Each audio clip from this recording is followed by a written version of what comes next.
Chapter 545. Hearing about such a bizarre battle during the morning court assembly, many of the ministers were satisfied. Qing Yao Jin was beaming with joy, his face extremely proud. It was as if Li Zixuan was his son and had done such a great thing, and he was also proud of it. Other than Li Er, who didn't believe Li Zixuan's words, there was another person in the hall. That was Li Qingqian, who had been standing below Li Er to listen to the morning court session. The reason why he didn't believe Li Zixuan was because when he went to the workshop a few days ago, he heard a loud bang. Although the power wasn't enough to shake the earth, it was still shocking. Li Qingqian felt that the thing was a miniature version of the weapon Li Zixuan used on Snake Spirit Mountain. Li Zixuan just said that spiritual master Lingxiu only gave him one true qi iron ball. Either Li Zixuan was lying and there was more than one true qi iron ball, or the thing that destroyed Snake Spirit Mountain was not a true qi iron ball at all. Although he knew that Li Zixuan must be hiding something, Li Qingqian did not expose his good brother. He only looked at Li Zixuan with a faint smile. Seeing that no one in the hall had anything to report, Li Er got up and prepared to leave. Zhao Song understood and said in a sharp voice, "Court assembly is dismissed." "Farewell, Your Majesty." The ministers bowed. After Li Er left, other than a few old generals who had a good relationship with him, the rest deliberately kept a distance from Li Zixuan. Cui Shanfu's expression was complicated. There was fear, relief, and resentment. He glanced at Li Zixuan and left in a hurry. "Mr. Li, His Majesty has an order for you to go to the Sweet Dew Hall for an audience." With no one bothering him, Li Zixuan was happy to be free. He wanted to chat with Qing Yao Jin as they left the palace, but Zhao Song came over and said. Li Zixuan was speechless. He had not even walked down the stairs of the Taiji Palace and Li Er had asked Zhao Song to call him. Old Li must be in a hurry. Looks like I can't escape this calamity. Alright, I'll go to the Sweet Dew Hall now. Thank you for speaking up for me just now, Chief Zhao. Li Zixuan calmed himself down and said reluctantly, escape is impossible. However, his last sentence of gratitude was sincere. Zhao Song's explanation in the court just now was more or less of a help. Haha. Mr. Li, you must be joking. I'm just telling the truth. I'm not helping anyone. Zhao Song said calmly as he led Li Zixuan in the direction of Taiji Palace. Li Zixuan smiled and didn't say anything. With his current status, there was no need for him to deliberately make friends or curry favor with anyone. On the other hand, we have to thank Li Xiannan. Spiritual Master Ling Su is a genius, to be able to think of such an unimaginable method. I've benefited greatly from it. Although I can't condense my qi outside my body, I could try compressing it inside my body. Perhaps I can break through the shackles of my realm. After walking for a while, Zhao Song suddenly stopped in his tracks and said to Li Zixuan. Gosh, why are you so unrestrained? Li Zixuan's jaw dropped. 10,000 alpacas galloped across his heart. This Zhao Song was truly a lunatic. In his previous life, Li Zixuan had never come into contact with martial arts, so he naturally didn't know about these twists and turns. However, in this life, he was a martial arts master, so of course he knew how powerful it was. Even he didn't dare to do something like compressing his qi, because it could easily cause his meridians to explode and turn him into a cripple. What he said just now was just an excuse to cover up the explosion on Snake Spirit Mountain. He never thought that Zhao Song, who looked honest on the surface, had such a reckless heart. Supervisor Zhao, forgive me for speaking bluntly, but the risks of compressing the genuine qi far outweigh the benefits. Back then, my master abandoned everything to do this at the last moment of his life. You still have to consider it carefully.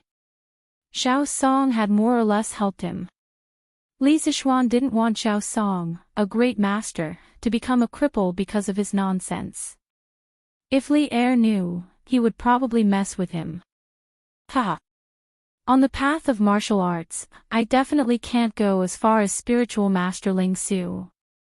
In the end, I like to be overcautious and timid. This time, no matter what, I have to try it myself. Zhao Song said with a smile as if he was touched. Your humble servant pays his respects to your majesty. After chatting with Zhao Song for a while, the two of them arrived at the Sweet Dew Hall.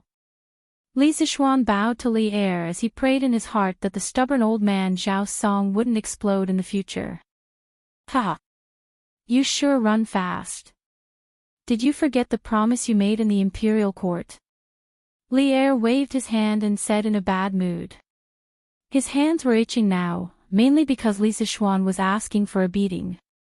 Li Zixuan hurriedly smiled and said, "Ah. I didn't forget.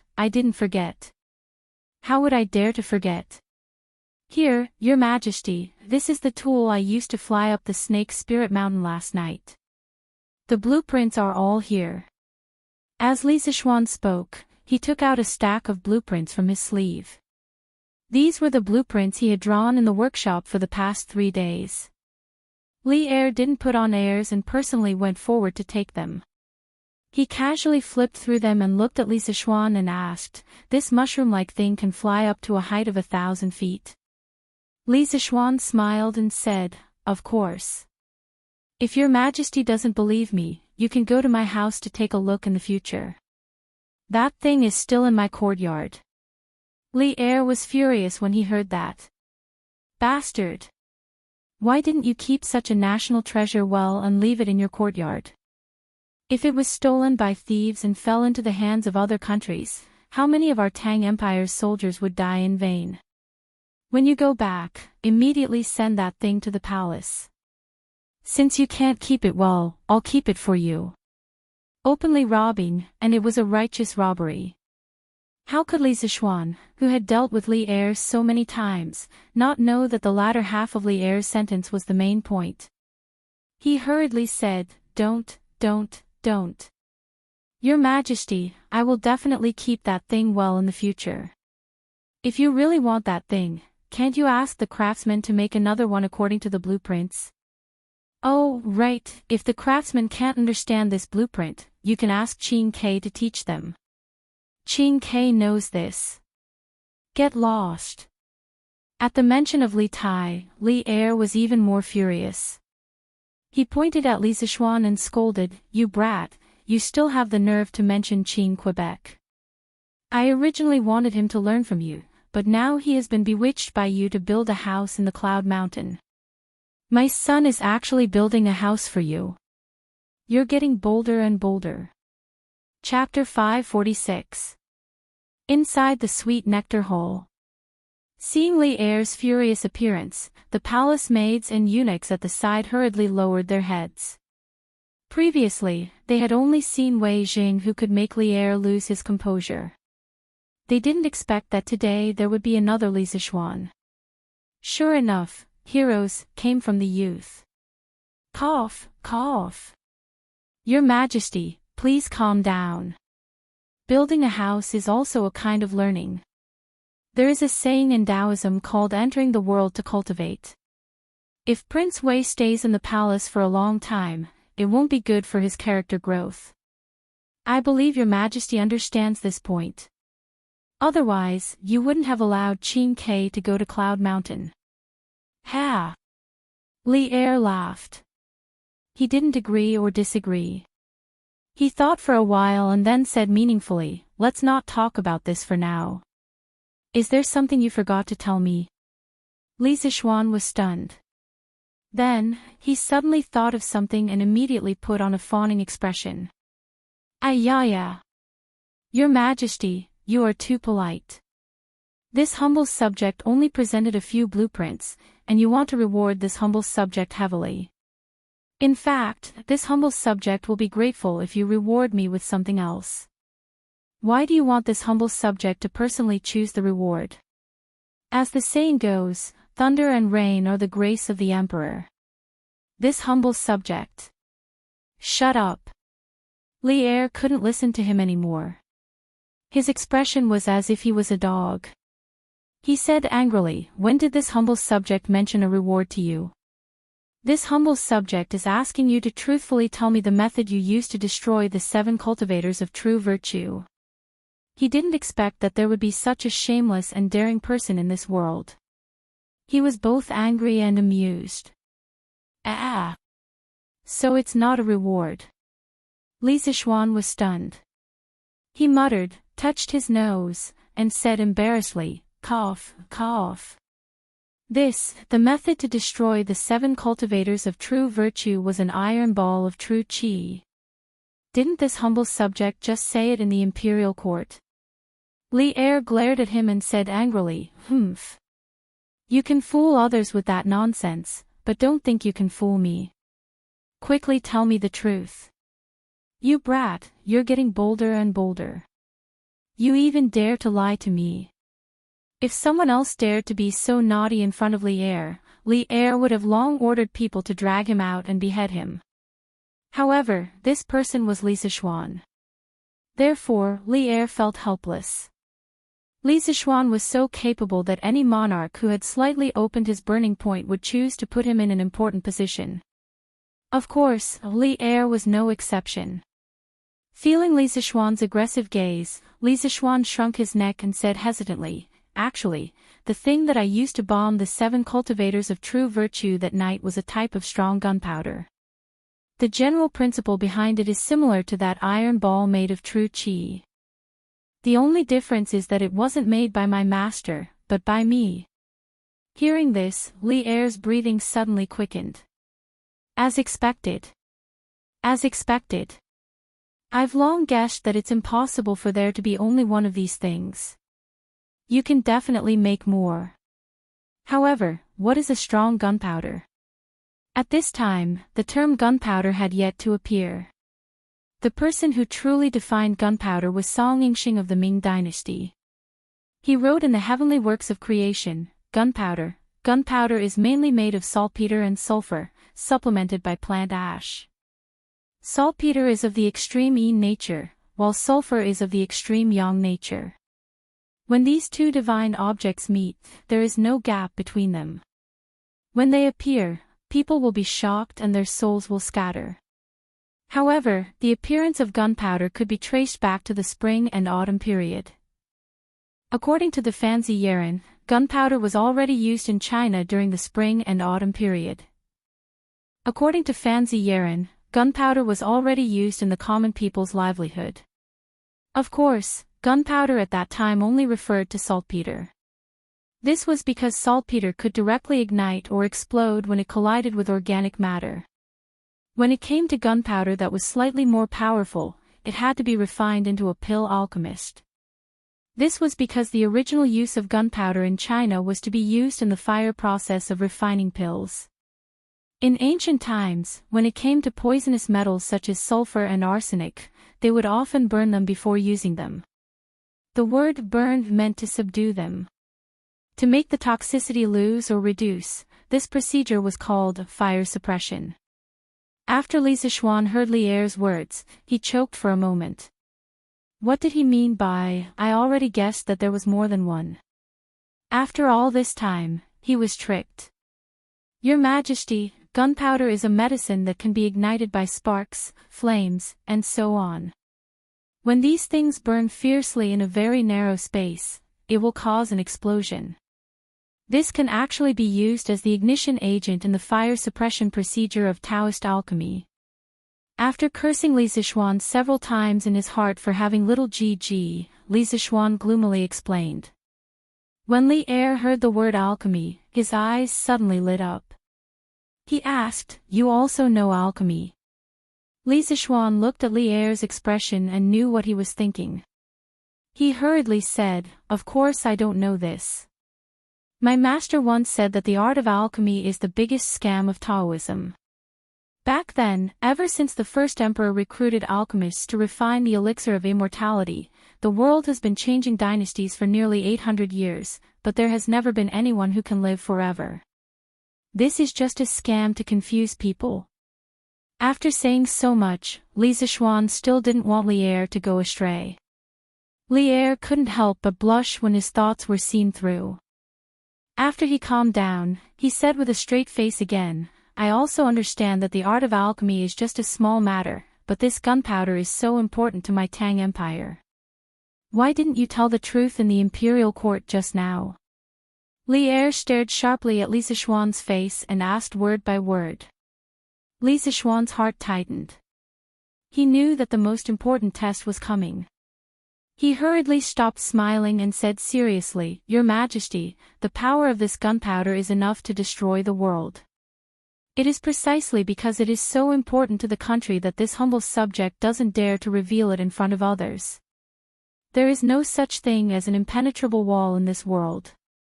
No one can guarantee that all the officials in the Taiji Palace are working together with Your Majesty. Once the gunpowder is leaked, with this kid's previous example of bombing the 7 cultivators sect, all the other forces will definitely covet the gunpowder and send all kinds of spies to find out the formula.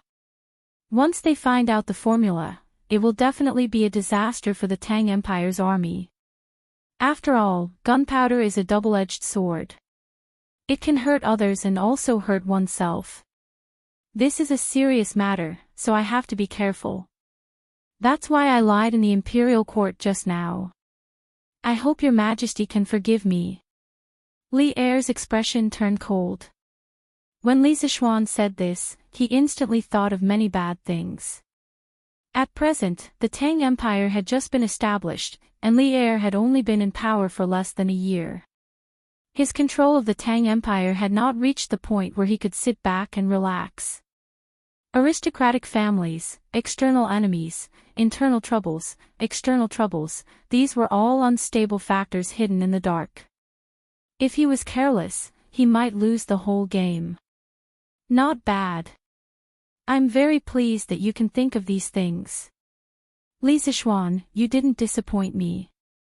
After a long time, Li Er sighed. His expression gradually softened as he looked at Li Zishuan and said. Chapter 547. In the Ganlu Palace.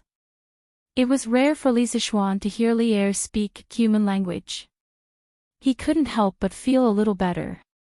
Wasn't he working so hard for the sake of Great Tang? Thank you for your praise, Your Majesty. In addition to what I said earlier, I also believe that Great Tang doesn't need gunpowder at all. What do you mean? Li Er asked with some confusion. Li Zishuan stood with his hands behind his back and said, Your Majesty, Great Tang's army is full of valiant generals and high morale. What we lack now is not combat power, but the country needs to rest and recuperate. Once the people are rich and the treasury is full, the Turks in the north will be wiped out. Gunpowder is just icing on the cake, it's not the key to victory. Currently, gunpowder may be useful for defending a city, but for attacking, once the other party spreads the cavalry, gunpowder won't be effective. On the contrary, once gunpowder is used in war, we have to be prepared for other people to research gunpowder and use it on us. I feel that the gains don't make up for the losses. Although they had gunpowder now, gunpowder and cannons were two different things. If they wanted to make cannons for attacking, they still needed to solve many technical problems. Unless they were like Li Zishuan, who used a fighter jet to bomb the 7 cultivators of virtue sect, gunpowder would have a limited effect in war.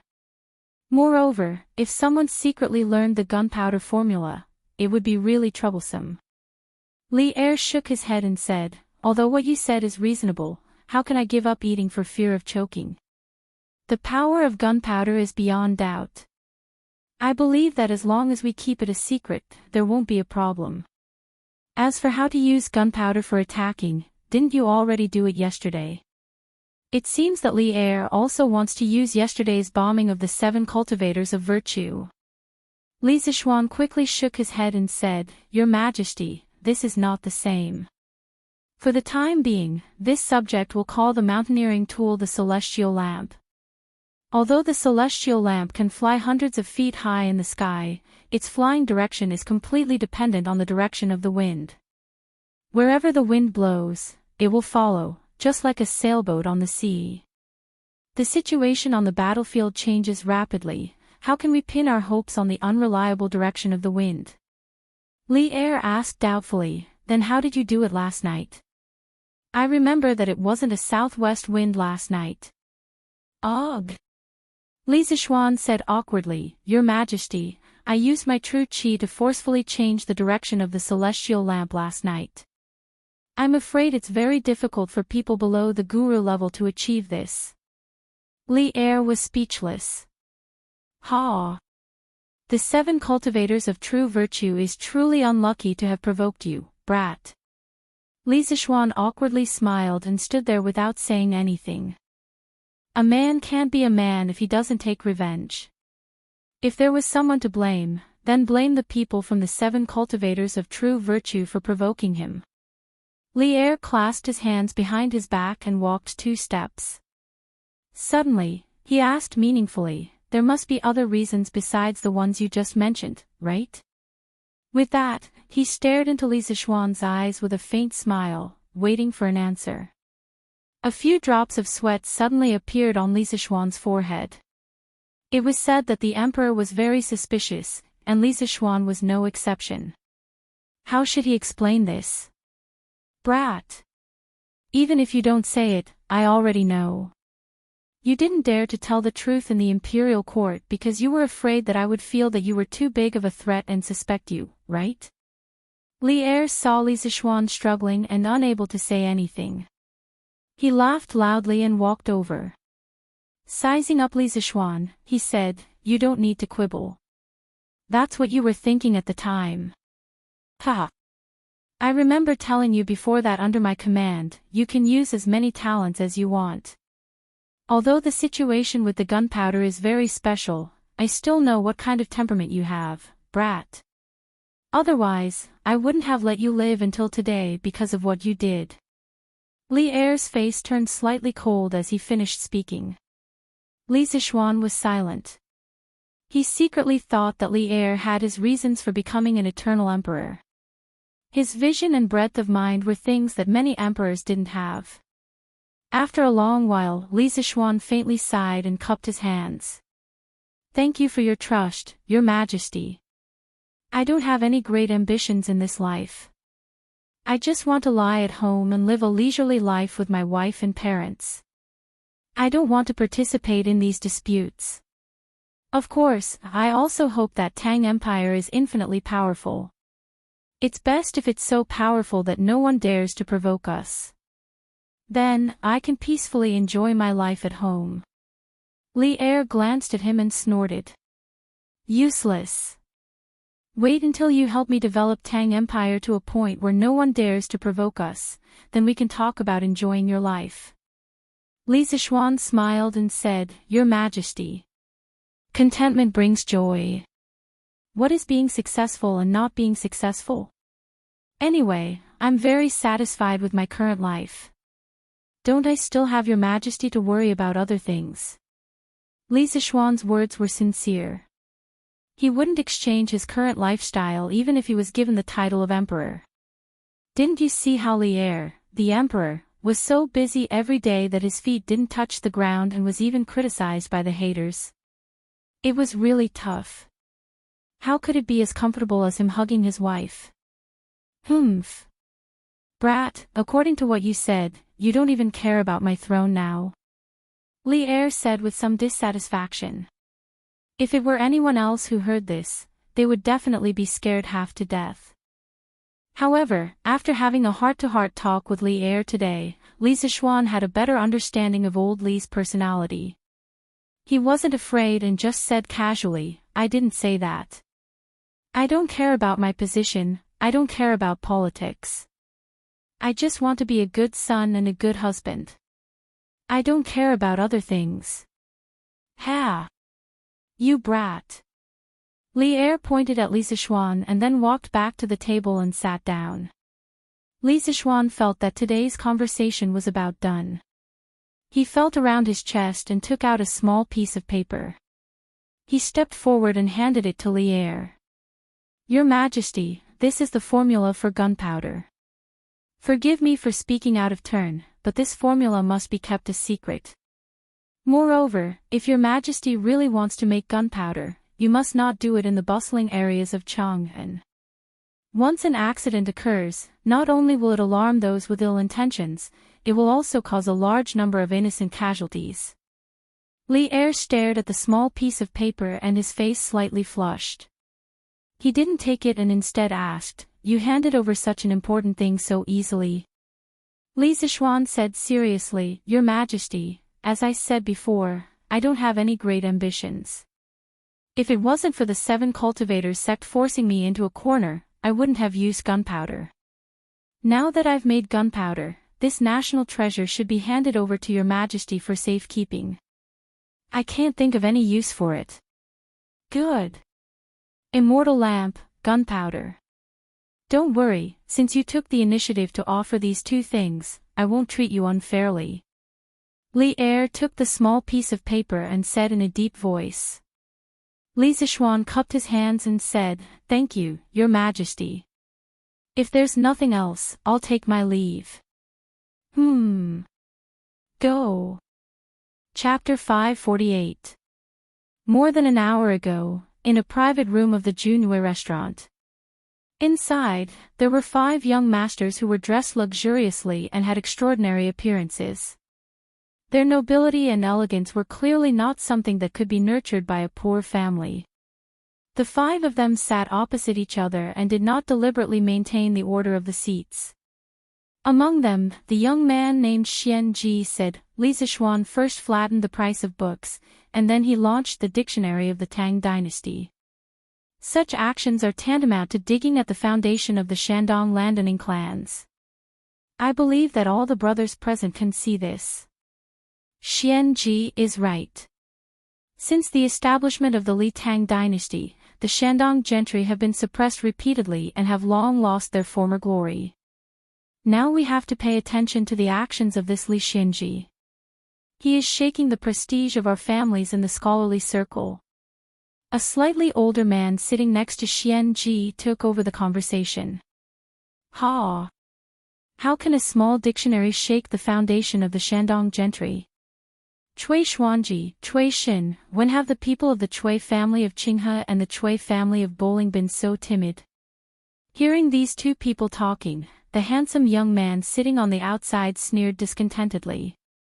It turned out that the people sitting in this room today were all outstanding representatives of the 5 surnames and 7 hopes. Cui Xuanji of the Cui family of Qinghe, Cui Xin of the Cui family of Bowling, Xing Huijia of the Xing family of Xingyang, Lu Qingqing of the Lu family of Fanyang, and Li Jingxian of the Li family of Zhao County. Now 5 of the 5 surnames and 7 hopes were here. The Li family of Longxi and the Wang family of Taiyuan were not here. To be able to be chosen as the representative of each family, these people naturally had their own outstanding aspects. Right now, perhaps they were still not well known because Li Yuan and Li Er, these 2 generations of emperors, were doing their best to suppress the Shandong landowning households. After a few more years, many of them would stand out in the court. For example, Lu Qingqing, who was the prime minister during the Gaozong period, Cui Xin. Although this person did not have many achievements in the officialdom, he later had a very powerful son named Cui Xuanji. This person also served as the prime minister during the Gaozong period.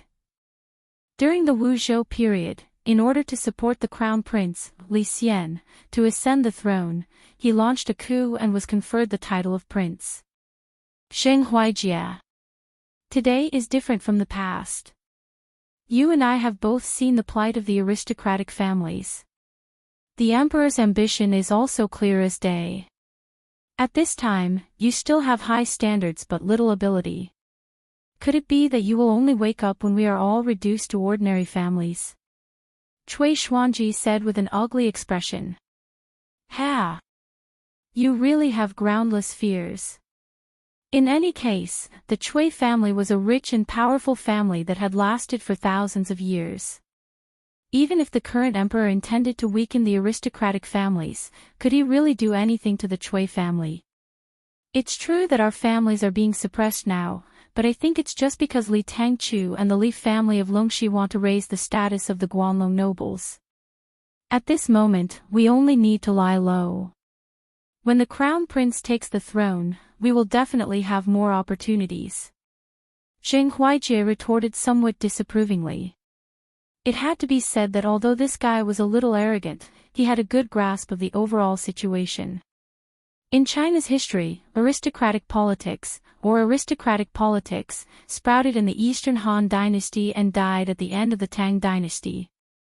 Therefore, some people felt that the aristocratic family politics, from the Eastern Han Dynasty, through the Wei, Jin, Southern and Northern dynasties, to the Sui and Tang dynasties, gradually weakened and died out following the disappearance of the two great privileges of the economic, occupying farmland shady guest system, and the political, 9 ranks of the emperor system, without any rebound.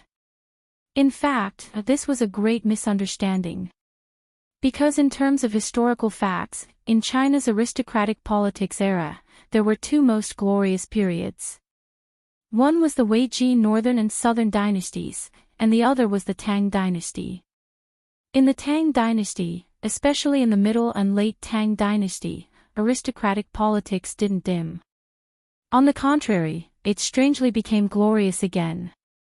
At the beginning of the Tang dynasty, the Shandong nobles were indeed greatly suppressed.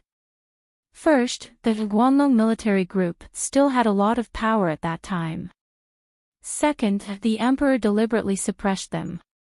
Third, in the vigorously promoted imperial examination system, many ministers of the illegitimate family appeared. At that time, the 5 families were not used to this kind of official method. Fourth, the court officials who came from humble families were jealous. However, after Empress Wu came to power, on one hand, she suppressed the old ministers of the Guanlong nobles and eliminated political resistance. On the other hand, she began to use the Shandong nobles. For example, Li Jingxian, who came from the Li family of Zhao County, was recognized by Empress Wu at this time and walked into the center of power. After the and Lushan rebellion, the political center of the Tang dynasty was rebuilt. The power to suppress the nobles was no longer as fierce as it was under Li Yuan and Li Er. The 5 families also used the imperial examination system to rise up fiercely. For example, the Jing family of Xinjiang. During the Tang dynasty, it was hard to find a prime minister. However, from the middle of the Tang dynasty onwards, there were more than 10 prime ministers and important ministers. Another example would be the Cui family of Qinghe. In the Tang dynasty, there were 10 people from the branch house, the South Ancestral branch, the Qinghe main branch, the Qinghe small branch, and the Qingzhou branch. Before the Lushan rebellion, there were only 2 people who were prime ministers. After the rebellion, 8 of them became prime ministers. The reason why the nobles of Shandong were able to rise again was because of the change in the attitude of those in power. Another reason was that after adapting to the imperial examination system, the profound family tradition and knowledge of the nobles gave them a special advantage in the imperial examination. For example, the Lu family of Fanyang had more than 100 people in the Tang dynasty, especially from the middle of the Tang dynasty onwards. This number was shocking. One must know that in the Tang dynasty, the Jinshi examination was the most difficult. The number of people who were admitted was also very small. The Lu family was able to have such results because of their family traditions and knowledge. Therefore, if the nobles wanted to develop, they had to wait for the right time. Li Jingxian nodded and said, "Xuanji, although Huijie's words are offensive, they are not without reason. Right now, we should wait patiently and not take the initiative to cause trouble." However, Lu Qingqing frowned and said, "Jingxian, you're wrong. Ever since Li Zishuan appeared in Chang'an, the speed of his rise has left people dumbfounded. Everything that Qing Guanji has done seems to be deliberately going against us. Recently, I even heard that he wants to build some Yanhuang Academy and develop engineering. It's really absurd. Qing Guanji suspects that he is a tool that His Majesty arranged to suppress the nobles. The current situation is no different from boiling a frog in warm water. If we don't take action soon, sooner or later, our foundation will be nibbled away. If the Cui family wants to deal with Li Zishuan, the Lu family is willing to help. Cui Xuanji smiled and said, Brother Qingqing is really far-sighted and righteous. Then, he turned to Zheng Huijie and Li Jingxian and said, Brother Zheng, Brother Li, time waits for no man. If Li Zishuan is allowed to do as he pleases, the situation of our families will be even more worrying. Please reconsider carefully. Cui Shen chimed in, Huijie, Jingxian, I believe that with your foresight, you can't see Li Zishuan's threat. Please consider the big picture. In the current situation, 3 out of the 5 families had formed a united front. Hesitation appeared on Li Jingshuan's face. After a while, he stood up and said, In that case, the Li family of Zhao County is also willing to help. However, this is a serious matter. Jingxian will have to discuss it with my father. Of course, of course. Cui Xuanji smiled and nodded with a hint of joy. Chapter 549. After Li Jingxian agreed to join the temporary alliance, everyone looked at Zheng Huijie again. It was no longer about Li Zishuan, but whether the Zheng family still wanted to play with the other 4 major families in the future. Zheng Huijie wasn't stupid. He could also figure out the crux of the matter. A moment later, he waved his hand in annoyance and said, Fine, fine, fine. Do whatever you want. But our Zheng family is only responsible for providing the money, not the manpower. Good. Good. Good. Cui Xuanji was overjoyed. He was about to say something when someone knocked on the door. Young master. Young master. I have something important to report.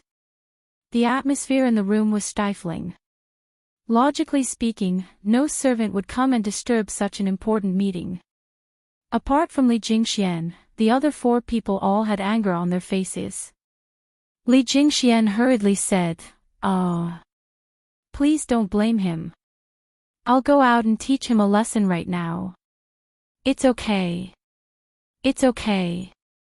Although everyone was a little displeased, the good education they had received since they were young still made them not speak ill of him, and they all expressed that they did not mind.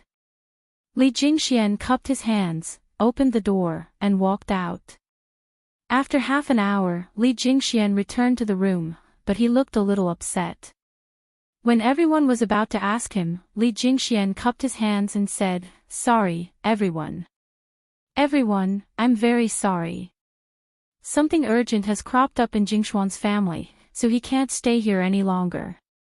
Also, Xian Ji, the Li family of Zhao County will no longer be involved in the matter of Li Zishuan. Just pretend that Jingxian never came here today. Goodbye. Then, Li Jingxian left without waiting for everyone to recover from the shock. Hey, hey, hey. Brother Li, please wait.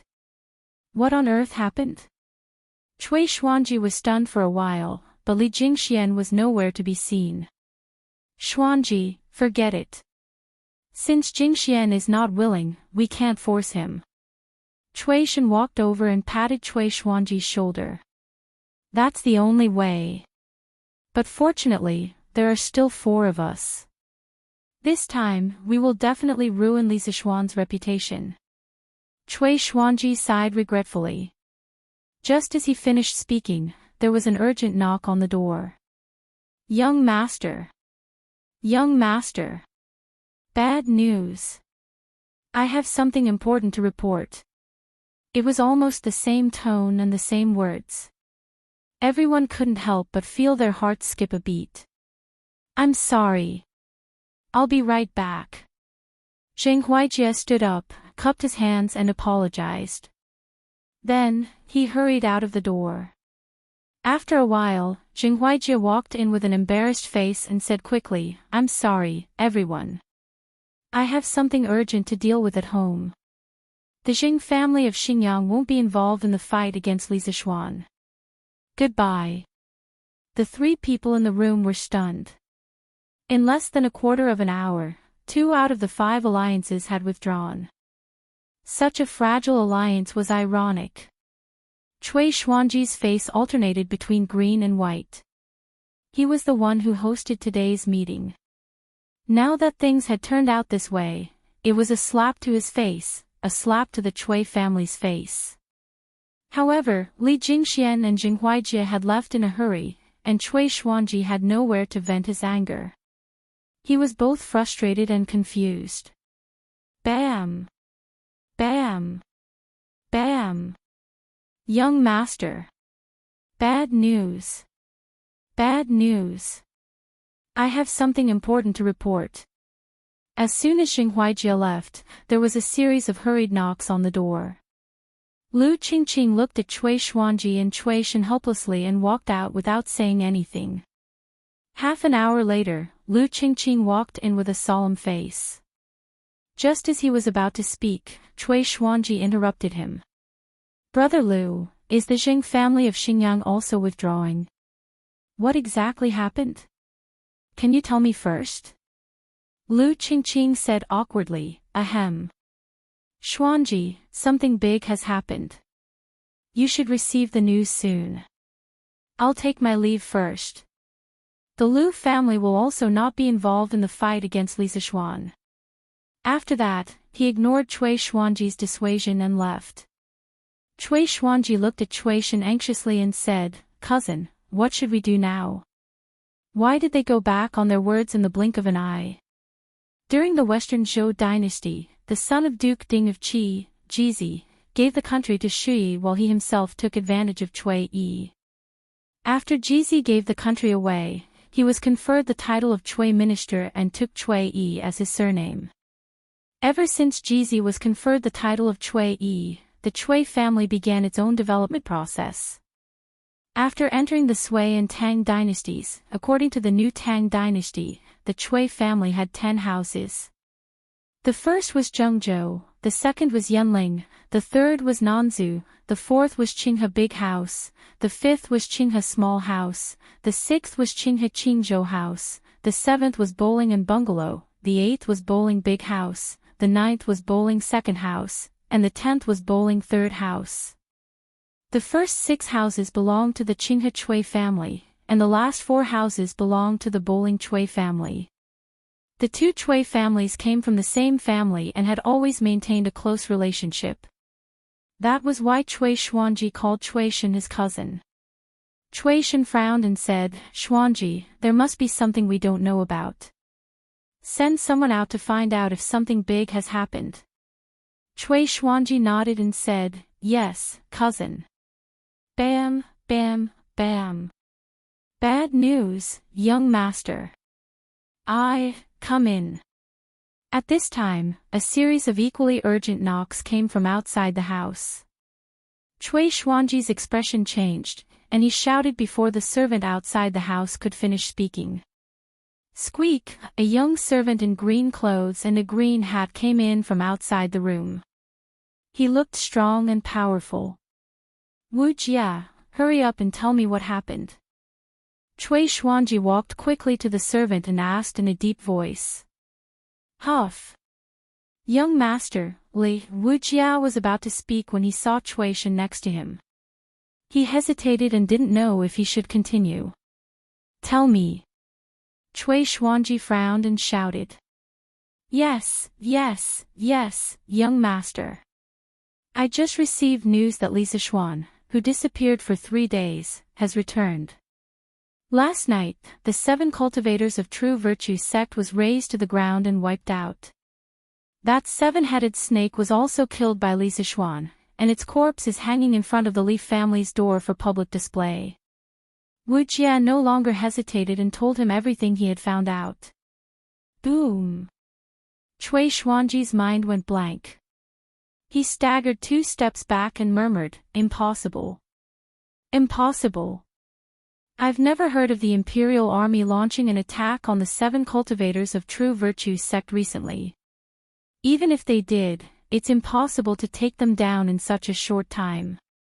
This must be a rumor. Wu Jia said with a bitter face, young master, I saw everything with my own eyes. Li Zixuan just pointed at the 7-headed snake and told the people that if anyone wants to harm his family, no matter how powerful they are, they will be killed just like the 7-headed snake. Even if he has to chase them to the ends of the earth, he will kill them. Cui Xuanji roared angrily at his words, damn it. They've gone too far. Chapter 550. Ha! Come. We brothers have been on the battlefield together. Let's not go home until we're drunk. Drunken Immortal Restaurant, Heaven, Private Room. Li Zixuan, Qing Chimo, Yuchi Baolin, Dugu Axayan, and Dugu Feiying sat around a table full of delicacies, drinking to their heart's content. Li Zixuan was supposed to treat Dugu Axayan and Dugu Feiying to this meal. Earlier, when the Snake King tried to kill him outside Chang'an City, the two brothers had saved him in time.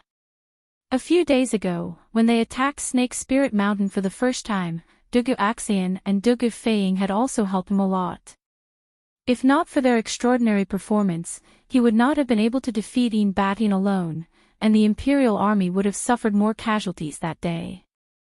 Therefore, when Li Zixuan returned from the Imperial court, the first thing he did was to ask someone to invite the two brothers over. They had helped him so much. Logically speaking, it wasn't too much to treat them to a meal. Although Qing Chimo was only an observer during the attack on Snake Spirit Mountain, he felt that he had helped. When he heard that Li Zixuan was treating him to a meal, he quickly brought Yuchi Baolin along for the meal. When he heard Li Zixuan say that they would not leave until they were drunk, Qing Chimo laughed proudly. Ha!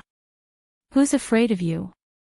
Xiao Xian, you've only learned how to drink for a few months. Do you think I'm afraid of you? Ha ha ha. Li Zixuan rolled his eyes. I wonder who was the one who got drunk and fell under the table on my wedding day. Qing Chimo's face turned red and he said unhappily, Chow. That's because you cheated. Later, I finally remembered. You let the four of us drink in the front while you secretly hid at the back. Otherwise, you would have been the one who fell first. Ha! Looks like this kid is not stupid. Dugu Feiying looked at the wine in front of him, took a deep breath, closed his eyes, and said in enjoyment, Ha! I don't care who's better at drinking, as long as I have good wine to drink. After saying that, he picked up the wine cup and took a sip. Ha! Good wine. After drinking so much, little Xian, your drunken immortal is still the best. How satisfying. Awesome. The moment the drunken immortal entered his mouth, that spicy and domineering feeling ignited a ball of fire in his heart. Dugu Feiying recalled the sweet taste in his mouth and said in a slightly intoxicated manner. Dugu Axayan frowned. Feiying, don't be rude. The host hadn't even touched his chopsticks, but the guest had already started eating. This was an extremely rude behavior, whether it was in ancient times or modern times. Li Zixuan waved his hand and laughed, we are all good brothers, why are you so particular about that? Ah, Axayan, it's not that I want to scold you, but can't you smile more? It's easy to get depression if you put on a cold face every day. What is depression?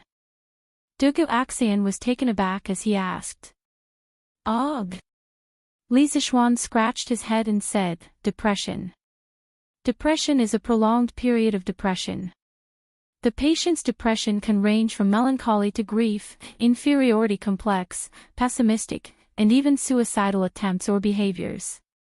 Dugu Feiying was startled and quickly asked, Big brother, you don't have these symptoms, right? Don't take it too hard. Dugu Axayan angrily slapped his unreliable younger brother and said while vomiting blood, no. Then, he seemed to feel that these two words weren't very convincing, so he added, I'm just not willing to talk a lot of the time, not because I'm depressed. Last night, I witnessed the destruction of the 7 cultivators of true virtue sect at the foot of the mountain. Seeing my brothers get their revenge, I'm still very happy. Little Xian, although I don't know how you destroyed the 7 cultivators of true virtue sect, Dugu Axayan, am grateful to you from the bottom of my heart. Because of your actions, we were able to avenge our brothers without shedding any blood. After saying that, he raised his wine glass with both hands and said solemnly, "Let me toast you." Li Zishuan nodded and didn't say anything else. He raised his glass and drank it in one gulp. Then, he said, "We've fought side by side for so many times, and we're already brothers. There's no need to thank me. Besides, those brothers died because of me, so I have to avenge them personally." "Yes, yes, yes. We're all brothers, so there's no need to be so polite. Come, come, let's drink together." Ching Chumo stood up and laughed. "Drink. The reason it's drink and not cheers is because the word cheers hasn't appeared yet. The English word cheers originated in Ireland in the 16th century, and it originally meant toast. At that time, Irish drunkards had the habit of putting a piece of toast into a glass of whiskey or beer to improve the taste and remove the impurities. It was only in the 18th century that the word cheers took on the meaning it has today, and it developed into a congratulatory eulogy. After downing another glass of wine, everyone's faces were a little red. After all, this was the strongest drunken immortal. Yuchi Baolin wiped his mouth, looked at Li Zishuan, and asked, "Little Xian, last night, Cho Nyo and I happened to see you sitting on a fireball and flying to the top of the Snake Spirit Mountain. What was that thing? How could it fly so high?" When the Dugu brothers heard that, they quickly looked at Li Zishuan curiously. They had come out to observe the situation after hearing the explosion at the top of the mountain last night. They weren't like Ching Chumo and Yuchi Baolin, who had brushed shoulders with Li Zishuan's fairy lamp. Therefore, when they heard that Li Zishuan had flown to the top of the mountain, they were very shocked. As for Ching Chumo, when he heard Yuchi Baolin mention last night's incident, his expression became a little unnatural. This fellow had clearly thought of the fairy joke. Hearing those words, Li Zishuan thought for a moment. Everyone present was the second generation of the military, so it was unlikely that they would commit treason. Thus, he told them about the celestial lamp and the iron ball made of Jinqi. As for the gunpowder, it was currently a top secret of the Great Tang, so he could not reveal it to them. Hiss. F***ck. There's actually a tool in this world that can allow one to fly. This is too magical. Little Xian, can we go to your house and take a look at that fairy lamp later? After hearing Li Zishuan's story, Dugu Feiying's eyes widened, and he slammed the table excitedly. Even though he could use his qinggong to jump a few meters high, a few meters and a few hundred meters were two completely different things, okay? The fairy lamp was a heaven-defying tool, and any man would want to experience that thrill. I want to go and take a look too. Right, little Xian, do you still have the true Qi steel ball that your master left for you? You're so skilled in martial arts, so you probably don't need it anymore, right? Give me 2 of them. Ching Chumo stretched out his hand and said with a smile. Li Zishuan said angrily, "Give your head."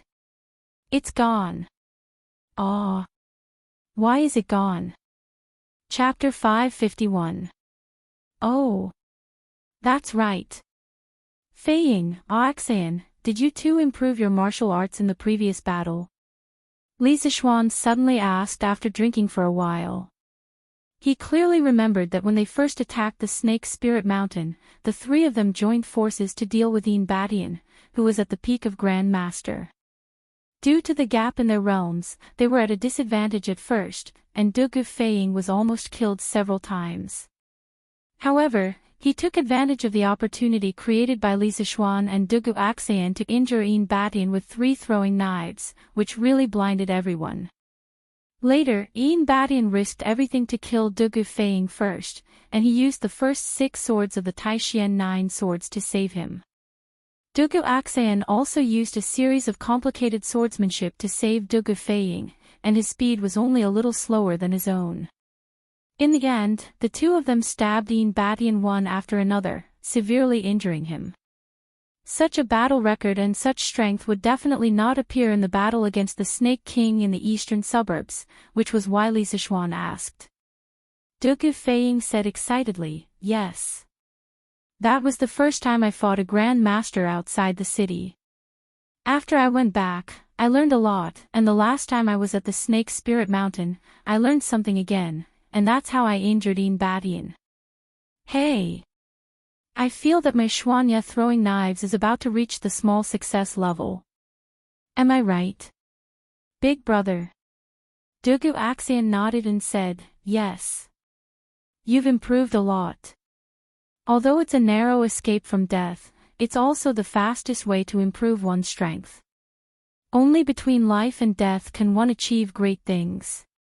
First, we fought the Snake King, and then we fought the more powerful Badian. After these two battles, I feel that my lonely wind swordsmanship is about to reach the sixth sword. Ching Chumo looked at the two of them enviously, and he was annoyed that he didn't get to experience such a hot-blooded situation. Li Zishuan asked curiously, lonely wind swordsmanship? Is that the Dugu family swordsmanship? It was no wonder that he asked. Although he had a powerful master, he didn't know much about the martial arts names in Jianghu. Besides, in this era, Jianghu was still in its infancy, and there weren't many well-known martial arts techniques. Most martial artists' martial arts techniques were passed down from their families. Dugu Axian nodded and said, it is indeed the Dugu family's swordsmanship. Fei Ying didn't like that since he was young. He found a book of throwing knives and swordsmanship from some corner of the family storehouse, and he has been practicing until now. Li Zishuan nodded thoughtfully and asked, Axian, you said that you're about to reach the sixth sword. How many sword moves does this lonely wind sword art have in total? If someone else had asked this question, Dugu Axian would definitely have given them the cold shoulder.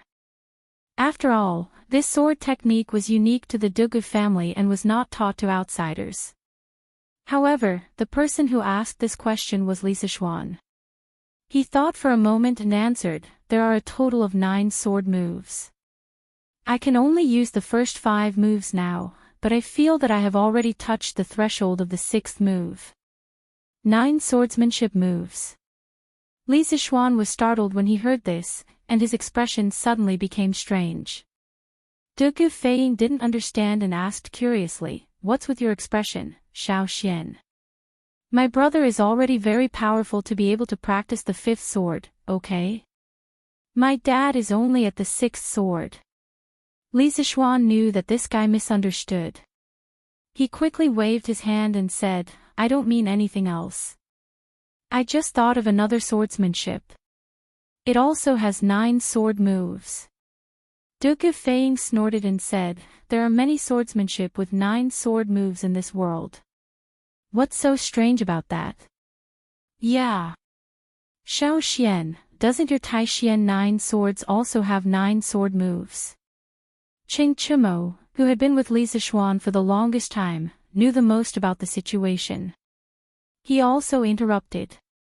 Li Zishuan shook his head and said, no, the swordsmanship I thought of is called Dugu 9 swords. Dugu 9 swords. Everyone couldn't help but exclaim in unison. Then, everyone's expression became strange. Dugu Axian couldn't help but say, I've never seen this swordsmanship in my family. But from the name, it seems to be related to my Dugu family. Xiao Xian, tell me, where did this Dugu 9 swords come from? Li Zishuan was secretly amused. Of course, you haven't seen this swordsmanship before. This is a divine skill from Old Master Jin's novel. Where did you see it? Actually, the reason why he mentioned the 9 swords beyond the swords was because Dugu Axian's words had coincidentally reminded him of the smiling, proud wanderer from his previous life. The other reason was that he had transmigrated to the Tang dynasty, and he had mysteriously acquired martial arts. With his current martial arts realm and comprehension, some of the moves in Old Man Jin's novel seemed to make some sense, and it was worth pondering over. Li Zishuan used his powerful spiritual power to recall a little, then answered, I heard from my master that this Dugu 9 swords was created by a senior who was known as the Sword Demon. He defeated all his enemies, defeated all his heroes, and defeated all his opponents. He was invincible in the world.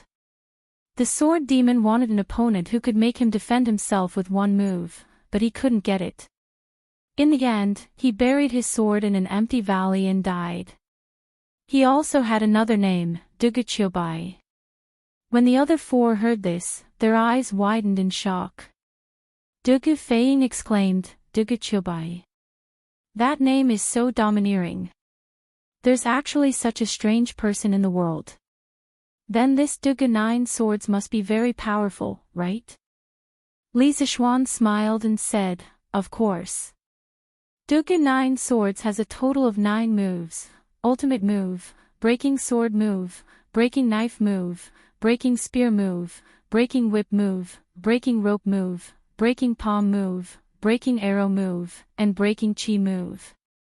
The Dugu 9 swords is the extreme of swordsmanship. There are a total of 360 variations, and it only attacks and does not defend. When you understand the sword intent of these 9 swords, there is nothing you cannot do, nothing you cannot come out of, and nothing you cannot enter. Damn! That's awesome. Xiao Xian, do you have this sword manual?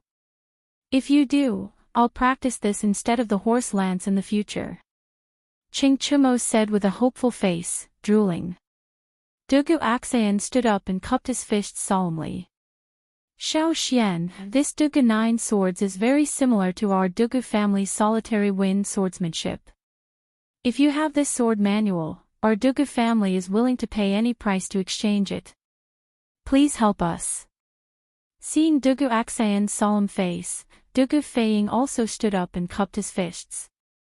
Xiao Xian, please. Li Zishuan hurriedly waved his hand and said, Axayan, Feiying, sit down first.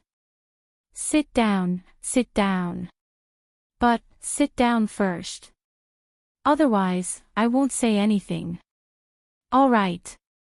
After they all sat down, Li Zishuan said, I've only heard about this Dugu 9 swords from my master. I don't have the sword manual, but I can roughly remember the essentials of each move. I'll tell you in detail when I have time in the future. When he heard Li Zishuan say that he did not have the sword manual, Dugu Axayan was initially disappointed. But when he heard the last sentence, he was instantly excited. He quickly said, okay. Chapter 552. Hey! Didn't you say that we're not going home until we're drunk? Why are we talking about swordsmanship now? Come. Let's drink. The dishes are going to get cold soon. The 9 swords beyond the swords was an idea that Li Zishuan came up with on the spot. Li Zishuan had no idea if he could come up with a complete set of 9 swords beyond the swords based on the description in Old Man Jin's novel. However, with his current understanding of martial arts, he had the ability to give it a try. However, it was obviously not a good time to give it a try. Hence, he stood up and called out to them. Ha! Yes. Let's drink. Let's get Xiao Xian drunk today. Xin, Feiying, you two don't know this, but on his wedding day, he asked me, Bao Lin, Huayu, and Huiren to drink for him while he sneaked off to the bridal chamber with the bride. Don't you think this kid is unkind? That time, I was so drunk that I slept for 2 days and 2 nights. Qing Chumo raised his glass and began to expose Li Zishuan's ugly side to the Dugu brothers. Dugu Feiying rubbed his chin and said hesitantly, that's indeed unkind. Ha! I knew it.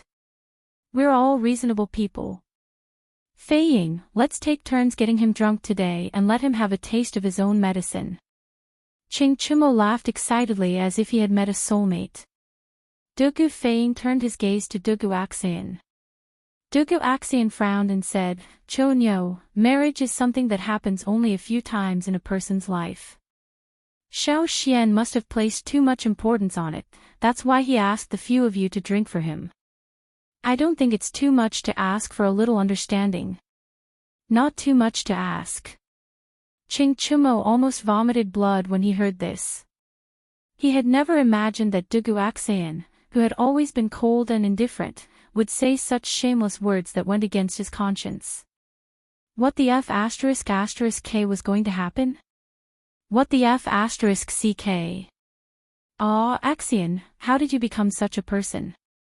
Didn't little Xian just agree to give you the sword manual? You're going against your conscience because of this. F asterisk CK. I, old Qing, have misjudged you. Qing Chumo glared and said with grief and indignation. Pfft. Ha. Li Zishuan could not help but laugh. Chou Niu, isn't it easy for you to get me drunk? I'll give you a chance today. But there's no point in fighting like this. How about we play a game? The loser will drink. Hee hee. Little Xian, are you talking about rock paper scissors? This is good. I'm the best at this. Let's do this. Yuchi Baolin clapped and cheered. Finger guessing is fine too. I'm definitely better at this than you, little Xian. Qing Chumo echoed. Li Zishuan shook his head and said, not rock paper scissors. Let's play a game that no one has played before. That's only fair. What game? There's a game that I, old Qing, have not heard of before. Qing Chumo said in disbelief. The others also looked at them curiously. Li Zishuan smiled and began to explain. The game I'm talking about is called Every 7 Passes. The rules are simple.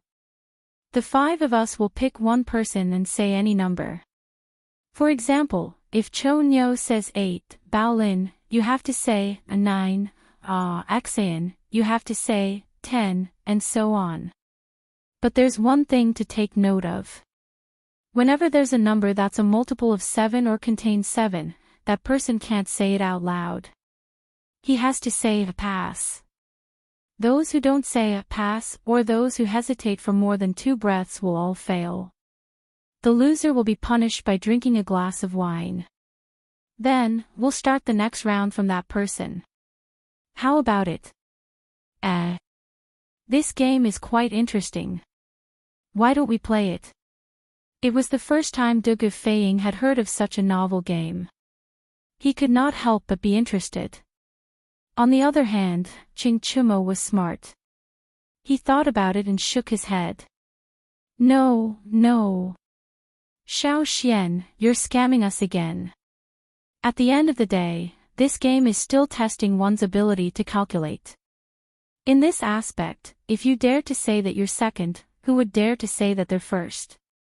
No, I won't do it even if you beat me to death. Who would have thought that this idiot would be enlightened at such a crucial moment? Li Zishuan was amused. Although this game is related to calculating ability, it's also very easy to fail miserably, okay? After all, it also tests one's reaction speed. Besides, this is my first time playing this game. Let's have a fair competition. Chou Niu, if you don't dare to play, you can watch from the side. If you want to play, come and play. Let's use this method to get drunk today. Okay. Count me in. Count me in too. I'll join too. The moment Li Zishuan finished speaking, Dugu Feiying, Yuchi Baolin, and Dugu Axian all expressed their willingness to join. Qing Chumo said anxiously, who said that I don't dare to play? Ha! Who's afraid of who? I'll join too. This idiot rolled up his sleeves and looked like he was about to go all out. He said to Li Zishuan, let's begin.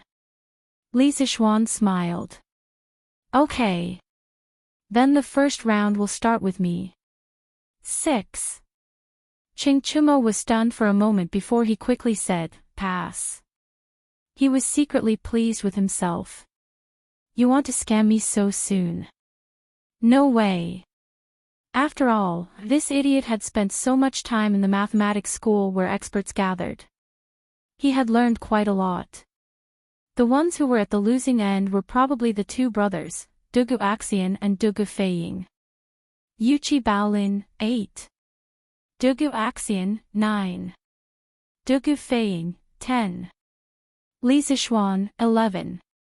Qing Chumo, 12. Yuqi Baolin, 13. Dugu Axian, 14. No.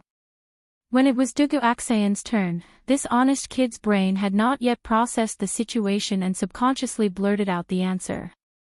Ha ha ha. Wrong. There's no use regretting it.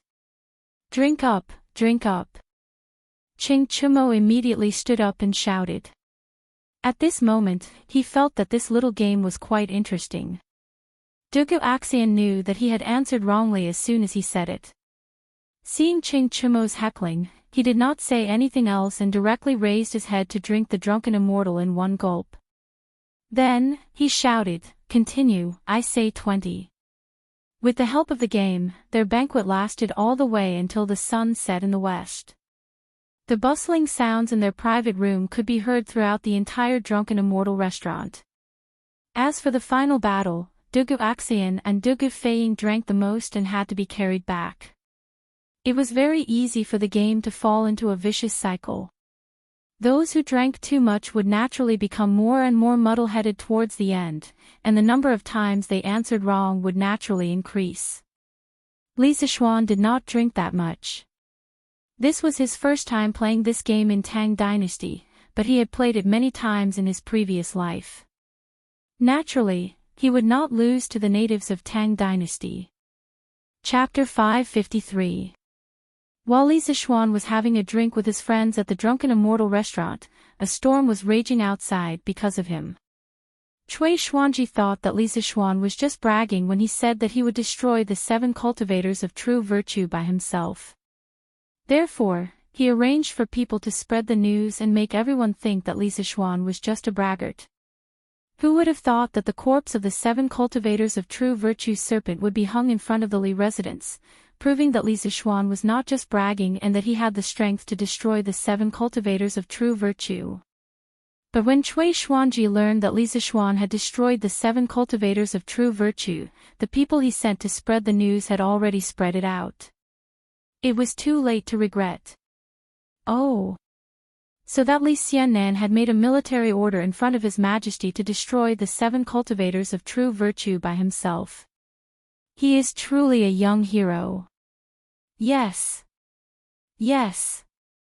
Previously, the imperial court was unable to defeat the 7 cultivators of true virtue. Who would have thought that Li Xiannan would have the courage to deal with the 7 cultivators of true virtue by himself? He is truly amazing. Ha! It's no wonder that the imperial court's army was unable to defeat him. Look at the size of that serpent. Who can compete with this beast in terms of strength? Moreover, this thing is definitely poisonous. Fortunately, Li Xiannan was able to take down the 7 cultivators of true virtue by himself. Otherwise, we would have lost a lot of good men like last time. Today, many people in Chang and City had heard that Li Zixuan had made a military order to destroy the 7 cultivators of true virtue by himself. But not long after, they heard that Li Zixuan had killed the 7-headed serpent of the 7 cultivators of true virtue on the Snake Spirit Mountain. Therefore, many people came to the Li residence to watch the show. Ha! Lord Zhu had personally come out and said something. He said that the people of the 7 cultivators of true virtue had repeatedly tried to harm him and his family, flouting the law of the state. Therefore, His Majesty had sent troops to deal with them. Ha! Then the 7 cultivators of true virtue deserved it. I heard that Li Xiannan was like a divine soldier descending from the heavens and killing all the people of the 7 cultivators of true virtue by surprise. Did you see the fire in the northeast last night? When this old man woke up last night, I was shocked. I thought some rich family had caught fire. From the looks of it, the fire last night must have come from the 7 cultivators of true virtue. Hiss. Lord Li is so powerful. One person annihilating an entire sect. How did he do it? Hey! That's what a genius is. In the eyes of these commoners, Li Zixuan was able to wipe out the entire sect single-handedly when not even the imperial court's army could handle the Jianghu sects. Naturally, he was very powerful. Therefore, Li Zixuan became the idol of many people. Of course, he had also become the nightmare of many people. Sect leader.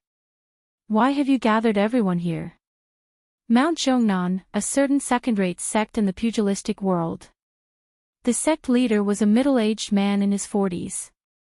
He looked at the 200 or so disciples in the field and said loudly, "Today, this old man will announce a major event that concerns the life and death of our sect. Everyone must listen to me carefully.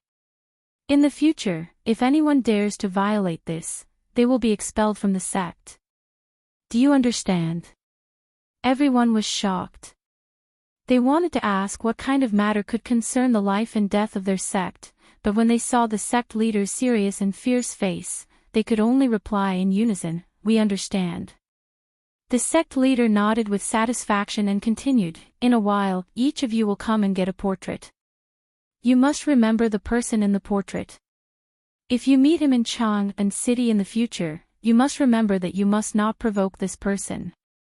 Otherwise, you will be expelled from the sect. Do you understand?" At this moment, everyone, from the disciples to the elders, was dumbfounded. Although their sect was only a second-rate sect, there was no one who was worthy of their fear. If they offended someone, they could just go and apologize, and the matter would be over. Was there a need to call everyone together with such great fanfare? Do you all understand? Seeing that no one answered him for a long time, the sect leader angrily repeated himself. "Understood. Understood." At this time, everyone finally reacted and agreed. "Yes. Good. Come and receive the portrait first and take a good look at it. If you meet the real person in the future, don't recklessly offend him." In a luxurious house in the south of Chang'an City. "Granduncle, the plan this time has failed. Not only did I fail to ruin Li Zixuan's reputation, but I also made him more popular in the hearts of the people. I deserve to die." In the afternoon, Cui Xuanji first asked the servants who had been sent out to spread the false news to come back, then he came to the room to report. On the soft couch in the room, a white-haired old man was half-sitting. It was Cui Xuanji's granduncle, Cui Zhenchuo. Cui Zhenchuo was Cui Shanfu's uncle and the uncle of the three Dugu empresses. However, as early as the Sui dynasty, because of being implicated by the dethroned crown prince Yang Yong, Cui Zhenchuo was removed from his position and exiled. His wife and children's properties were all confiscated, and his daughter was also sent to Yeting. Later, Yang Guang became the emperor, and the daughter of the Cui family was doted on by him. Yang Guang then issued another imperial edict, absolving Cui Zhenchuo and the others of their crimes, restoring his title of nobility, and also giving him some properties. However, Yang Guang courted disaster and destroyed the Great Sui dynasty in just a few years. Now that the Great Tang dynasty was ruled, Cui Zhenchuo, the head of the Qinghe Cui family's Zhengzhou branch, was just a decoration of the Li family. Cui Zhenchuo still had the title of Duke of the East County, but he only received a title without any real power. Even his title was a fake one, and he didn't have any real title. In Chang'an City, he was just waiting to die. However, as the head of the Qinghe Cui family's Zhengzhou branch, Cui Zhenchuo still had a lot of power. Sigh. I've heard about this matter. That Li Zixuan was able to destroy the 7 cultivators of virtue by himself, which was beyond my expectations. I can't blame you for this. You will have a chance to fight in the future. Don't be discouraged. Cui Zhenchuo sighed and comforted him helplessly. Hearing this, Cui Xuanji breathed a sigh of relief and said, "Thank you, granduncle." However, the process of how Li Zixuan destroyed the 7 cultivators of virtue must be very special. Xuanji, tell your father to investigate this matter. Cui Zhenchuo ordered with his eyes closed. Yes. Granduncle. West City, outside the Drunken Immortal restaurant. Li Zixuan couldn't help but find it funny when he saw the four drunken brothers shouting that they wanted to continue playing being sent back to their respective homes. He thought to himself, isn't this just a little game on the drinking table? Wait until there's a werewolf game in the future. Won't this group of people play all day long? Shaking his head, Li Zixuan got on the carriage and went home. Chapter 554. At night. In a mansion on the east side of the East County Duke's mansion. Xuanji. This is how Li Zixuan destroyed the 7 cultivators of true virtue. This kid is ruthless and ruthless. I'm afraid we can't afford to offend him. In the study. Cui Shanfu looked at his son and smiled bitterly. After listening to him, Cui Xuanji couldn't help but be shocked. After a long while, he came back to his senses and said, Father, how did Li Zixuan fly up to Snake Spirit Mountain? I've never heard of any tool that can fly so high. Cui Shanfu spread out his hands and said, You're not the only one who hasn't heard of it. I've lived for decades, but I've never heard of such a strange thing. As for what tool that kid used, he was afraid that it would be leaked in the imperial court, so he didn't say it on the spot. Humph. This brat is really crafty. Cui Xuanji said regretfully, that's really a pity. Li Zixuan is a novelty one after another. With his help, the imperial court will only become stronger and stronger, and the status of our aristocratic families will become lower and lower. Cui Shanfu also understood this, but the decline of the aristocratic families had already formed. How could they turn the tide with just their family alone? He sighed and got up. The current emperor is a rare sacred lord, and Li Zixuan can also be regarded as a good minister. What can we do with a good minister and a sacred lord? Let's just wait for the right opportunity. Xuanji, I called you here today to tell you that we shouldn't provoke Li Zixuan in the future. Although he said in the imperial court that there was only one true Qi iron ball, who knows if he was lying or not. If he were to throw out another one, none of our families would be able to take it. Fortunately, you did it secretly this time. Now that Badian and Snake King are dead, he won't be able to trace it back to us. But, Father, Cui Xuanji was unwilling to give up and wanted to say something, but Cui Shanfu didn't give him a chance. He waved his hand and interrupted, no buts. This matter is over. Xuanji, pack up and prepare to return to Zhengzhou. There's too much right and wrong in Chang'an. Zhengzhou is our route. In the early Tang dynasty, Zhengzhou was still called Zhengzhou. However, in the Tianbao era, Zhengzhou was renamed Xingyang County. Dad. I'm not going back. Cui Xuanji, who was used to the prosperity of Chang'an, could not bear to go back. He retorted with a red face. Bastard! How dare you not listen to your father? You have to go back this time. There was no room for negotiation. Humph. Cui Shanfu glared at Cui Xuanji and grunted angrily, and then he flicked his sleeve and left, leaving Cui Xuanji on the spot with an ashen expression. On this day, after Li Zixuan finished his breakfast, he took a horse carriage and went to Cloud Mountain with his guards. The matter on Snake Spirit Mountain had delayed him for a long time. In addition, after returning from Snake Spirit Mountain, he had to deal with Li Er, deal with the courtiers, and help Dugu Axayan deduce the 9 strategies beyond the swords. In total, he had not been to the construction site for more than half a month. He didn't know how the construction of the academy was going. Speaking of the 9 strategies beyond the swords, it could be said that he had dug a pit for himself because he had been continuously deducing it at home for 4 or 5 days, but he still hadn't completely deduced it. However, it couldn't be said that it was a complete failure, because he had comprehended something from the deduction these days. The most intuitive manifestation was that his 9 strategies beyond the swords now had a kind of invincible arrogance, and a kind of calmness that could predict the enemy's moves. However, in terms of the 9 strategies beyond the swords, he had only managed to deduce 3 moves: the sword-breaking move, the knife-breaking move, and the spear-breaking move. Moreover, when he connected them together, he felt that something was wrong. After a few more days of deduction, even someone as strong as Li Zixuan couldn't take it anymore. He felt that his head was hurting. Therefore, he decisively decided not to think about it anymore. He attached the 3 sword moves that he had deduced and the information of the 9 strategies beyond the swords that he could recall on a piece of paper and handed it to Dugu Aksayan for him to slowly think about it.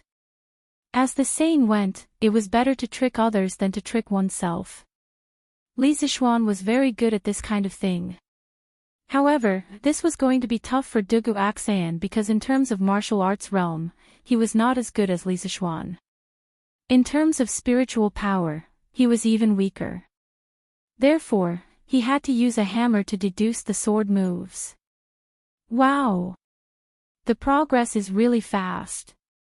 When he reached the peak of the Cloud Mountain, Li Zixuan saw that on the originally barren Cloud Mountain, there were actually many half-built red brick houses. Although these houses were only 2 to 3 zhang tall and didn't have a roof, Li Zixuan was still very happy to see them. This mountain was going to be the foundation of his future in Tang Dynasty. What made him even happier was that there were many cement roads on the Cloud Mountain. Walking on them, Li Zixuan couldn't help but feel a sense of familiarity. It was as if he had returned to the modern era. However, that was destined to be impossible because the air here was so fresh. There wasn't even a trace of industrial dust. How could it be the modern era? Hey hey hey. Alright, both of you pull with all your might. Not far away, Li Tai, the little fatty, was instructing the commoners to use a hemp rope to pull a basket of red bricks. The hemp rope went around a tall frame, and as the 2 commoners slowly pulled, the basket of red bricks also slowly rose. On the ladder next to the wall, there was a craftsman holding a shovel, waiting for the bricks to be transported over. Squeak squeak. Perhaps it was because there were too many bricks in the basket. The friction between the hemp rope and the support frame made unpleasant squeaking noises. Li Zixuan was originally still wondering where Li Tai, that little fatty, got such an ugly, beggar's version of a crane. At this moment, he suddenly shouted with a face full of shock, "Qingke, get out of the way for me." Although he was shouting, his feet didn't stop moving. This was because he saw that the hemp rope was already 2/3 broken, and Li Tai was standing right below the bamboo basket.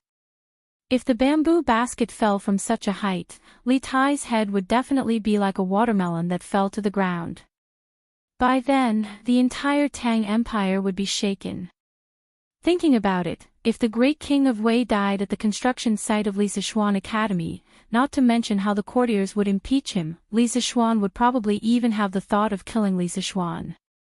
Even without considering the feelings of Li Zixuan and the courtiers, Li Zixuan didn't want to see anything happen to Li Tai. This little fatty was a disciple that he valued a lot. How dare you? Who dares to call themselves my father? Hearing the roar, Li Tai was enraged. Other than Li Zixuan, there was probably no one in the world who dared to call themselves his father. Crack! At this moment, the hemp rope finally couldn't withstand the weight and completely broke from the middle. With a whoosh, the bamboo basket fell rapidly and went straight for Li Tai's head. Chapter 555. Be careful, Captain. The moment the rope broke, the 2 workers felt their hands loosen and almost fell. When they came back to their senses, they wanted to rush forward to save Li Tai. Gu Xiaomao, the vice-captain of the 8th team of the 1st Regiment, was waiting for Li Tai to succeed in his experiment. However, when he saw this scene, he was scared out of his wits and his legs went soft. Perhaps ordinary people didn't know about Li Tai's identity, but he knew about it. If something happened to Li Tai here today, he would definitely not be able to escape. He might even implicate his family. Thinking of this, Gu Xiaomao's face turned pale. He wanted to save Li Tai, but his legs were so weak that he couldn't move at all. F***ck. Li Tai looked up and was almost scared to death. He subconsciously wanted to run away, but with his body size and his slow reaction, how could he escape before the bamboo basket fell? Seeing that the bamboo basket was getting closer and closer to his head, Li Tai couldn't help but shout in his heart, "This prince is going to die today. Li Zishuan, oh, Li Zishuan, this prince is using my life to help you build the academy. When you return, remember to burn something interesting for this king to bring to the underworld." Huff! Bang! Just as Li Tai closed his eyes and cursed in his heart, he suddenly felt a gust of wind beside him. Following that, he heard a dull thud. He couldn't help but wonder, so many bricks hit my head, but it doesn't hurt. It seems like people don't feel pain after death. F***ck. Of course you don't feel any F***king pain, because I caught it for you. Li Zishuan, who was holding the bamboo basket with one hand, scolded in annoyance. He was really angered by this little fatty, which was why he called him daddy twice in a row. Fortunately, there were no outsiders here, or else he would definitely report him. In this situation, if Li Zishuan had come a tenth of a second later, Li Tai's life would have been gone. How could Li Zishuan not be angry? Little Xian, why are you here? Ha! I'm not dead. I'm not dead. Little Xian is awesome. You can even catch such a heavy basket of bricks. Amazing, amazing. Li Tai opened his eyes. When he saw Li Zishuan holding the bamboo basket, he was first shocked, then a burst of joy from surviving a calamity arose spontaneously. He jumped away from the bottom of the bamboo basket with lingering fear and then laughed loudly. Li Zishuan's face couldn't help but twitch. He threw the basket of bricks in his hand to the side and said with a fierce expression, "Brat, if you want to move bricks, then do it properly. Why are you standing under the bamboo basket? If I didn't come over today, who would be able to bear the responsibility if something happened? Do you know how many innocent people will die because of you?" Cough, cough. Li Tai's face turned red and said with shame, "I just wanted to observe the operation of the brick-moving machine from this angle and see if there are any improvements to be made. I didn't expect that such a thick rope couldn't even handle a few bricks. I didn't think it through and miscalculated." F***ck. Li Zishuan shook the hand that just caught the basket and couldn't help but interrupt, "You call this a few bricks? Damn it, can't you guys get a bigger bamboo basket? This big basket of bricks is at least 200 pounds. Can't you use a smaller bamboo basket for your experiment?" Li Tai glanced at Li Zishuan's hand and muttered, "How can I do experiments with a smaller bamboo basket? This brick-moving machine is specially made to be lazy." Li Zishuan said angrily, "What did you say?" "Boss. This is all my fault. I shouldn't have let the captain do this. I should have let everyone carry the bricks properly." Gu Xiaomao finally came back to his senses. He came to Li Zishuan and bowed repeatedly to apologize. Li Tai stared and said, "Gu Xiaomao, I wanted to do this. It's none of your business. You shut up first." Li Zishuan snorted and then said sternly to Gu Xiaomao, "Gu Xiaomao, you are indeed responsible for this. Even though Qing Ke is doing the same things as you, eating the same food, and sleeping in the same room, you know very well how important the responsibility is to him. I'm not asking you to give him preferential treatment. He will do what he should do himself. But as the vice captain, you have to pay attention to his safety at all times. Qing Ke was standing under the basket just now. Didn't you think that there would be danger? If something happened to him here today, do you think you'll have a good time?" Gu Xiaomao's face was pale as he replied bitterly, "I won't have a good time. I'm sorry, boss. I didn't think it through and didn't take precautions.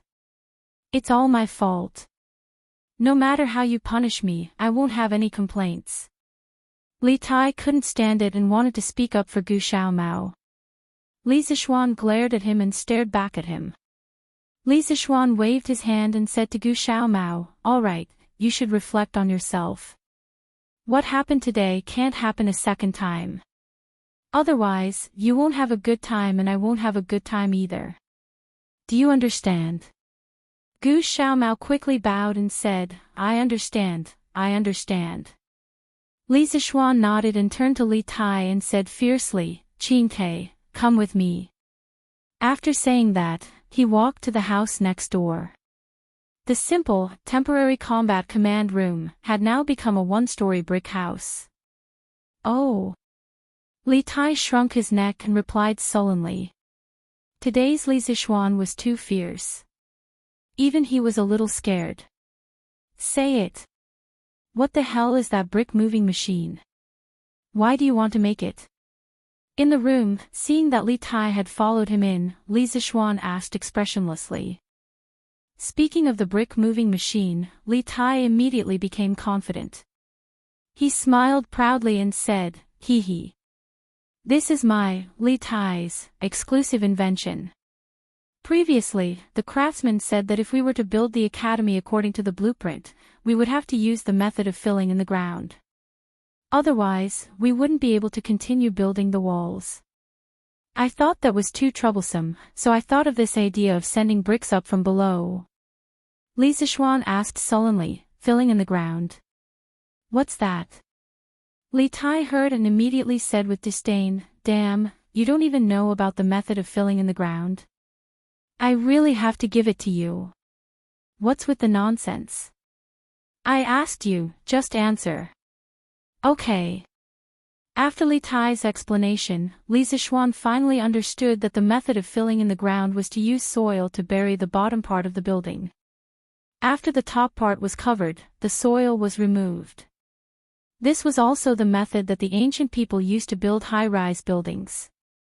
After all, in this era, there was no lifting equipment. After listening to Li Tai's explanation, Li Zixuan was speechless and said, "So? That's why you made such a lousy toy? You're such a clever little brat." Chapter 556. Little Smarty Boy. Li Tai's face turned green when he heard Li Zixuan calling him that. He shouted, "F***ck, you're the little smarty boy. Also, you can insult me, but you can't insult the brick moving machine I made. I thought about it for a long time before I came up with it." When Li Zixuan heard this, he was almost amused by this little fatty. He laughed and said, "Insult you? How did I insult you? Also, what kind of brick moving machine is this? What the hell are you making? Have you considered the stability of the base? Have you ever thought that the friction between the hemp rope and the frame will be too strong? Have you ever thought that if the goods are heavier, the workers won't be able to move them? Have you ever done a stress analysis on the frame?" With Li Zixuan's series of questions, Li Tai couldn't help but be stunned. He muttered, "If the goods are too heavy to move, you can ask more people to do it. But what is friction? What is stability? What is stress analysis? Humph. You didn't even do a theoretical analysis, and you want to put it into practice. You can only fail if you put it into practice." Li Tai was unconvinced and said, "This is just an accident. Next time, it will be better than this." "Ha! If you don't change your method, you won't be able to do it even if I give you a year." Li Zixuan, who had done countless research projects in school in his previous life, knew that before a new technology was born, there must be careful theoretical analysis. Without a theoretical basis, trying to do it recklessly was tantamount to a blind man trying to figure out an elephant. The efficiency would be greatly reduced. "Ha! If you're so capable, come and do it. You've been gone for more than half a month. I thought you would only come back after the academy was built." Li Tai was a little annoyed. He sat on the stool next to him and complained loudly. "Ah." Speaking of this, Li Zixuan felt that he was in the wrong and didn't want to argue anymore. He touched his nose and said awkwardly, "Ahem. I came back to Chang'an to do something." Now that the matter is settled, I will come here more often. Little Fatty curled his lips and said, I know you're busy. Our great hero single-handedly annihilated an entire clan. How awe-inspiring. TSK, Tisk. It had been a long time since that incident happened, so Li Tai obviously knew about it. But his tone was a bit. Li Zishuan raised his hand and said angrily, F***CK. If you have something to say, can't you just talk nicely? Why do you have to be so sarcastic? Are you asking for a beating? Little Fatty immediately cowered and hurriedly said, How am I being sarcastic? This prince is praising you. Sigh. Don't hit, don't hit. At most, I won't tell Imperial Father about you calling yourself lousy in front of me. Li Zishuan was stunned. Then, he sneered, Ha. Do you dare to say it? Li Tai rolled his eyes. Of course, he didn't dare to say it. If he said it, Li Er and Empress Zhangsun would know that he was almost killed at the construction site today. In that case, he wouldn't be able to come out easily in the future. Go get me a pen and paper. I want charcoal. Xiaoning should have it. Li Zishuan smiled and said suddenly. Ah. What do you want to do? Li Tai didn't react and said in a daze. Li Zishuan said unhappily, What can I do? To give you a lesson. Today, I'll show you what a real brick moving machine is. When Li Tai heard that, he wasn't displeased by Li Zishuan's impatient tone at all. Instead, he was overjoyed and said, Haha. Good, good, good. I'll go get you a pen and paper. Although he felt that he wasn't much worse than Li Zishuan before he built the brick moving machine, he realized the gap between them after he almost lost his life. When he heard that Li Zishuan wanted to help improve the brick moving machine, he was happy. Lord Ju. Let me do such a small thing. Brother Chicken, who came with Li Zishuan today, came over and cupped his fists. He muttered in his heart, Only my Lord Ju would dare to ask the Emperor's favorite prince to help get a pen and paper. Before Li Zishuan could say anything, Li Tai patted Brother Chicken's arm and said, I'll go get it. You stay here. After saying that, he went out. Brother Chicken stood there, stunned and speechless. Li Zishuan laughed and said, When a student helps a teacher get a pen and paper, even the ministers in the imperial court won't say anything. Feiji, you're overthinking it. Pang Feiji said, You're right, Lord Ju. Master. Master. At this moment, there was a knock on the door, followed by Iron Egg's shout. Come in. Li Zishuan hurriedly said. Master. How do you have time to come over? As soon as he said that, Iron Egg walked in with Lon.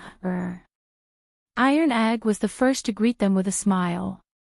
Lon hadn't seen Li Zishuan for a long time. She hugged Li Zishuan's arm and giggled, Brother, brother. You're finally here. Lon missed you so much. Li Zishuan waved at Iron Egg, indicating that he didn't need to be so polite. Then, he rubbed Lon Er's braids and smiled dotingly. Ha! Little girl, you know how to lie too. If you miss me, why don't you go home? You must be playing wild here and can't bear to go home. He hadn't returned to Cloud Mountain for more than half a month, but Lon hadn't returned home for more than half a month either. He had been staying at Han Tianhu's house these days, sleeping in Han Yushi's room in the past. During this period, Madame Li felt worried and came to visit a few times. However, when she left, Lon couldn't bear to leave no matter what, so Madame Li didn't force her. It was said that this girl had now dominated the Han and Mei villages and had become the king of the children here. Usually, she would follow Iron Egg to Cloud Mountain to watch the fun and see strange things, or she would instruct her friends to dig for bird eggs, or she would become a teacher and teach others how to read and write. She was really carefree. Hee hee. No way. Lon is busy. Brother, are you thirsty? I'll get you some water. The little girl shook Li Zixuan's arm embarrassedly and said sweetly. Li Zixuan laughed and joked, "Ha! How can I trouble my family's missy? Brother isn't thirsty. Lon, go play by yourself." Lon, wrinkled her nose and said unhappily, "Humph. Stinky brother, you still treat Lon, as a child. I'm not leaving today. I'm going to follow you. Little Xian. I brought a pen and paper." "Ah. Iron Egg, you're here too." Just as Li Zixuan was having a headache over Lon, Li Tai finally came back with a pen and paper. When he saw Iron Egg in the house, he greeted him a little unnaturally. Iron Egg nodded and said, "Yes, by the way, Qingke, yesterday I heard that you were going to test the brick moving machine you recently invented. How was it?" Li Tai. Chapter 557. Hee hee. Iron Egg, do you still need to ask? Look at Brother Green Sparrow's expression. He must have failed. I told you that without my brother's help, he wouldn't have succeeded. Lon pointed at Li Tai and giggled. Don't expose someone's shortcomings. Lon's words could be said to be ruthless, directly stabbing into Li Tai's heart. The little fatty's face darkened, and he almost vomited a mouthful of blood. Li Zixuan was afraid that he would be too embarrassed, so he said to Lon, all right. Lon, go and have fun. I'll come and find you when I'm done." After that, he took the pen and paper from Li Tai's hands and walked to the desk at the side and sat down. Lon saw this and understood that Li Zixuan was going to be busy with business, and it was all business that she was not interested in. Hence, she replied with an "oh" and went out. Li Tai heaved a sigh of relief and came over to ask curiously, "Xiao Xian, what kind of brick moving machine are you going to design? Can it compare to mine?" Li Zixuan's charcoal pencil paused and he sneered, "Ah. You still have the nerve to compare your broken toy with mine. You can just watch from the side." After that, he was too lazy to talk nonsense and began to concentrate on drawing. Speaking of the crane, it was necessary to talk about the pulley block on the crane. Other than the hydraulic transmission mechanism, the most important part of the crane was the pulley block. The fixed pulley block was a fixed fulcrum and prevented the rope from being messed up. The moving pulley block was mainly used to save effort. As long as the design of the pulley block was reasonable, it was not unusual for a person to pull up a 500 kilograms heavy object. Let's make a simple crane first. Li Zixuan instantly had an idea. The crane's base, connecting rod, pulley block, lifting mechanism, and luffing mechanism all appeared in his mind. These components, under Li Zixuan's pen, quickly formed a beggar's crane with wheels. There was no other way. Although Li Zixuan could draw a 3D model of the modern large-scale cranes, almost all of them were hydraulic cranes. Even if he could draw one, it could not be done with the industrial level of this era. Hence, after thinking about it, he could only make a human-powered crane with pulley blocks as the core. "You're done." Li Tai saw that Li Zixuan had stopped and could not help but ask. Li Zixuan nodded and said, "Yes." Li Tai furrowed his brows and picked up the drawing. After looking at it for a long time, a trace of surprise appeared on his face. He praised, "This little wheel's design is good. With this thing, the hemp rope will suffer much less wear and tear in the future. I don't have to worry about the rope breaking anymore." Li Zixuan said with a faint smile, "Oh. Not bad. Qingke, it's not easy for you to see this. But you only know one part of it and not the other. Iron Egg, come and take a look.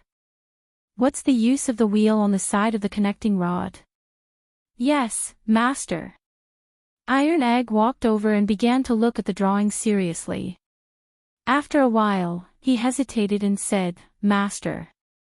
In addition to the wheel at the top of the connecting rod, there's probably something else that's connected to the bottom. Li Zixuan looked at Iron Egg with appreciation and said with a smile, "Not bad, not bad. Iron Egg, you're very accurate. Do you know what's the mystery of this wheel?" Iron Egg said embarrassedly, "Sorry, master. I can't see it." Li Tai muttered, "It's just a broken wheel. What mystery can there be?" Li Zixuan was too lazy to bicker with little fatty. He pointed to the drawing and explained to them, "Iron Egg. Ching K. I call this small wheel a pulley. The top is called fixed pulley. You can all guess its function. It's used to fix the fulcrum, prevent the rope from messing up, and reduce the wear and tear of the rope. The bottom pulley is called moving pulley. It's very useful. It can save half of the strength." Iron Egg and Li Tai were shocked and said in disbelief, "Save half of the strength? How is that possible?" Li Zixuan smiled indifferently and said, "How is it not possible? When using moving pulley, the hook weight is suspended by 2 pieces of rope.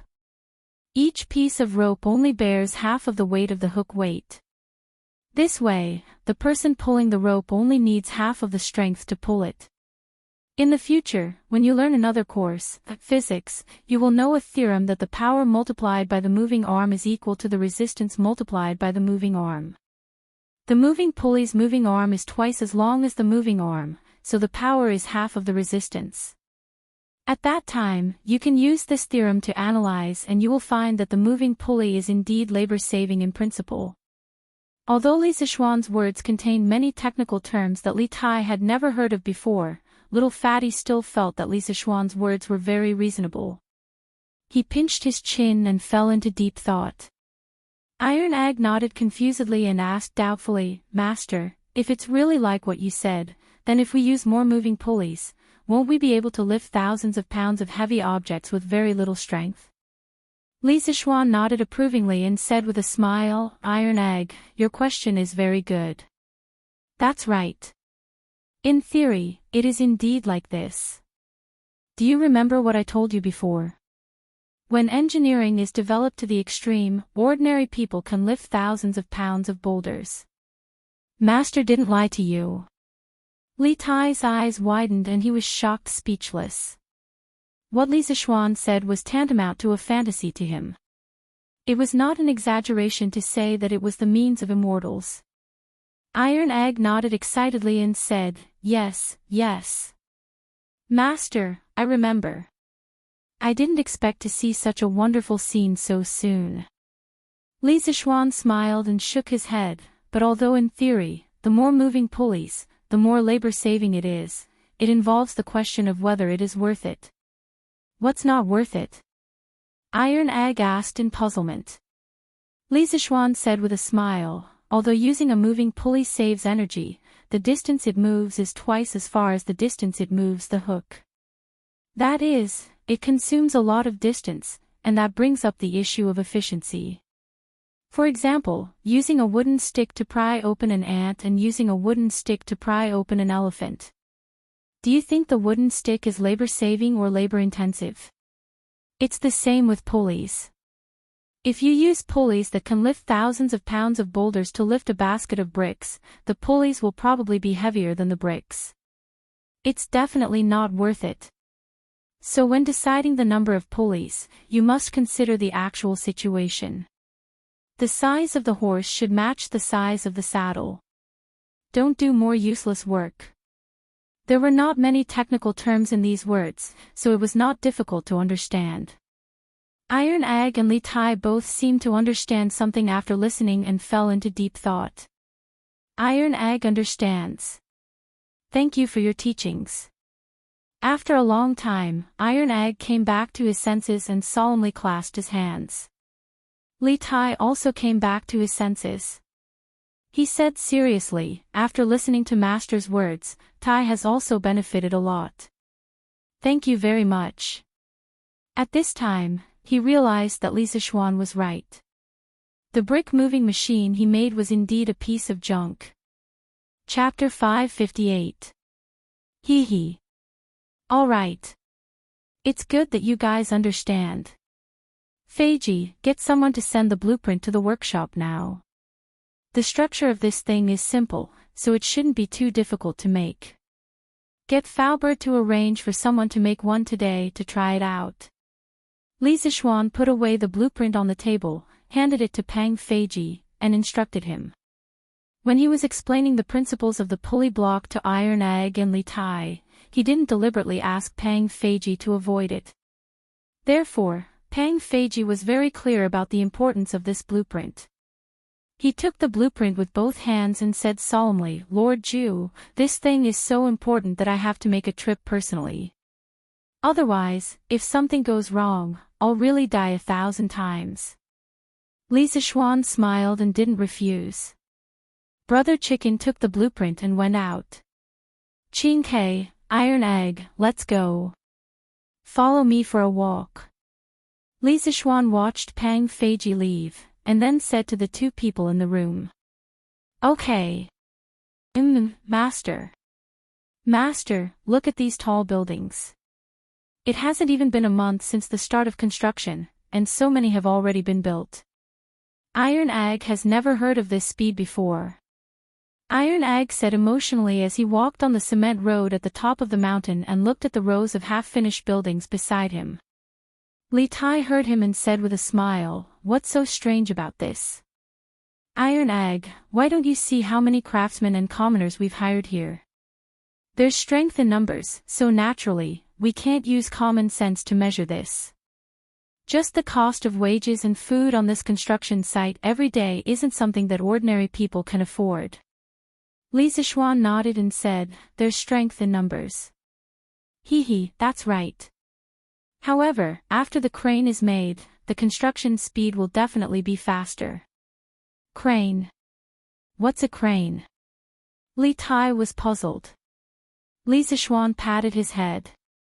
He just remembered that he was just explaining the principles of the pulley block to them and forgot to tell them that thing was a crane, so he said, "The crane is the improved version of the brick moving machine that I just designed. I feel that it's definitely not just for moving bricks, so I called it a crane." Iron Egg said excitedly, "Crane. That's a good name." In fact, he previously felt that the name of Li Tai's brick moving machine was too old-fashioned, but he didn't say it out of consideration. "Ah. Boss Meng, bring 2 men with you to move these bricks up. There's not enough over there." "Hee hee, I'm going." At this moment, Li Zixuan suddenly heard an incomparably familiar voice. He looked towards the source of the voice and saw a person he would never have thought of. It was the little idiot Sun Zifan. He pointed at the little idiot in astonishment and asked, "Why is this kid here?" Seeing Li Zixuan's astonished look, Li Tai said proudly, "Hee hee.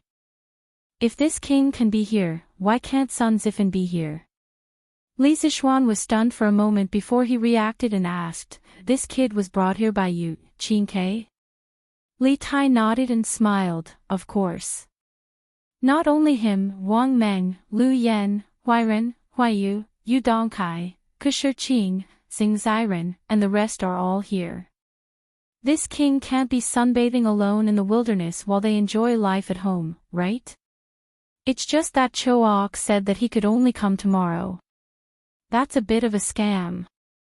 However, more than half of the people from the school were called by me. How about it? I'm awesome, right?" After Li Tai said that, he put on an expression of wanting to be praised and quietly waited for Li Zixuan to praise him. Li Zixuan was stunned when he heard that. He thought for a moment and suddenly asked in disbelief, "Kushi Qing? Xing Ziren? Lu Yan? The 3 of them are here too."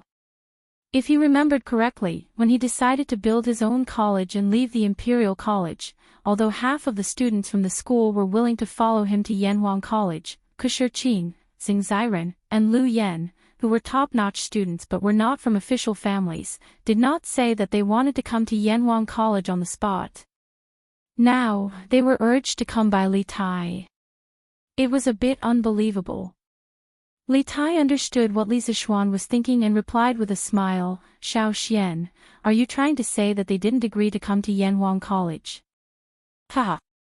Maybe at that time, they were hesitant to come to Yanhuang College and lose their future, but how many idiots are there in our school? Xiao Xian, you've made so much news recently. Even idiots know that only by coming to Yanhuang College can they learn real knowledge. Also, I have to admit that you're quite charming. As far as I know, many students in the school have fallen out with their families in order to study under you. Li Zixuan was silent for a while. To be honest, when he left the Imperial College, he was sad to see those students wavering, but he definitely did not blame them. After all, this so-called Yanhuang College was just a mediocre private school in his previous life. It was unrealistic to ask people to give up Tsinghua or Peking University to go to a small school like yours.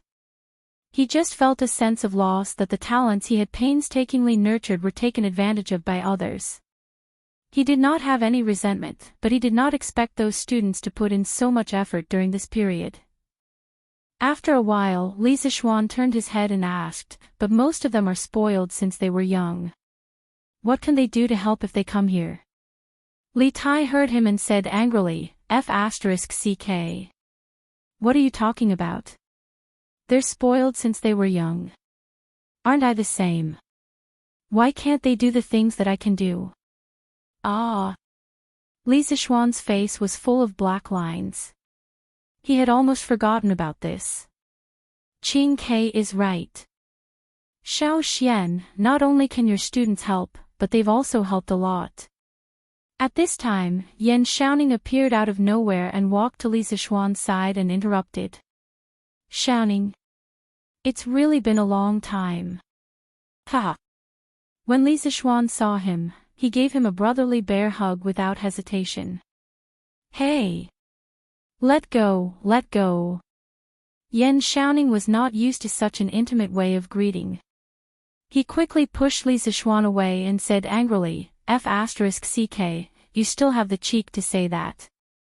When you left the last time, you said that you would be back in a few days.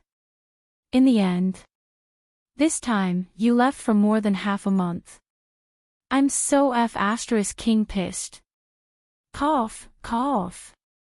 Li Zixuan coughed awkwardly and said shamelessly, didn't I already compensate you just now?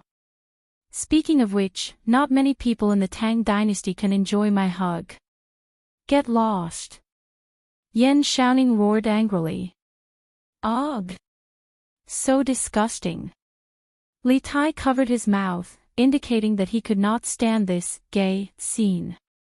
Li Zixuan waved his hand nonchalantly and said, this is romance between men. What do you know? Oh, right, Xiaoning, you said that these students have helped a lot. What do you mean? Chapter 559. Yan Xiaoning didn't know what romance was between men, but he knew that Li Zixuan was just joking. Now that they were talking about serious matters, he became serious and said, although these students from the Institute of Mathematics can't be compared to those commoners in terms of physique, they are all very smart.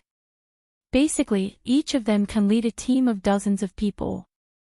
They are very good at the allocation of various tasks and the budget of materials and supplies. Although these 10,000 people could work in an orderly manner in the past, with the addition of these students, I can clearly feel that the entire construction corps' work efficiency has increased by a lot. Moreover, at Shaoxian, the academy that you want to build has many buildings that have never appeared in my Tang Empire before. During the actual construction, there will always be various kinds of problems. A while ago, it really gave me a headache. Fortunately, Qing Ke called in these students from the Institute of Mathematics. You don't say, these students of yours are very different from those bookworms that only know how to read the 4 books and 5 classics. They can really apply what they have learned. Many of them may not be familiar with the work here when they first came, but after a few days, they can manage the people under them in an orderly manner. They can also give some very innovative and practical suggestions. They are really helpful to us. When Li Zixuan heard this, his mood immediately became happy. In the past, he didn't understand how teachers felt when they saw their students become successful. Now, he completely understood. That kind of happiness was not the same kind of happiness as earning $1 million. It was a kind of comfort that came from the inside out. At this time, Yan Xiaoning said again, "Xiao Xian, my dad said that he wants to pick a few of your students and put them in the Ministry of Works. What do you think?" Li Zixuan immediately glared and said, "Not good. How much have they learned? What can they do in the Ministry of Works? Serve tea and water to those in charge? Definitely not. Besides, working in the Ministry of Works is tiring and the salary is low. Is this work for humans?" The last sentence was a bit too much. Yan Xiaoning said exasperatedly, "How can you say that? To think that my father and second uncle even came here to help a few times. You are a classic example of an ingrate. I'll tell my father when I get back." Li Zixuan knew something was wrong and quickly said, Hey. Xiaoning, don't. I'm praising the Ministry of Works for being noble and virtuous ministers of the country." Humph. Who are you kidding? Yan Xiaoning snorted in disbelief. The two of them laughed and joked for a while before a craftsman came over and called Yan Xiaoning away. Li Zixuan then brought Iron Egg and Li Tai to Sun Zifan. At this time, the sun was about to rise to the top of their heads. It was very obvious that Sun Zifan's face was covered in sweat. However, this guy seemed to be used to it. He didn't care about it and continued to direct people to work. He had the posture of a leader. "Zifan." Li Zixuan walked behind Sun Zifan and called out softly. Sun Zifan paused, turned around and said in surprise, "Hey. Mister, you're here." After saying that, this little joker put down his work and ran over. It looked like he wanted to give Li Zixuan a hug. Li Zixuan didn't want to hug this sweaty little fatty. Yes, this joker was a little chubby, but definitely not as chubby as Li Tai. When the two of them stood together, one was big and the other was small. They were quite compatible. Stop. What are you so excited about?" Sun Zifan said matter-of-factly, "I haven't seen Mr. for so long, of course I'm excited. I've been here for 7 or 8 days, but I've never seen Mr.'s shadow.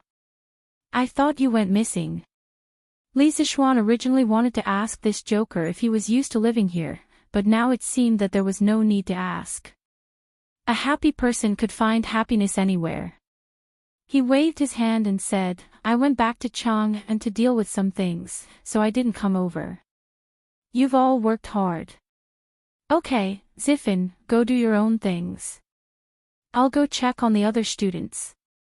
This afternoon, I'll treat you all to lunch. At the Han village at the foot of the mountain." After saying that, he prepared to leave. Sun Zifan said anxiously, "Hey. Mister, wait. I have something to tell you." Li Zixuan stamped his feet and said, "What?" Hee. Sun Zifan scratched his head awkwardly and said hesitantly, "I heard that Mr. has made a flying tool. When I go back to Chang and someday, can Mr. let me try it?" Li Tai finally remembered this and shouted, Yes. It's that fairy lamp. Xiao Xian, you have to let me sit on it. I've never flown before." Iron Egg also looked eager to give it a try, but he didn't say anything. Because he was Li Zixuan's disciple and brother-in-law, he didn't have to worry about not being able to sit on the fairy lamp. Li Zixuan couldn't help but look at the two little fatties in front of him, and then said with a half-smile, "Zifan, Qingke, with your size, aren't you afraid that you'll crush the fairy lamp and fall from the sky?" The two of them suddenly felt like they were hit by 10,000 points of critical hit. Sun Zifan said, "Hurt, mister, aren't you making your students too disappointed?" Li Tai wasn't so easily fooled. He thought about it and said angrily, F***. Xiao Xian, don't scare us. Your fairy lamp can definitely withstand Ziffin and me. Others don't know, but I know that the 7-headed giant snake in your house was brought back by you using the fairy lamp. Sun Ziffin's eyes lit up when he heard that, and he looked at Li Zixuan eagerly. Li Zixuan was helpless and could only say with a headache, well, the fairy lamp currently has a design flaw. After ascending to the sky, you can't control the direction, and once you go up, it's hard to come back down. Are you too sure you want to give it a try? Ah. The two of them were immediately confused. Li Tai wondered, then how did you control the direction last time? Li Zixuan smiled and said, Qing Ke, don't compare yourself to me. I know martial arts, and I won't be troubled by this. Okay. I'm not going to talk nonsense with you guys. I'm going to see Xiren and Kusher Qing. After that, he ignored the two little fatties who were flustered in the wind and left with Iron Egg. Hey! This fairy lamp is used to bring girls, how can it be used to carry little fatties? A while ago, I was too busy and didn't have time to bring girls. Now that I have time, maybe I can consider it. Li Zixuan thought to himself as he walked. In fact, the main reason was that the fairy lamp was unstable now. If it was used to carry people and he wasn't there to look after them, it would be easy for something to happen. However, he wasn't particularly willing to bring two big guys to see the scenery in the sky, so he could only let them suffer for now. Chapter 560. Noon. Han Family Village, Han Tianhu's house. Li Zixuan, Yan Xiaoning, Li Tai, Iron Egg, Lan, Sun Ziffin, Wang Meng, Kusher Qing, and the other students from the School of Mathematics were all gathered in the main hall. The scene was very lively. There were close to 30 people, so one table was definitely not enough. There were 3 tables in total. The Han family's front hall, which was not very spacious to begin with, suddenly became very crowded. Since they were outside, they couldn't possibly treat their students to a meal in the cafeteria of Yunshan, right? At first, Li Zixuan planned to freeload at his father-in-law's house for lunch. Later, after seeing Sun Zifan, he thought about it. One person freeloading was freeloading, and more than 20 people freeloading was also freeloading, so he simply brought them all over. However, this made things difficult for Han Lizheng. After Iron Egg knew about Li Zixuan's plan, he came back 2 hours earlier to help Han Lizheng prepare the meal.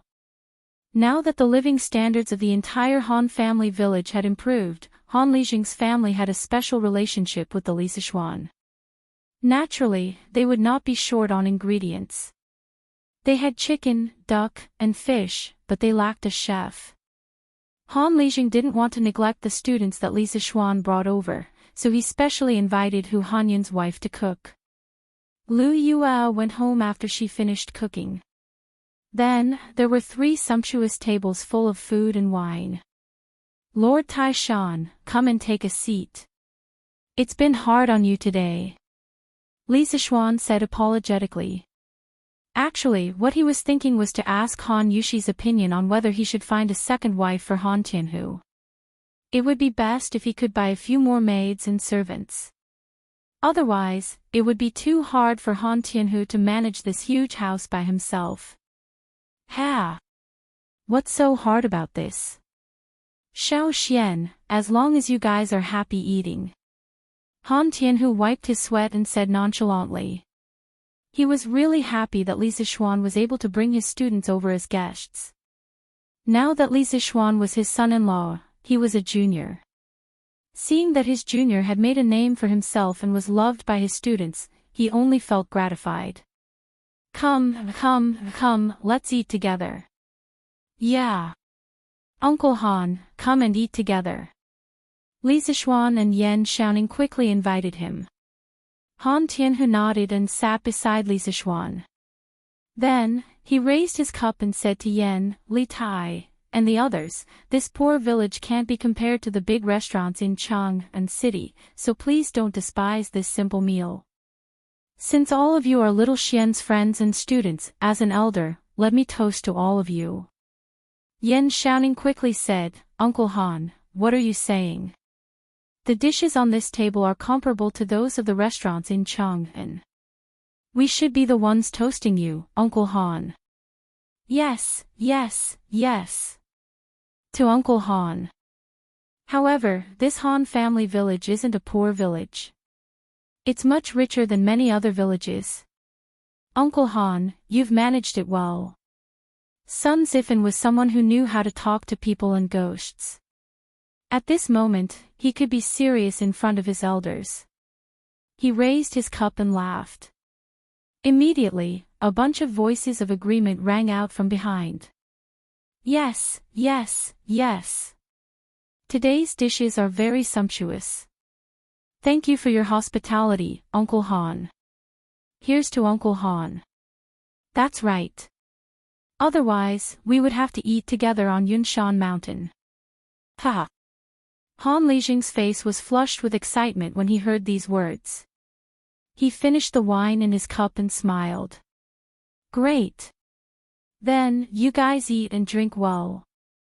Li Zishuan took over the conversation with a smile and looked at the crowd.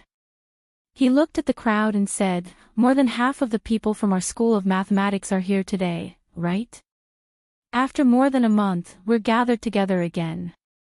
Kusher Qing, Xing Ziren, Lu Yan, and the rest of you didn't plan to go to Yanhuang College with me. However, since you're sitting here now, it proves that you're willing to continue learning with me and that you're optimistic about the future of Yanhuang College. I won't say thank you to you for this. I'll only congratulate you. I congratulate you for making the best choice in your life. In a month, Yanhuang College will be officially established. At that time, you'll see an unprecedented college. At that time, Yanhuang College won't be a place where others can enter just because they want to. Come. To all of you. Everyone, let's have a toast. Okay. Well said, sir. Although the college hasn't been built yet, Sun Zifan have already fallen in love with Yunshan. To Sir. Li Tai and Sun Zifan cheered loudly. However, Kusher Qing, Xing Ziren, Lu Yan, and the others' eyes were slightly red. They saluted Li Zishuan from afar. It could be seen that they didn't have a good month. Li Zishuan put down his wine glass and laughed. Ha! Good. Stop saluting each other, let's eat. I know you didn't eat well on Yunshan. Let's have a good lunch.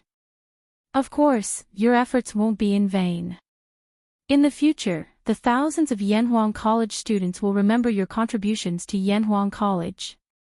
Kusher Qing solemnly cupped his hands and said, due to some reasons, I didn't immediately express my willingness to join Yanhuang College. I'm very ashamed. Please don't blame me. Xing Ziren, Lu Yan, and the others also hurriedly cupped their hands and apologized. Li Zishuan smiled and waved his hand. Ha! Don't blame me, don't blame me.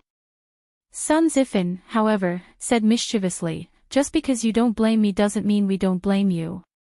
Kusher Qing, you should punish yourselves by drinking 3 glasses. Kusher Qing gritted his teeth and said, all right. 3 glasses it is. After saying that, he was about to pour himself a glass of wine. Li Tai hurriedly shouted, hey, hey, hey, wait. If you're all drunk, who's going to help you in the afternoon? Don't drink so much. Pfft. Li Zishuan couldn't help but burst out laughing. This little fatty had become the supervisor of the construction site. Xing Ziren's face was full of black lines. He hesitated for a moment and said, I'll choose to get drunk. Ha ha ha. Shiqing, Ziren, Lu Yan, have you all thought about it? Do you want to come to Yanhuang College? After lunch, Li Zishuan took a rest under the big tree in the Han residence's courtyard for a while and led the group of students on the road to Yunshan. Kusher Qing nodded firmly and said, Sir, we've all thought about it. In fact, none of the 44 students in our school doesn't want to continue learning from you. When you left the Imperial College, the reason why so many people didn't express their opinions on the spot was mainly because they were concerned about the opinions of their family members. As far as I know, many of our classmates have been thinking of ways to persuade their families in the past month. I believe that when the college starts next month, the 44 students in our school will definitely gather together again. Li Zixuan was silent. He put his hands behind his back and sighed deeply. I hope so. I can't bear to part with all of you. Chapter 561. In the afternoon. After returning to Cloud Mountain, the group of people returned to their respective posts and busied themselves with their own tasks. Li Zixuan did not stay idle either. With his hands clasped behind his back, he strode forward and began patrolling around his territory. He was not patrolling to see if anyone was slacking off. The reward and punishment system that he had set in the beginning had stimulated everyone's enthusiasm to work. Now, no one in the entire construction site would slack off. No one would complain that they had too much work to do. On the contrary, they were afraid that their team would not be assigned any work. This was because not only would the food be worse, but the bonus at the end of the month would also be reduced. This guy was completely full and had nothing to do, so he wandered around aimlessly. Ha!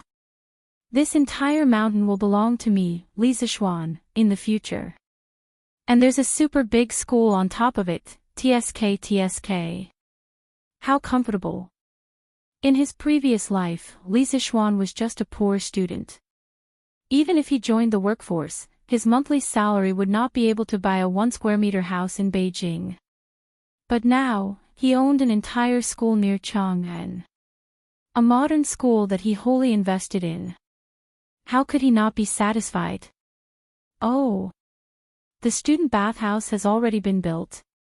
All around him were half-built houses. Only the larger building next to the student dormitory had been completed. Li Zixuan thought for a while and recognized that it was the student bathhouse. He sighed and walked in. Cement walls, cement floor, and empty space. This should be used to store wardrobes in the future. Inside, there were small cubicles. In the future, when water pipes and sprinklers were installed, it would be a student bathhouse that all modern schools had. These things would not be considered rare in modern times. But to the ancient people, those students would probably not be used to it when they first came in to take a bath. Right, water. What should he do with the water on Yunshan? He could not expect people to carry water down the mountain every day, right? How troublesome would that be? Thinking of this, Li Zixuan could not help but frown deeply. The monthly water consumption of a school was terrifying. No one knew this better than him. The water problem of Yanhuang College had to be solved as soon as possible. Lord Zhu. Lord Zhu. So you're here. I've finally found you. At this moment, Pang Feiji suddenly ran in from outside and said while panting. Li Zixuan collected his thoughts and asked, Feiji, you're back. Is that thing already done by the workshop? The beggar's version of the crane he designed was not complicated. It only had a base, supporting rods, pulley blocks, and some structures to adjust the angle and direction. It was not difficult to make. Pang Feiji said excitedly, Yes, Lord Zhu. I've already brought it here on an ox cart. It's right in front of Guanghua Building now.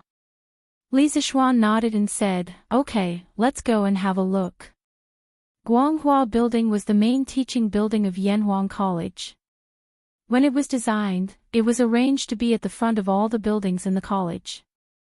In Li Zixuan's opinion, this building would be the face of Yanhuang College in the future. Of course, it had to be seen by everyone.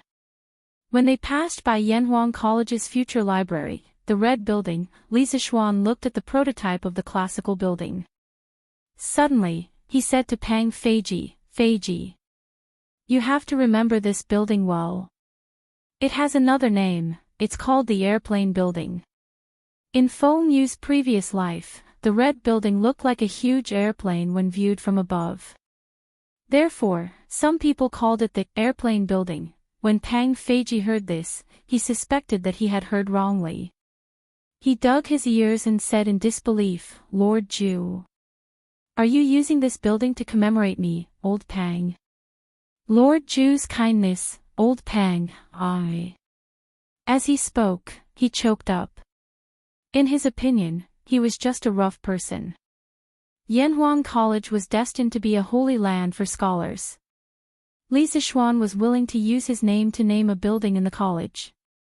To him, it was such an honor. How could he not be excited? Cough cough. Li Zixuan saw that this guy was forcing himself to be dramatic.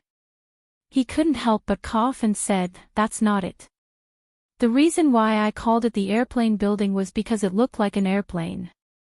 After that, he ran away as if there was oil on the soles of his feet.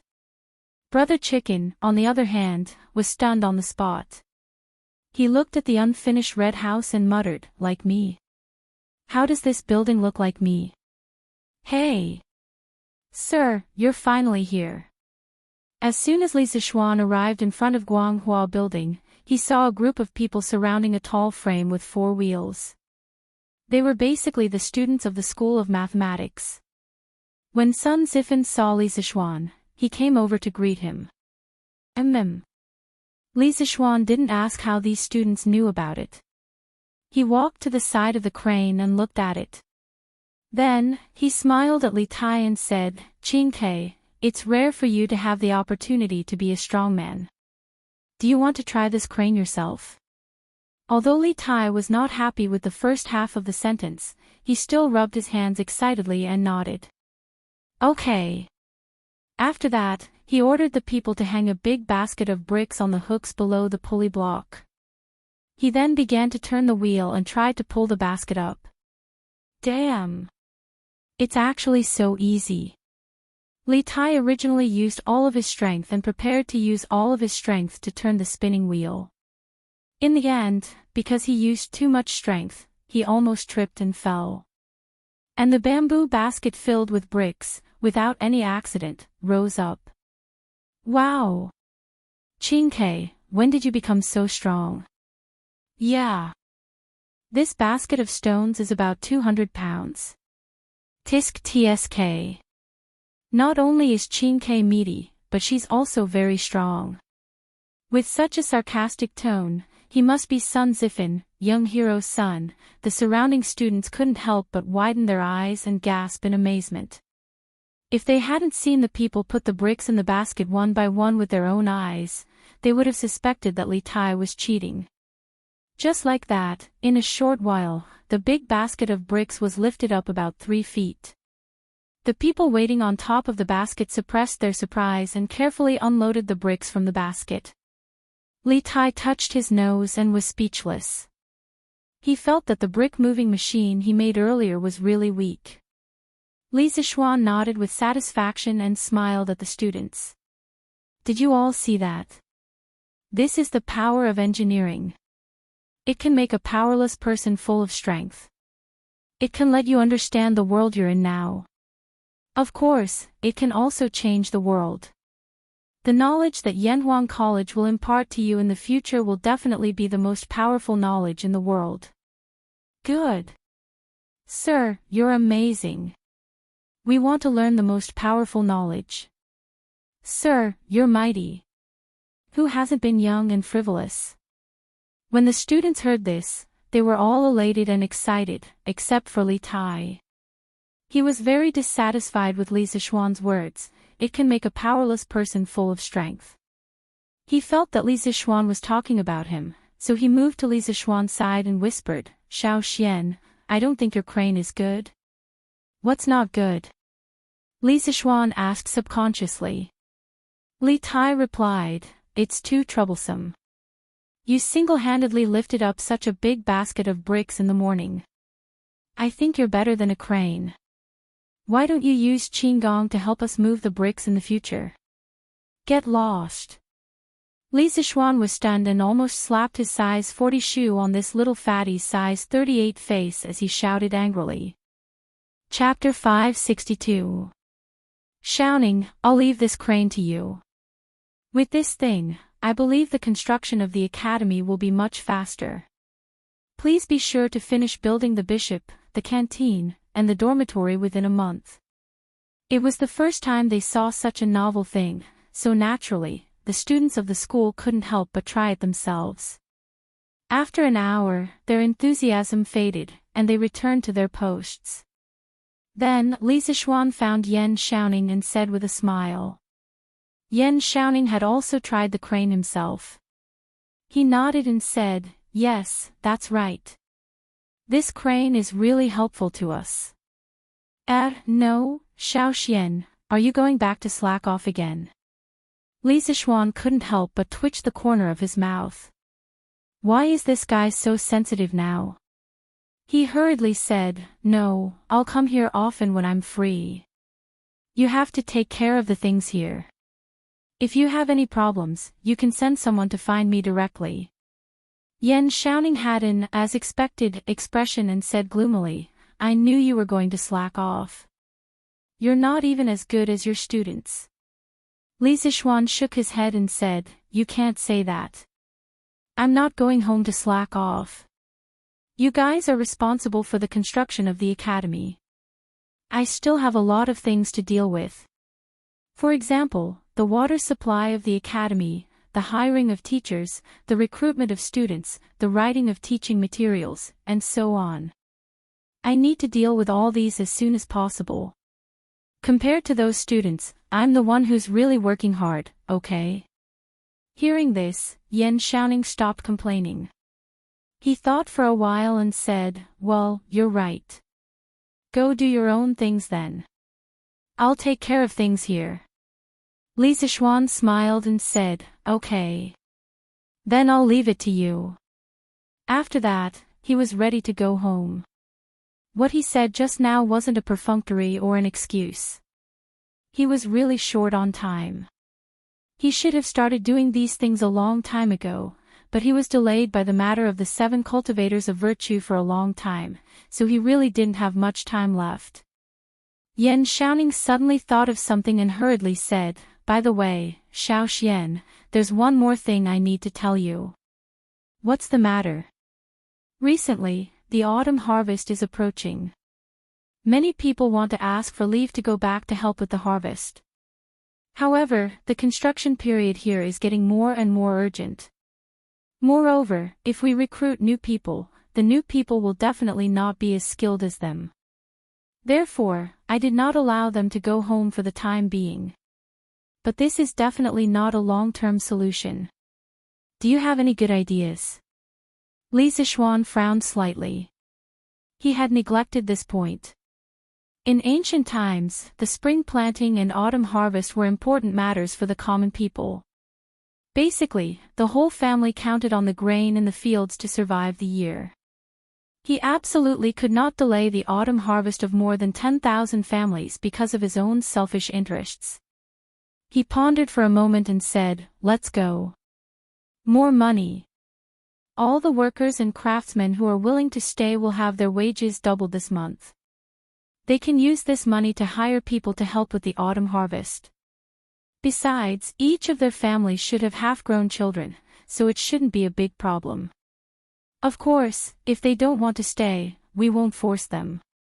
We'll allow them to take leave and go home after handing over their work. However, they won't get the double pay. We'll let them decide for themselves. Yan Xiaoning raised his eyebrows and exclaimed, double pay. Xiao Xian, are you crazy? Putting aside the sumptuous meals, the wages that we, Yun Shan, offer are already considered the most generous. Yet, you want to double the wages. Do you know that just based on this, you'll have to spend an extra 30,000 to 40,000 strings of cash this month? Li Zixuan shook his head and said, Xiaoning, you can't calculate it like this. Yun Shan is a special case. Although the meals and wages are very good, don't you see that these people are also working very hard? Yanhuang College is such a big project. Which construction team can complete it in 2 months? They can. Their efforts are completely worthy of this treatment. As for the double pay, isn't there no other way? No matter what, I can't affect the student's start of school because of the construction progress of the college. This is the most important. In this era, the student's field break was usually in the middle of September. Counting the days, it was only a little more than a month from now. Li Zixuan's anxiousness made sense. Of course, he also had the capital to say this. Strange Interest Pavilion and Drunken Immortal House were now a group of hens that could lay golden eggs. It wasn't an exaggeration to say that they were raking in gold every day. Moreover, Datong Daily had long been on the right track and was no longer making a loss. Now, just the income from advertising alone was already very considerable. Yan Xiaoning said helplessly, "All right, it's your money anyway. The rich ones are the masters. You can do whatever you want." After coming down from Yunshan, Li Zixuan didn't go straight home. Instead, he went to the workshop. Yanhuang College's enrollment promotion needed the power of Datong Daily. At this time, he couldn't help but feel lucky that he started Datong Daily first. With this tool of public opinion, it would be much more convenient for him to do other things. Brother Ma, for the next few issues of Datong Daily, help me write a few promotional drafts for Yanhuang College. I will personally write the first draft. Arrange for people to study it seriously and let them understand my engineering skills. You guys will write the drafts for the next few issues. I want to recruit students. In the editorial department, Li Zixuan found Ma Zhou and began to instruct him. Strictly speaking, Ma Zhou wasn't a pure Confucian disciple. He studied the art of governance and had a good understanding of the knowledge that was useful for governing a country. His character was flexible and flexible. Therefore, Li Zixuan felt assured to hand over such an important department like Datong Daily to Ma Zhou. Ma Zhou understood what Li Zixuan meant when he heard this. He nodded and said, "Lord Zhu, don't worry. We will do our best to cooperate." After experiencing so many things with Li Zixuan, Ma Zhou had a very deep understanding of engineering. He didn't have any bad feelings towards engineering because the current success of Datong Daily couldn't be separated from Li Zixuan's support of engineering. Moreover, he felt that engineering could make the people of Tang better. It could also make more people able to afford to study. The prosperity of the people's education could be brought about by engineering. Therefore, Ma Zhou still hoped that Li Zixuan's engineering could be carried forward. "Okay, I will ask someone to send the draft up later. You have to save a good position for me in tomorrow's newspaper." Li Zixuan nodded and said his goodbyes before leaving. His time was really tight right now. Chapter 563. The next morning, it was cloudy and breezy. A few pairs of young scholars walked on the streets of Chang and city in groups of 2s and 3s. They looked like they were about to leave the city for sightseeing. It didn't mean that they were definitely students of the Imperial College. There were many other official schools in Chang and city other than the Imperial College, such as Chongwen Hall, Hongwen Hall, Directorate of Astronomy, for Astronomy, Imperial Medical Department, for Medicine, Taipu Temple, for Veterinary Medicine, and so on. This was the capital of Chang and city. If it were a local place, there would be local official schools as well. For example, each prefecture had its own prefectural school, each county had its own county school, and each county had its own school. The official education system of the Sui and Tang dynasties was very complete. Of course, the ability of the rulers to tolerate culture was also incomparable to that of the Ming and Qing dynasties, especially during the Zhenguan period. This was also one of the reasons why Li Zixuan dared to propose engineering studies. Mingde, look. Yanhuang College is recruiting students? Yanhuang College. What kind of college is that? Why haven't I heard of it before? 2 scholars were holding the newspapers they had just bought and were discussing as they walked. Mingde, have you not left Chang'an City recently? There has been such a big commotion on Yunshan Mountain in the eastern suburbs recently, and you don't know about it? The tall scholar asked doubtfully. The shorter scholar said awkwardly, "Ah. The weather has been too hot recently, and I haven't gone out." Brother Zheng, tell me about the commotion on Yunshan Mountain. What does this have to do with Yanhuang College? Heh, you haven't heard of Yanhuang College, but you must have heard of Li Xiannan from Yongla Lane. This Yanhuang College is run by him, and the college is located in Yunshan Mountain. In the past month, hundreds of skilled craftsmen and tens of thousands of workers have gathered in Yunshan Mountain to build Yanhuang College. I heard that Li Xiannan spent 200,000 to 300,000 strings of cash on the college alone. The tall scholar was obviously an insider, and he was also a chatterbox. Once he started explaining, he went on endlessly. Of course I've heard of Li Xiannan, but what future can he have in this college? Will anyone be willing to go? Ha! Mingde, what you said is wrong. Yanhuang College is not an ordinary college. The dean of this college is the current emperor. Li Xiannan used to be a minister of the Imperial College. He is very likely to become the chancellor of the Imperial College. His knowledge and ability are beyond words.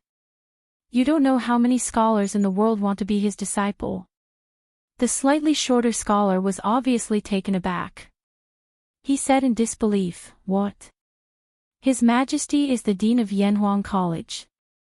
How is that possible?" The tall scholar sneered and said, "Why is it impossible? Many people already knew about this, and it wasn't a secret. But putting all these aside, Li Xiannan's so-called engineering is quite desirable. Brother Zheng, could it be that you also want to go to Yanhuang College?" Haha. Let's not talk about this for now. Let's hurry to the city gate. Otherwise, Brother Shengwan and the others will be waiting anxiously. After the tall scholar finished speaking, he waved his folding fan and took the lead to walk forward. The slightly shorter scholar frowned and then said to the boy next to him, "Go and buy me a newspaper, then follow me." "Yes, young master." Brother Hua. Brother Hua. Good news. Good news. South of Chang'an City, Jinyu Academy. Chen Tianhua ran in excitedly with a paper bag of meat buns in one hand and a newspaper in the other. For government-run schools like the Directorate of Imperial College and the Hongwen School, the students had 2 months of field leave. However, these small academies did not exist. This was because these places were mainly places for like-minded people to discuss the Tao. Hua Hongyi, who was sitting in the courtyard reading, looked at Chen Tianhua's excited expression and couldn't help but wonder, "Tianhua, what news made you so excited? Did someone give you a tip again?" Liao Feichen laughed and said, "Ah. In that case, Tianhua, you have to treat me again." Ever since Chen Tianhua's novel was serialized into Tong Daily, although the results were far from A Legend of a Mortal's Journey to Immortality, he would always receive tips from some rich people every now and then. In addition to the fixed monthly royalties from the editorial department of Datong Daily, Chen Tianhua had gradually moved from the low-income class to the middle-income class. As for Liao Feichen, the results of his novel were slightly worse, but the monthly income was enough for his family's expenses. In this regard, Hua Hongyi was only sincerely happy for his good friend and did not have any feelings of jealousy. He did not seem to be in a hurry and continued to think of a novel that completely belonged to him. Chen Tianhua walked quickly to Hua Hongyi and placed the meat buns on the stone table. Then, he opened the newspaper and pointed to a short paragraph in the middle and said, "No, it's more exciting news than tips. Hongyi, Feichen, come and see. Yanhuang College is going to recruit students from all over the Tang Empire." Hua Hongyi heard this and immediately jumped up and leaned over and shouted, Where? Let me see." Liao Feichen also leaned over and looked anxious. Chen Tianhua pointed and said, Here. Aren't you going to eat breakfast first?" Hua Hongyi and Liao Feichen both waved their hands and began to read seriously. At the end of June, the first year of Xingguan, Yanhuang College was approved by His Majesty to cultivate a group of talented, thoughtful, and creative young people for the Tang Empire. His Majesty is the honorary president of Yanhuang College, and Crown Prince Li Zishuan is the Yamacho of Yanhuang College. After a month of construction by tens of thousands of craftsmen, Yanhuang College has begun to take shape, and will be completed next month. Now, it is openly recruiting students from all over the Tang Empire. All students from Tang Empire above the age of 8 and below the age of 25, regardless of whether they are rich or poor, who are interested in joining Yanhuang College, can register for free at the local Datong Daily branch. All students who have registered will take the preliminary examination on September 18 at Yanhuang College in the eastern suburbs of Chang'an. Those who pass the preliminary examination will become a student of Yanhuang College and will receive a minimum of 3 to 6 years of education. During this period, all tuition fees will be waived. The contents of the preliminary examination include: It's true. Yanhuang College is really starting to recruit students. That's great. That's great. Ha ha ha. Hua Hongyi couldn't help but laugh at this point. Liao Feichen also said excitedly, that's right. With His Majesty as the president of Yanhuang College, its status is not inferior to that of the Imperial College. I didn't expect that poor children like us would have the opportunity to enter such an institution. Chen Tianhua smiled and said, you too should finish reading. The contents of the entrance examination are explained at the end. Hua Hongyi and Liao Feichen lowered their heads and continued to read seriously. Chapter 564. Yanhuang College's entrance exam consists of the 5 classics, 30%, mathematics, 50%, and morality, 20%. The mathematics exam consists of addition, subtraction, multiplication, division, and geometry. Most of the content is related to the new mathematics of the Imperial College. Students are recommended to buy the latest textbooks from the Imperial College and study them carefully. The exam difficulty is below average.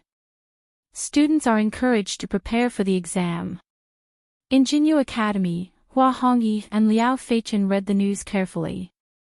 Liao Feichen suddenly looked up and muttered, textbooks. Where are the new mathematics textbooks? We have to hurry and buy them. Chen Tianhua slapped his head and said, that's right. Why didn't I think of that earlier? We should have bought the textbooks while we were at it. There must be a lot of people buying them now. Where can we buy them? The 3 of them looked at each other and reacted almost at the same time. They said in unison, interesting pavilion. Hua Hongyi slammed the newspaper on the stone table and shouted, hurry and buy the textbooks. Then he ran out. Liao Feichen reacted and quickly followed him. Hey, hey, hey. Aren't you guys going to eat the buns? In fact, there was more than one article about Yanhuang College in the newspaper today. There were a total of 3 articles, but these people were focused on the enrollment and ignored the other 2. What is engineering? Hee, this old man wants to see how you are going to brag. Wei Mansion. Wei Zhang had his breakfast and habitually asked the servants to buy him a Datong daily. Then he sat under the old tree in the courtyard and began to read it. Today was the official's day off, so there was no need to attend morning court. Wei Zhang rarely had a day of leisure. He couldn't help but mutter to himself when he saw a piece of news in the newspaper. Engineering is the study of engineering. Its main purpose is to serve the needs of the people and improve their lives. Its ultimate goal is to achieve prosperity for all. The houses of the common people, the pavilions of the palace, the riverbanks, the water conservancy, the city walls, the imperial mausoleum, and the agricultural production could all be supported by the school. Engineering can allow people to realize what kind of world we are in now. Engineering can allow people to make more advanced farming tools, allowing our Tang Empire to have more farmland and not have to worry about food. Engineering can allow people to make faster and steadier vehicles. One day, we will be able to travel between Chang and Luoyang in a day, and we won't need to travel back and forth for several months. Engineering can allow people to create more powerful weapons, allowing our Tang Empire to stand at the top of the world, allowing the barbarians to submit to us and congratulate us. Engineering can even create flying tools, allowing mortals to soar above the 9 heavens and overlook the magnificent mountains and rivers of our Tang Empire. There is no high or low in learning. Engineering is only for the benefit of the people of the world. Students of engineering can also have a bright future. If you don't have great ambitions, you can use engineering to become an accountant in a shop, or take part in the mathematics examination. You can become a deputy county magistrate or manager of the Ministry of Civil Affairs or Ministry of Works. You can feed and clothe your entire family. If you have great ambitions and are willing to devote yourself to the study of engineering, you can become a master of the generation. You can do things that others don't dare to do. You can create divine weapons that others can't create. You can enjoy great wealth, be worshipped by thousands, and leave your name in history for all eternity. Engineering, as a new study, is actually not new. It combines the academic essence of the pre-Qin dynasty with the purpose of benefiting the people and the world. Young students who want to learn engineering, please immediately register for the entrance examination of Yanhuang College. Gentlemen, on the 18th of September, we will meet at Yanhuang College. Be there or be square. After reading this news, the joking expression on Wei Zhang's face had long disappeared.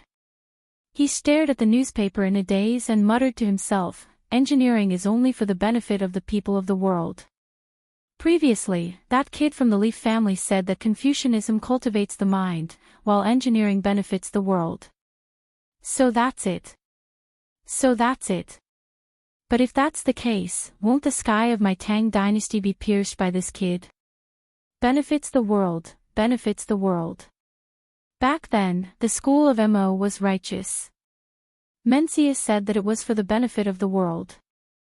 How similar is it to Li Zixuan's engineering? I'm afraid that many people will take this opportunity to make a big fuss. This kid is still too inexperienced.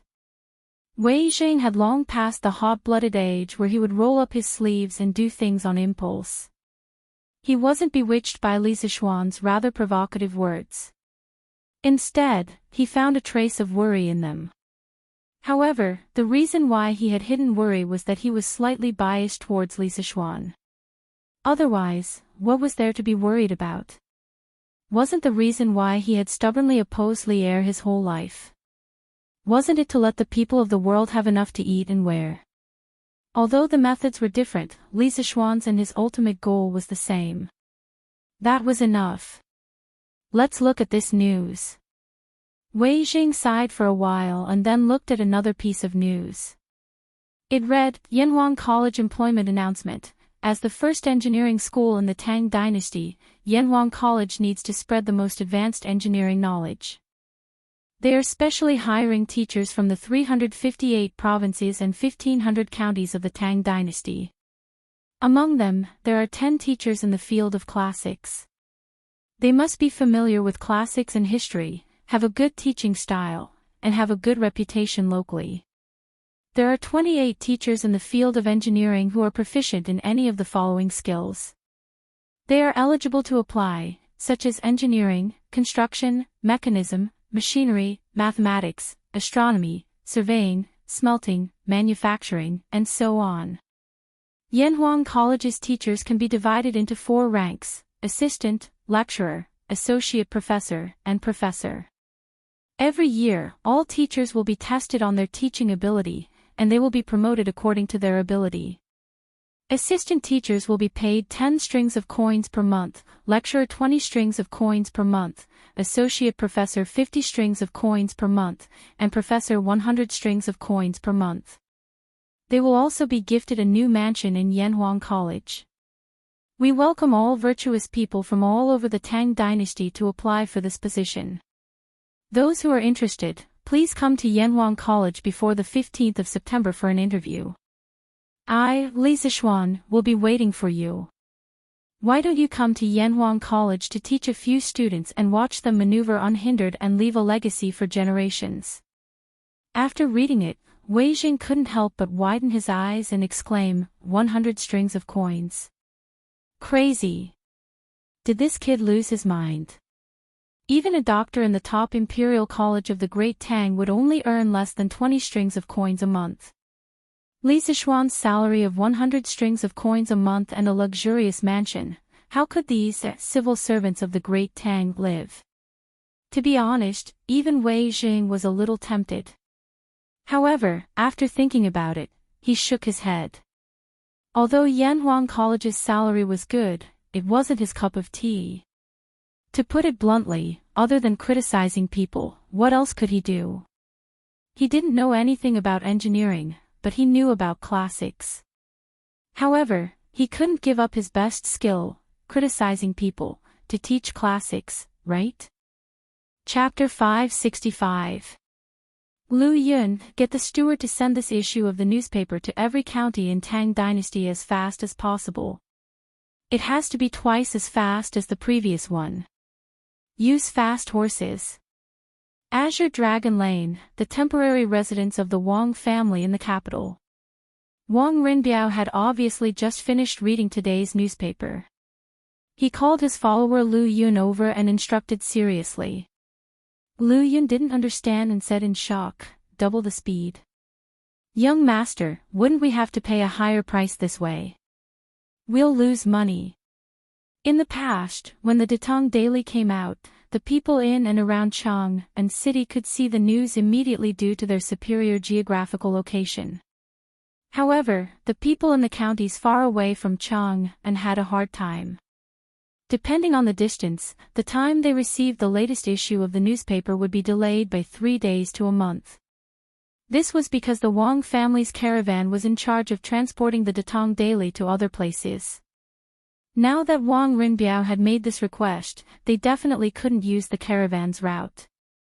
They had to use fast horses to travel 800 miles. The cost of that wasn't just high. Bastard. Just do whatever young master asks you to do. Lu Yun, have you forgotten the lesson from last time? Wang Rinbiao was about to answer when Leng Yuyao's bone-chilling voice came from behind Lu Yun. Lu Yun was so scared that he shivered. He quickly slapped his mouth and begged for mercy, young master, please forgive me, Miss Yuyao. This lowly one has spoken too much, this lowly one deserves to die. Wang Rinbiao waved his hand helplessly and said, all right. Get someone to buy a batch of mathematics teaching materials from shopkeeper's son and get the steward to send them to every place in Tang Dynasty. Lu Yun cupped his hands and said, yes, young master. After that, he didn't dare to stay any longer and quickly left. Leng Yuyao looked at Lu Yun's back and snorted, ignorant. Then, she walked to Wang Rinbiao's side and asked worriedly, young master, why do you have to speed up the delivery of this issue of the newspaper to every county? This girl had just said that Lu Yun was immature and liked to ask questions that shouldn't be asked, and now she was asking questions herself. Seriously, the corner of Wang Rinbiao's mouth twitched.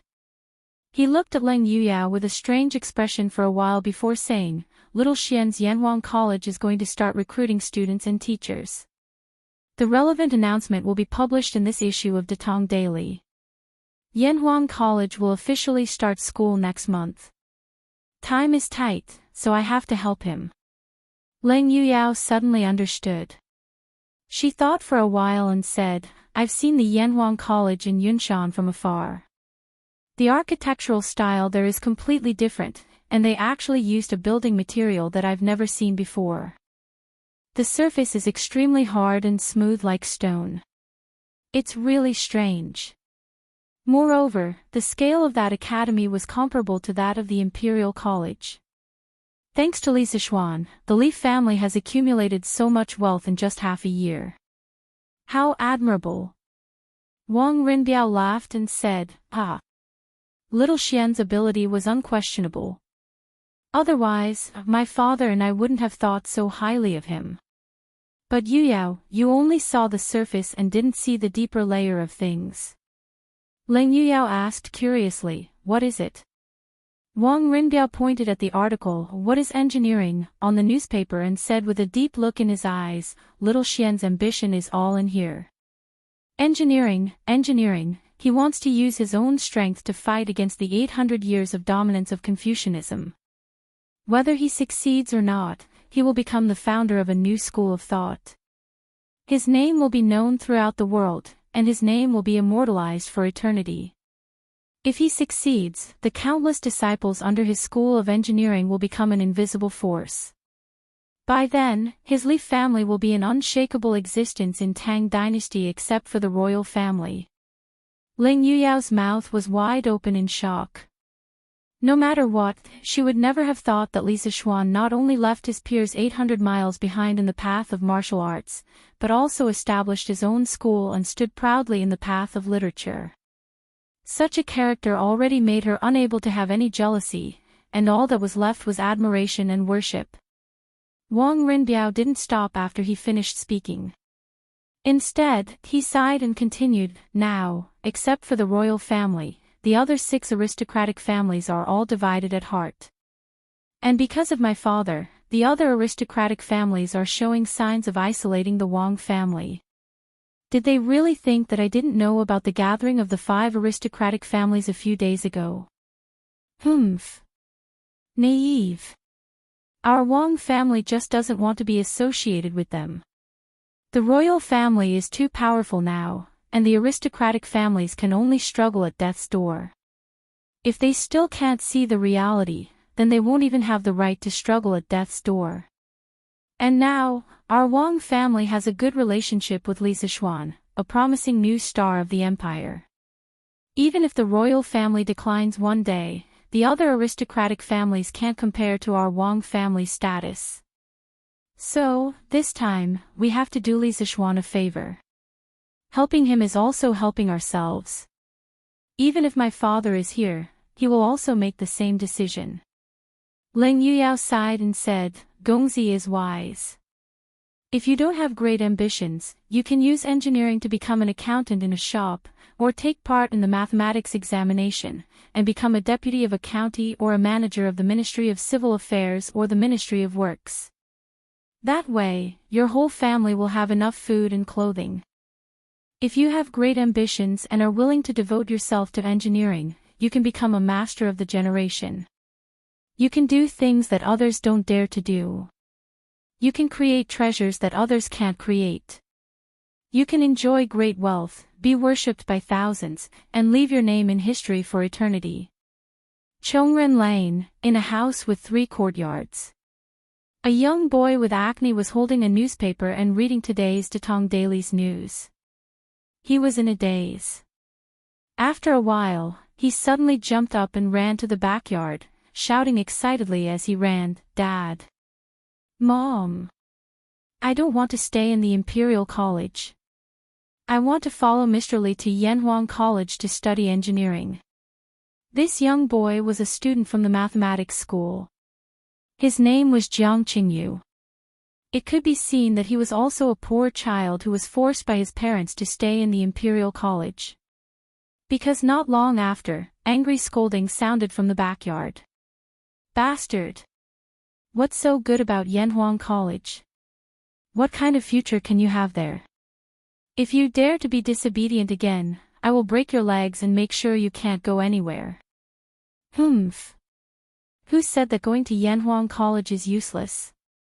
After you study there, not only can you become a deputy of a county or a manager of the Ministry of Works or the Ministry of Civil Affairs, but you can also become a master of the generation like Mr. Li. Bullshit. Men from Li County are capable, but that doesn't mean that Yanhuang College has a future. You better stay in the Imperial College obediently. No. Dad, look for yourself. Look at what engineering is. Look at what Yanhuang College is. Even if you break my legs, I will go to Yanhuang College. Otherwise, I will regret it for the rest of my life. Chapter 566. Hua Hongyi, Jiang Qingyu, and the others' reactions to today's Datong Daily were just a microcosm of Yanhuang College's or Li Sichuan supporters. Of course, not everyone in Chang'an City was a brainless fan of Li Sichuan. There were also many people who did not like Li Sichuan. This Li Sichuan is really arrogant. Confucianism is in power, and he dares to promote engineering. He really doesn't know what's good for him. In Xingyefang, Cui Shanyu could not help but sneer as he read the news in the newspaper at home. He held the newspaper and paced back and forth in the house, looking like he was thinking of an idea. After a while, he seemed to have decided on something and said to himself, "Since you're looking for death and still boasting so much, then don't blame me for being ruthless." However, in less than 2 breaths of time after he said this, his expression began to become hesitant again. No. The Cui family just sent a message a few days ago to give up all actions against Li Sichuan. If I force myself at this time, won't I offend both sides? Cui Shanyu shook his head and finally sighed. Sigh. Forget it. It's just that I missed such a good opportunity. Cui Shanyu was scared at the last minute because of the Cui family, but the other disciples of Confucianism would not be scared. The 3 pieces of news in today's newspaper made many Confucian defenders explode. Arrogant. Arrogant to the extreme. Does Li Sichuan think that he can be a deputy county magistrate, the head of the Ministry of Works, or the Ministry of Civil Affairs with just his engineering skills? Does he think that the mathematics exam is so easy for the disciples of engineering? In a restaurant somewhere, a young man in a Confucian robe slammed the table angrily and shouted. Another diner next to him could not help but say, "Ahem. This brother. Let's not talk about other things for now." Just based on Li Sichuan's attainments in mathematics, what the newspaper said is not exaggerated at all. His disciple will definitely get first place in the next year's mathematics exam. The young man in a scholarly robe who scolded earlier also knew that what the person next to him said was reasonable. He couldn't help blushing and said awkwardly, Then even if he's powerful, he actually said that engineering can create faster and more stable vehicles. When the time comes, he can travel between Chang'an and Luoyang in a day. He also said that engineering can create flying tools that allow mortals to soar above the 9 heavens. Tell me, how is this possible? Was he, Li Sichuan, bragging? He is deviating from the orthodoxy and spreading miscellaneous knowledge. As soon as he said this, the person next to him couldn't refute anymore. The other scholars, however, started to jeer. That's right. The man from Li County is using Datong Daily to promote his so-called engineering. He's simply deviating from the norm, despicable, and shameless. Yes. This newspaper is full of nonsense. Chang'an is 1,000 li away from Luoyang. If he could set off in the morning and arrive at Luoyang in the evening, wouldn't he have to travel 1,000 li in a day? What kind of tool can do that? Also, what can allow mortals to fly above the 9 heavens? This is simply nonsense. Li Sichuan is really unscrupulous in order to promote his engineering. Yes. This is simply an insult to the disciples of the saints. Let's go to Yongla Lane together to criticize him. Let's make him repent. Yes. Let's go together. After a while, a group of scholars in the restaurant's main hall were incited together, wanting to gather at the entrance of the Li family's house to cause trouble. A bunch of ungrateful, heartless, and unscrupulous things. How could you forget about Li County's opening of the Strange Culture flat book price? Didn't you enjoy the favor? Now you're biting the hand that feeds you. Our restaurant doesn't welcome you. Get lost. At this time, a plump middle-aged man walked out and said coldly with a look of disdain. The shopkeeper is right. You bunch of people have really thrown your books to the dogs. Ungrateful, get lost. Get lost. Get lost. Li Sichuan's reputation among the people was already very good. Among so many people, there were naturally some hardcore fans of Li Sichuan. After hearing the comments of this group of scholars, the restaurant's shopkeeper and some of the diners in the main hall immediately began to denounce them. What a disgrace to the educated! You can't differentiate between right and wrong, you can't tell good from bad. The young man in a scholarly robe who had started the conversation said loudly with a red face. Get lost. This restaurant doesn't welcome you. Get lost. Get lost. Yunhan. This bunch of people is too much. They are simply too stupid. They can't tell good from bad. Yes. Yes. This bunch of unruly people can only be fooled by Li Sichuan. They can't tell right from wrong. After being chased out of the restaurant, the group of scholars surrounded the young man in a scholarly robe and complained. It turned out that this young man was called Cui Yunhan. He was also from the Zhengzhou Cui clan of Qinghe. However, he was from the second branch. His grandfather was Cui Zhenchuo's younger brother. Cui Zhenchuo, as the current head of the Cui clan of Qinghe, had placed the hope of the third generation on Cui Xuanji. This made Cui Yunhan very unhappy. A few days ago, Cui Xuanji was sent back to his hometown in Zhengzhou for some unknown reason. This made Cui Yunhan extremely happy and felt that his opportunity had come. Cui Zhenchuo's unfriendly attitude towards Li Sichuan was more or less known to Cui Yunhan. Therefore, after seeing the newspaper today, he couldn't help but want to do something to attract Cui Zhenchuo's attention. Let's not lower ourselves to the level of these unruly people. Let's go and block Li Sichuan's house. Originally, he wanted to instigate some people to do something with him. However, he didn't expect to get off on the wrong foot and even be chased out of the restaurant. Cui Yunhan, who had always been spoiled since childhood, had never been humiliated like this before. Of course, he was angry. However, after thinking about it, he felt that business was more important. Therefore, he clenched his teeth and said to his companions. But with just the few of us, isn't it too little? A scholar at the side hesitated. In the end, scholars like them, sometimes they would talk fiercely. However, when it came to doing it, they would probably be terrified. After all, Li Sichuan was a man who founded the country. Furthermore, he was also a popular figure in the imperial court. He was the crown prince Zhan Shi of the third rank. It was no wonder that this person would be terrified. Seeing that the others nodded in agreement, Cui Yunhan muttered, "Then let's go and gather our classmates." Li Sichuan wantonly spread miscellaneous studies and deceived the people. How can we, the disciples of the saints, sit back and do nothing? We must let the people see his true colors. That's right. I will go and find Dong Kong and the rest. All right. Then I will go and find Chao Lei and the rest. I will go and find Zhu Jin and the rest. Cui Yunhan nodded and said, "All right. Then you guys hurry up. After an hour, we will gather here and go to the Li family together." All right. Chapter 567.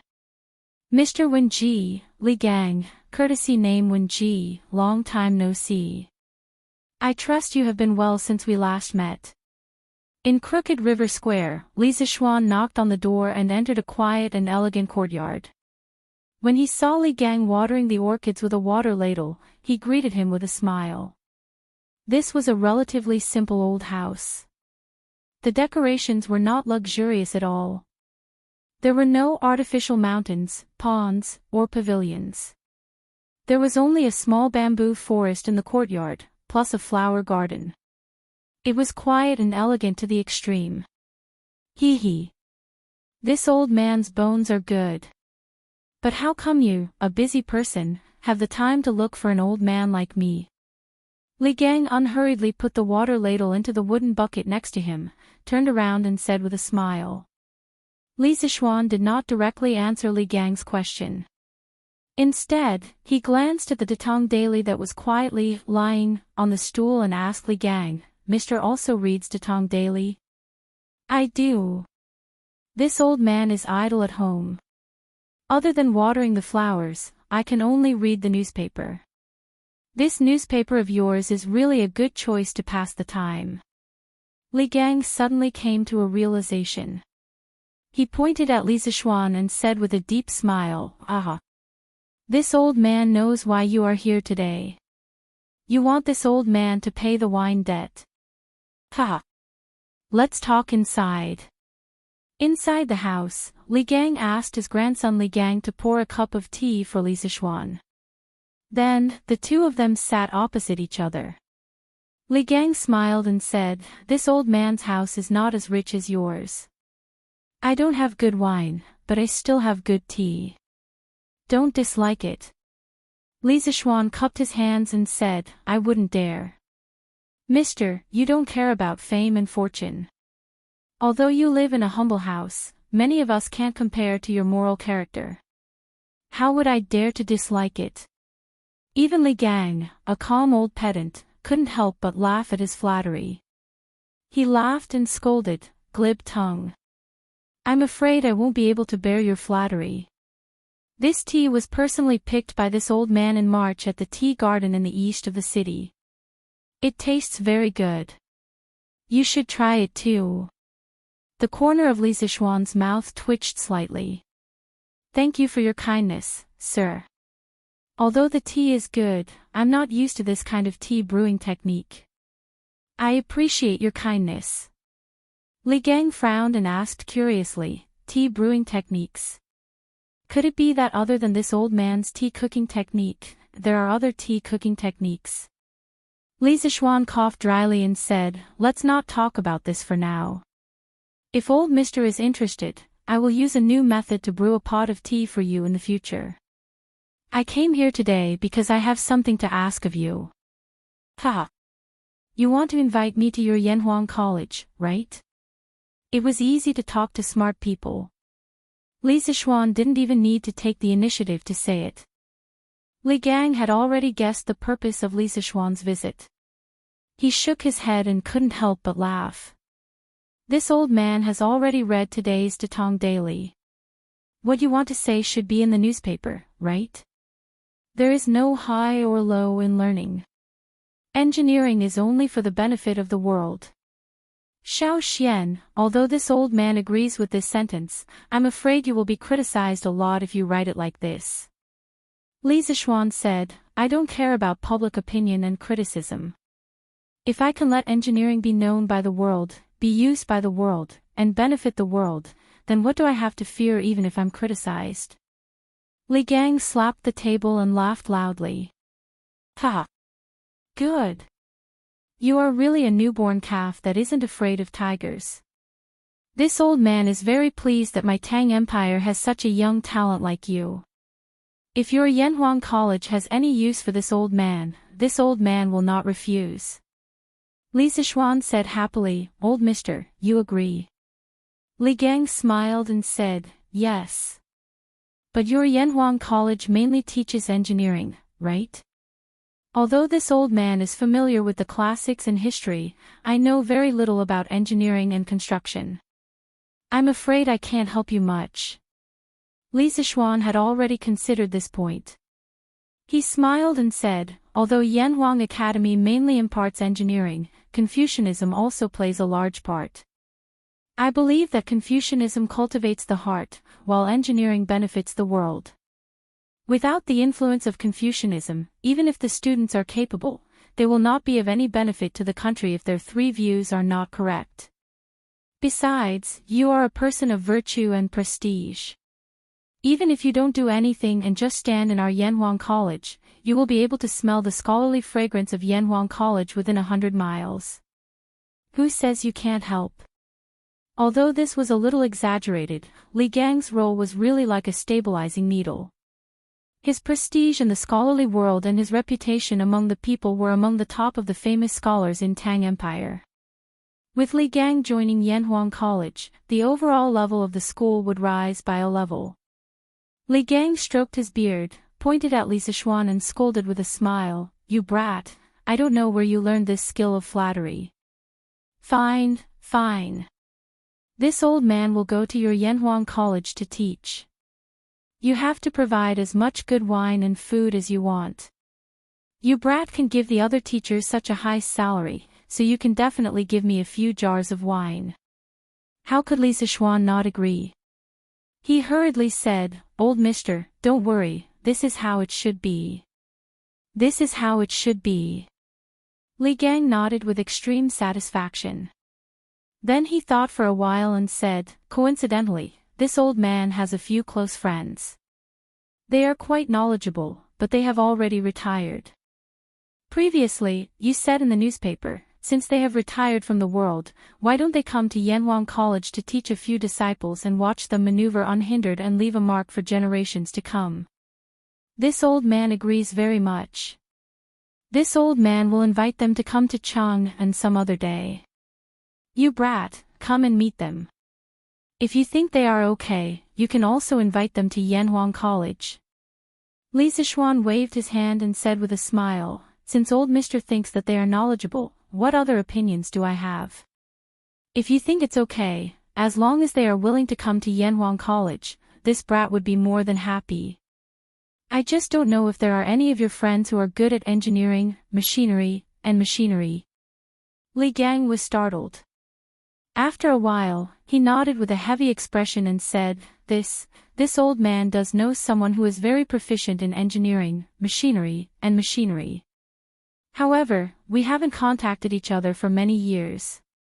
This old man will write a letter in a while and see if we can still contact each other.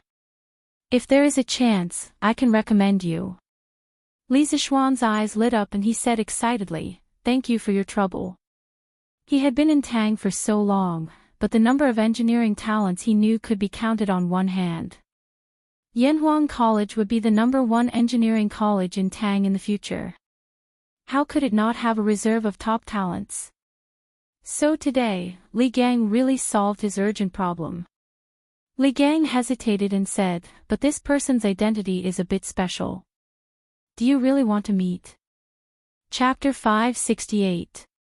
Li Zichuan. Come out. Li Zichuan, you're promoting engineering and deceiving the people. You're a disgrace to the saints. Come out and give us an explanation. That's right. Li Zichuan, come out and give us an explanation. Yongla Lane, Li Residence Gate. After Jiang Cuihua led dozens of women to surround the Li residence, the gate of the Li residence was once again blocked after half a month. The people who were blocking the gate were a group of scholars led by Cui Yunhan. There were a total of 40 to 50 people. The status of the scholars was much higher than that of the women last time. Therefore, the commotion this time was even bigger. There were also more people watching the show. Many of the onlookers who had a good impression of the Li family could not help but worry for the Li family. This was because the scholars' mouths could turn black into white. If the Li family did not handle this matter properly, then the scholars would spread the news and the Li family's reputation would be ruined. Who are you? How dare you come to the Li residence to cause trouble? With such a big matter happening, there would naturally be servants to report to the inner court. Before the person in charge came, Pang Feiji had to stand up for a while. He pulled out the long knife at his waist and shouted coldly at the group of people in front of him. Some of the timid scholars were frightened by Pang Feiji's cold-faced Hades. However, Cui Yunhan had seen the world. He knew that Pang Feiji would not dare to make a move.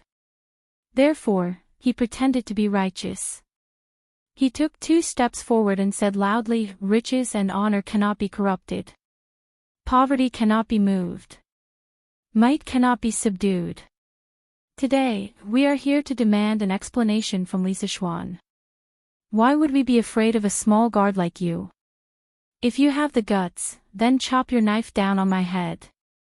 These righteous words immediately boosted the morale of the group of scholars.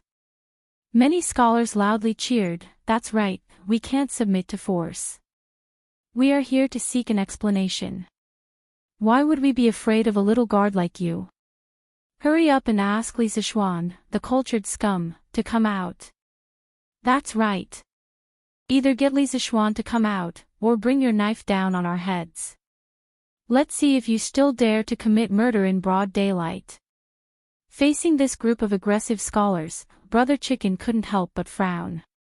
He didn't expect that not only did his threats fail to frighten the other party, it instead made them even more arrogant. He glared fiercely at Cui Yunhan, the scholar who was leading the troublemakers, and said loudly, "Humph. My Lord Ju is not at home now. All of you are causing trouble in broad daylight. If you do not leave quickly, I can only let the people from Wuhou government come and capture all of you." Cui Yunhan did not back down and retorted, "Gathering people to cause trouble. Which eye of yours saw us gathering to cause trouble? We are only here to reason with Li Zishuan. This is a matter between us scholars. You have no right to interrupt. Get out of the way. Tell Li Zishuan to come out. I don't believe that he's not at home. That's right. This is a matter between us scholars. Why are you interrupting? That's right.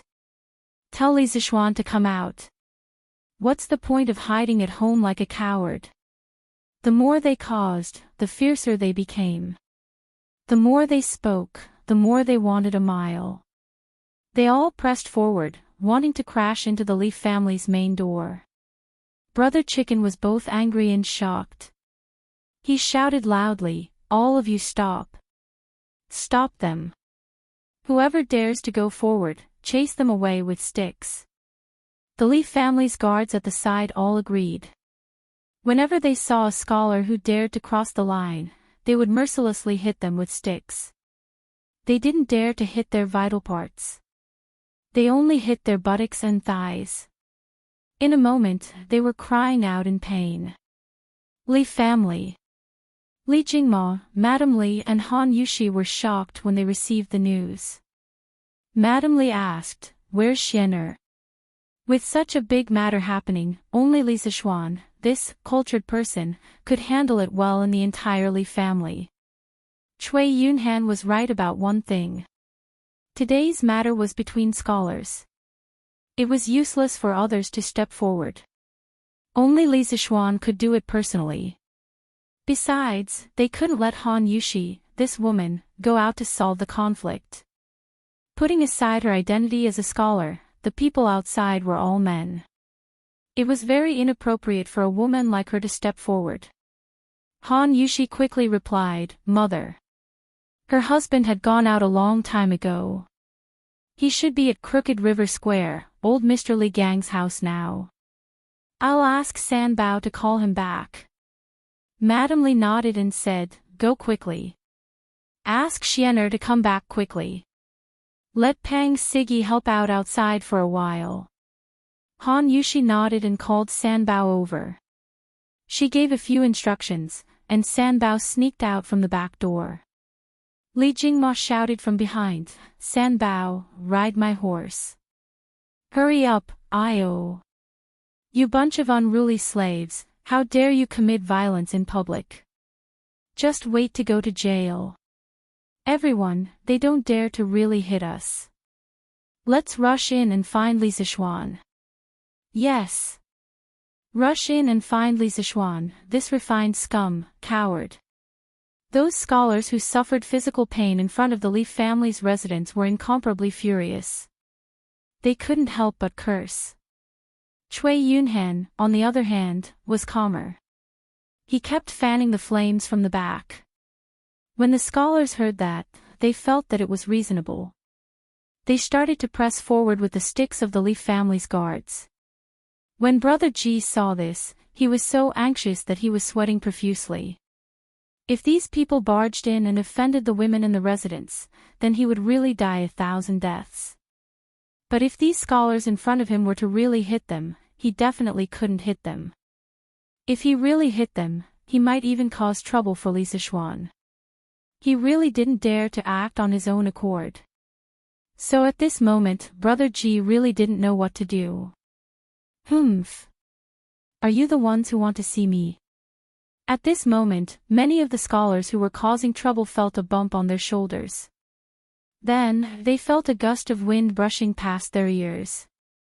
Then, they saw a man who was dressed like jade and had a dignified appearance. He stared at them and snorted coldly. Li Zishuan. Cui Yunhan's eyes flickered slightly. Then, he pretended to be calm and said, Li Zishuan, you finally dared to come out. That's right, the person who came was Li Zishuan. San Bao had just left Yongla Lane when she met him. After he left Li Gang's house 15 minutes ago, of course, in the end, Li Gang didn't tell him what was special about that person's identity. He originally planned to go directly to Yiyang Lane to look for Su Hongji. After all, Su Hongji had taught with him for so long and had a very deep understanding of the new mathematics. So, Li Zishuan wanted to invite Su Hongji to Yanhuang College to teach. But when he passed by Yongla Lane on the way, he could hear the commotion from outside. Just as he was about to investigate, San Bao rode out on a horse. Li Zishuan asked and found out that his house was being blocked again. He hurriedly rode into the lane. When he arrived at the door, he saw that this group of people had gone overboard, which led to this scene. Chapter 569. Just you bunch of mad dogs, are you worthy for me to hide?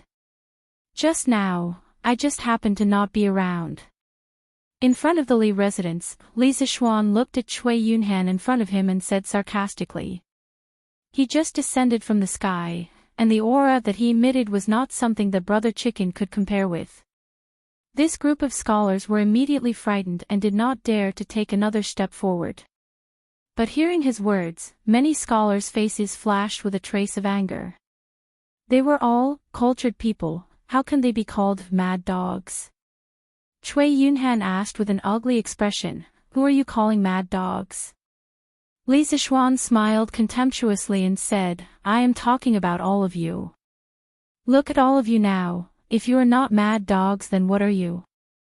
With your current appearance, you still have the nerve to call yourselves the disciples of saints. You keep on saying that what you learned is the teachings of saints. Did saints teach you to barge into private residences in broad daylight?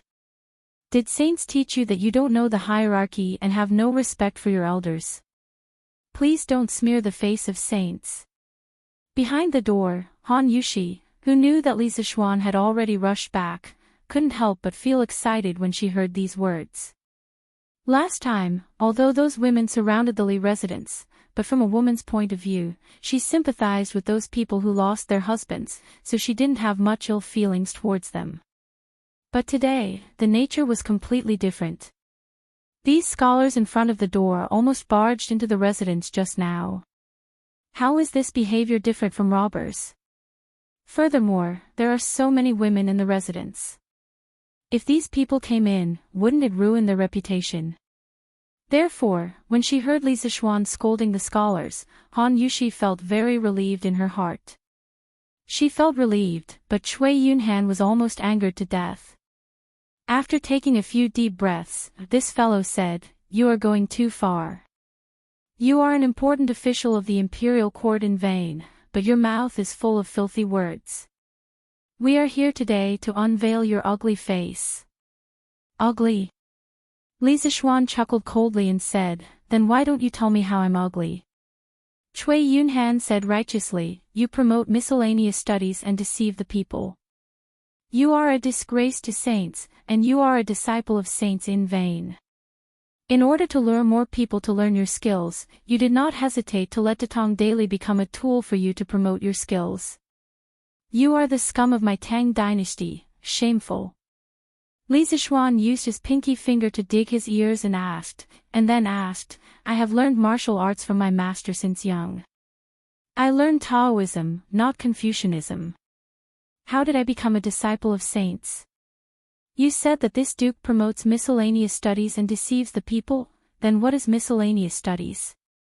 Could it be that all the theories outside of Confucianism are miscellaneous? Do you dare to say that? Cui Yunhan saw Li Zishuan staring at him with burning eyes. He hesitated for a while and did not know how to answer. However, Li Zixuan didn't give him the opportunity to hesitate. Step by step, he pressed, His Majesty has established more than 50 different subjects for the imperial examinations, Xiuzai, Ming Jing, Jinshi, Ming Fa, Ming Calligraphy, Ming Swan, and so on. According to what you said, other than the 3 subjects of Xiuzai, Ming Jing, and Jinshi, the rest are all miscellaneous subjects that are unnecessary to establish. Are you wiser than His Majesty? Also, Yanhuang College was established after His Majesty discussed with the officials in the imperial court. You are just a student without any achievements. Do you dare to question the decision of His Majesty and the officials in the imperial court? After coming to the Tang dynasty for so long, Li Zixuan was no longer the ignorant person who knew nothing about the current situation of the Tang dynasty. Especially since he originally intended to set up an academy.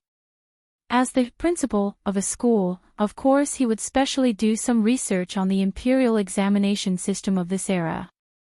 The more he understood, the more confident he was. This was because he realized that the cultural environment in the early Tang dynasty was really relaxed. There was no situation where only Confucianism could survive and other skills were all miscellaneous studies. This could be seen from Li Erding's imperial examination system. There were more than 50 types of subjects, which could be said to cover all fields of knowledge. Hearing this, Cui Yunhan's face turned green and white. Even if he was given 10 guts, he would not dare to say anything bad about Li Erjin and the officials in the imperial court. If he really said that, no one could save him. The rest of the scholars who had come to cause trouble were also speechless. They were no longer as arrogant as before. They didn't have pig brains. How would they dare to accept such a sensitive topic? In the end, Cui Yunhan was not willing to admit defeat. He gritted his teeth and argued, even if what you said is reasonable, it does not change the fact that you use Datong daily to promote your skills and deceive the people. Humph. All the news in the Tang Dynasty daily is based on facts. How can you say that it's false? Cui Yunhan said, You said that skills can allow one to travel 1,000 miles in a day and that skills can allow one to fly above the 9 heavens. Isn't this promotion? Isn't this purposely exaggerating the facts? Let me ask you, who in the world has seen something that can allow one to travel 1,000 miles in a day or fly above the 9 heavens? The rest of the scholars' eyes lit up. They felt that they had found something to criticize. Hence, they all excitedly shouted, That's right. How can there be such a tool in the world? You must be bragging. That's right, that's right. You are purposely making up lies to deceive the people. Li Zixuan crossed his arms and looked at Cui Yunhan and the rest as if they were idiots. He said contemptuously, What a bunch of retards. Just because you haven't seen it before, does it mean that it doesn't exist in the world?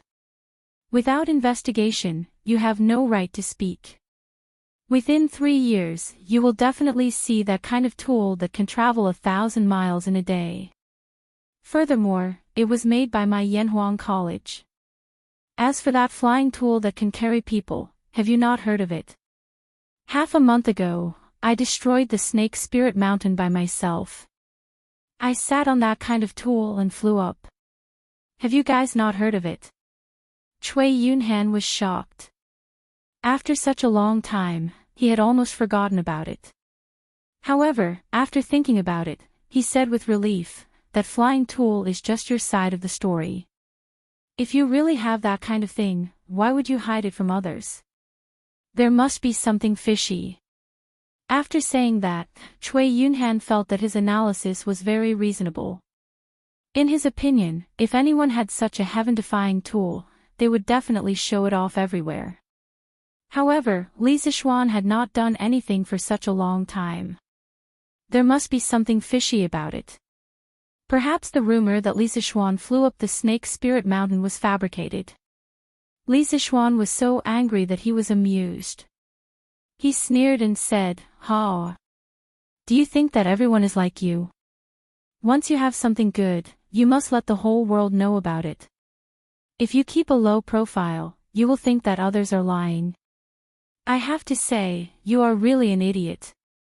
Chapter 570. In the Gauntlet Palace. Li Er was quietly flipping through the memorials. Perhaps the contents of the memorials made him unhappy.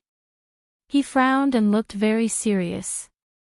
Although it was a rest day and there was no need for morning court, Li Er, as the ruler of a country, would not give himself a day off like the other courtiers. He still had to read through the backlog of memorials. It was really tough. Your Majesty, there is a group of students from the Hongwen Institute causing a ruckus in front of Li Zhanshe's house. There are many people gathered in Yongla Lane now. Zhao Song walked in from outside the hall. Initially, he saw that Li Er was concentrating on reviewing the memorials and did not dare to disturb him. He did not expect Li Er to suddenly raise his head as though he had sensed his arrival. Li Er frowned and said, "Why are there people surrounding his house again?" Zhao Song cupped his hands and said, "Your Majesty, it is said that the group of students felt that Li Zhanshe was promoting engineering in the newspaper and deceiving the people. They wanted to argue with Li Zhanshe face to face. At first, Li Zhanshe was not at home and the group of students wanted to barge into the Li residence. Fortunately, Li Zhanshe rushed back in time." Li Er heard this and his eyes flashed fiercely. He said angrily, "How dare you? There are people who dare to barge into the residence of an important courtier in broad daylight. Do these people still have the imperial court in their eyes? Do they still have me? Send a decree immediately and let Dugu Axian lead the imperial army to chase them away. Those who are unwilling to leave, arrest them all. Oh right, bring the student who started the ruckus to the Supreme Court for interrogation. If he has ulterior motives, expel him from the school and never enroll him again." Zhao Song could not help but be stunned. He did not expect that Li Er would be so angry and give such a heavy punishment for an ordinary ruckus. It was really illogical. Although that was what he thought, Zhao Song did not dare to ask. He bowed and said, "Yes, Your Majesty." Then, he prepared to go out and make the arrangements. Li Er suddenly asked, "How is the Supreme Court's interrogation of Jiang Zuihua from last time? Did they find out the mastermind?" Zhao Song stopped in his tracks and thought for a while. He cupped his hands and said, "Your Majesty, according to Jiang Zuihua, she was indeed instructed by someone. However, she did not see the person's face. Judging from the voice, it should be a young man around 20 years old. A young man in his 20s. Li Er furrowed his brows and ordered thoughtfully, "Let the people from the Supreme Court interrogate the student who led the trouble today. See if he has any connection with the previous incident." Zhao Song had an idea. He bowed and said, "Yes." Li Er waved his hand and Zhao Song retreated. Then, he leaned against the dragon throne and closed his eyes in deep thought. He was indeed very angry just now, especially when he heard the words advocating engineering and deceiving the people. He was so angry that he wanted to arrest everyone who was causing trouble in the Li family. After experiencing the annihilation of the Snake Spirit Mountain, Li Er realized that Li Zishuan was far more important than he had imagined. The celestial lamp and gunpowder. These two things seemed to have opened the door to a new world for him. For the first time, he realized that engineering could not only play a role in the people's livelihood, education, and production, but it could also play an even bigger role in the military. Li Er had never been so eager for Li Zishuan to quickly build Yanhuang College and train a group of engineers. When that time came, Goguryeo and the Northern Turks would be like thin paper in front of the armed Tang Empire. At that time, he, Li Shimin, would achieve a hegemony that even Qin Huang and Hanwu could not achieve. Such a beautiful vision, just thinking about it made one's blood boil. And now, there was actually someone who used engineering as an unorthodox theory to talk about it, and even made Li Zishuan's whole family restless. How could Li Er tolerate such a pig teammate? Bring today's Datong daily for me to see. After a while, Li Er opened his eyes and ordered the servants in the hall. Yes. Stupid C*NT. In front of Li Zishuan's residence, Cui Yunhan was stunned. Of course, he did not know what stupid C*NT meant, but his intuition told him that this word definitely meant something bad. Didn't you see Li Zishuan's mocking face? Cui Yunhan, who had always been pampered, had never suffered such humiliation. His face turned red and he said angrily, You actually scolded me again. Li Zishuan curled his lips and said, Scolded you? So what if I scolded you? Scolding you is already considered light. You brat, you brought these people to my residence to cause trouble and even wanted to barge into my residence. I don't care who you are, but today's matter will not end well. After saying that, he turned his head and said, Feiji, capture all these people. Whoever dares to resist, beat them up ruthlessly. Just leave them with one last breath. The actions of these scholars today had completely angered Li Zishuan. If the tiger did not show its might, people would really treat him like a sick cat. Everyone took in a cold breath. What did he mean by, just leave them with one last breath? He was going to beat them to death. But these people in front of them were the top students of the Hongwen school. Ah! Lord! This! Pang Feiji's eyes widened. He could not believe his ears and said hesitantly. Li Zishuan snorted in an unfriendly tone, What? You still don't dare? If I tell you to beat them, then beat them. If anything happens, I'll take responsibility. Pang Feiji shivered and said hurriedly, Yes. Lord. I won't hide it from you. Our brothers have tolerated these people for a long time. After saying that, he turned his head and shouted, What are you all standing there for? Hurry up. Beat them up with all your might. Yes. Seeing a group of tall and sturdy men carrying sticks rushing over, the students were shocked. At this moment, they suddenly remembered that this young man in front of them was a peerless, ruthless person who slaughtered an entire sect by himself not long ago. He killed people without batting an eyelid. Li Zishuan, you dare. We are all students of the Hongwen school. If you dare to beat us up, His Majesty will not let you off. Cui Yunhan shouted in fear. Li Zishuan curled his lips and snorted indifferently, Why wouldn't I dare? Pang Feiji, hurry up and do it. Pang Feiji hurriedly replied. Then, he flew forward and grabbed Cui Yunhan's arm effortlessly and lifted him up. The rest of the guards followed suit and rushed towards the 50 students. Brother Chicken was right. Previously, when these scholars crashed into the mansion, they were afraid that they would cause trouble for Li Zishuan. Therefore, they only used their physical bodies to block them and did not fight back at all. They had suffered a lot and were still suppressing their anger. Wait! Li Zhanshe, stop first. At this moment, a group of soldiers galloped over on horseback. The officer in the lead shouted at Li Zishuan. Chapter 571. General, you're here at the right time. You're here at the right time. This Li Zishuan instigated his servant to commit a crime in front of everyone. He has no respect for the law. Hurry up and arrest him. When Cui Yunhan saw the group of soldiers coming over, he couldn't help but be overjoyed. While Brother Chicken was in a daze, he suddenly broke free and ran to the leading general and complained loudly. That young general was stunned and asked, Did you bring all these students here? Yes. Cui Yunhan nodded subconsciously. Then, he felt that it was inappropriate to say that, so he changed his words. No, they are, arrest him and bring him away. The young general didn't listen to Cui Yunhan's explanation at all. He waved his hand and ordered.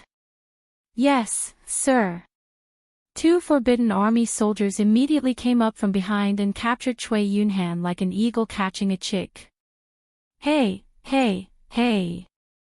You've got the wrong person. It's Li Zixuan who is committing a crime in front of everyone. Let me go. Cui Yunhan was dumbfounded. When he came back to his senses, he kicked his legs and roared. That young general didn't even look at him. Instead, he went up to Li Zixuan and bowed respectfully. He cupped his fists and said, "Sir, His Majesty ordered me to bring the person who is causing trouble away. Please make things easier for me." Li Zixuan laughed. "Ha! It's sheeping. Can I not make things easier for you since you're here? Bring him away." The young general was taken aback and said in surprise, "Lord Zhu actually still remembers this general. This general is extremely honored." Li Zixuan sighed and said, "How many of the soldiers around Dugu Axan don't I know? Speaking of which, why didn't he come personally?" The young general's name was Sun Jiping. He was a soldier in the Forbidden Army. He also participated in the attack on Snake Spirit Mountain. Li Zixuan had a good memory and vaguely remembered that Dugu Axan called his name a few times. It was also because he had participated in that great battle that Sun Jiping's attitude towards Li Zixuan was so respectful. Although the man in front of him was young, he had annihilated a sect and avenged his fellow soldiers. He was worthy of Sun Jiping's lifelong respect. "Sir, General Dugu Axan took leave a few days ago. That's why I brought the soldiers here." When Li Zixuan gave the order, he only asked Dugu Axan to bring the soldiers over and forgot that Dugu Axan took leave. Zhao Song was too busy pondering the emperor's will and forgot about it. When he went to Baya and couldn't find Dugu Axan, he realized it. However, the situation was urgent, and it was too late for him to go back and ask for a new order. Of Dugu Axan's situation's mind, so he sent Sun Jiping. "Oh. I see. Then you go and do your work first." Although Li Zixuan was curious about why Dugu Axan took leave, he also knew that it wasn't the time to gossip. Didn't he see that a few scholars were preparing to sneak away? Sun Jiping cupped his hands in acknowledgement, then turned to the scholars and said coldly, "You have gathered in broad daylight to cause trouble. His Majesty was very angry when he heard about this and ordered you to leave immediately. If there is a next time, he will definitely punish you severely. If anyone still refuses to realize their mistake and stays here, they will be expelled from school immediately." Buzz. Expelled from school. Oh my God, let's go. This Cui Yunhan has really screwed us over. General, it was Cui Yunhan who instigated us to come here. It has nothing to do with us. That's right. All of this has nothing to do with us. We will leave now. Yes, let's leave now. All the students were shocked. They didn't expect that today's incident would be so serious that they were almost expelled from school. How could they let that happen? Without their school status, their identity as scholars that they were proud of would be gone. They wouldn't be able to get scholarly honors for the rest of their lives. Wouldn't that be asking for their lives? Therefore, as soon as Sun Jiping's voice fell, the scholars scattered like birds and beasts, fleeing in all directions. They were afraid that Sun Jiping would misunderstand and expel them from the school if they were too late. Only 2 scholars looked at Sun Jiping with a complicated look in their eyes, and then slowly left the scene. Hey! I want to leave too. Let go of me. I won't cause trouble anymore. I will leave now." Seeing that he was the only one who was caught, Cui Yunhan couldn't help but panic. "Behave yourself," Sun Jiping reprimanded. Then, he cupped his hands and bid farewell to Li Zixuan before leading his team away. The farce came and went quickly. It ended just like that. Let's go home. Sigh. That doll has been taken away. Now, it's all good. Peace and quiet. I wonder how His Majesty will deal with that scholar. When the onlookers saw that there was no more drama to watch, they began to gossip while preparing to slip away. They each returned to their own homes and mothers. At this moment, they heard Li Zixuan shout, "Everyone, please wait. I have something to say." Hearing that, the crowd stopped and turned their attention back to Li Zixuan curiously. Li Zixuan saw that they stayed and continued, "Among you, there should be many who read today's newspaper, right? For those who read the newspaper, there must be some who, like those scholars, think that I am bragging and purposely exaggerating my skills. It's useless to say more. You won't believe my one-sided words. Now, I am making an agreement with all of you and the people of Chang'an. Tomorrow, yes, tomorrow night, you will witness a miracle. At that time, you will understand that what Datong Daily said today is all true." The reason why he said this to these people was that there were many students among them. This could be considered as a change of direction to advertise Yanhuang College and engineering. Secondly, he hoped to improve the ordinary people's impression of engineering. This would be beneficial for future enrollment. Tomorrow night. Lord Li, can you tell us what will happen tomorrow night? Yes. Lord Ju, can you tell us in advance? Everyone saw Li Zixuan's current amiable appearance and was no longer as ferocious as before, so they all asked curiously. Tomorrow night, you will know. Everyone, you can leave now. Li Zixuan smiled and didn't give them an answer. Instead, he turned around and went back into the mansion. The crowd sighed in disappointment and left in groups of 3 to 5. Husband. In the courtyard, Han Yushi smiled sweetly and called out softly.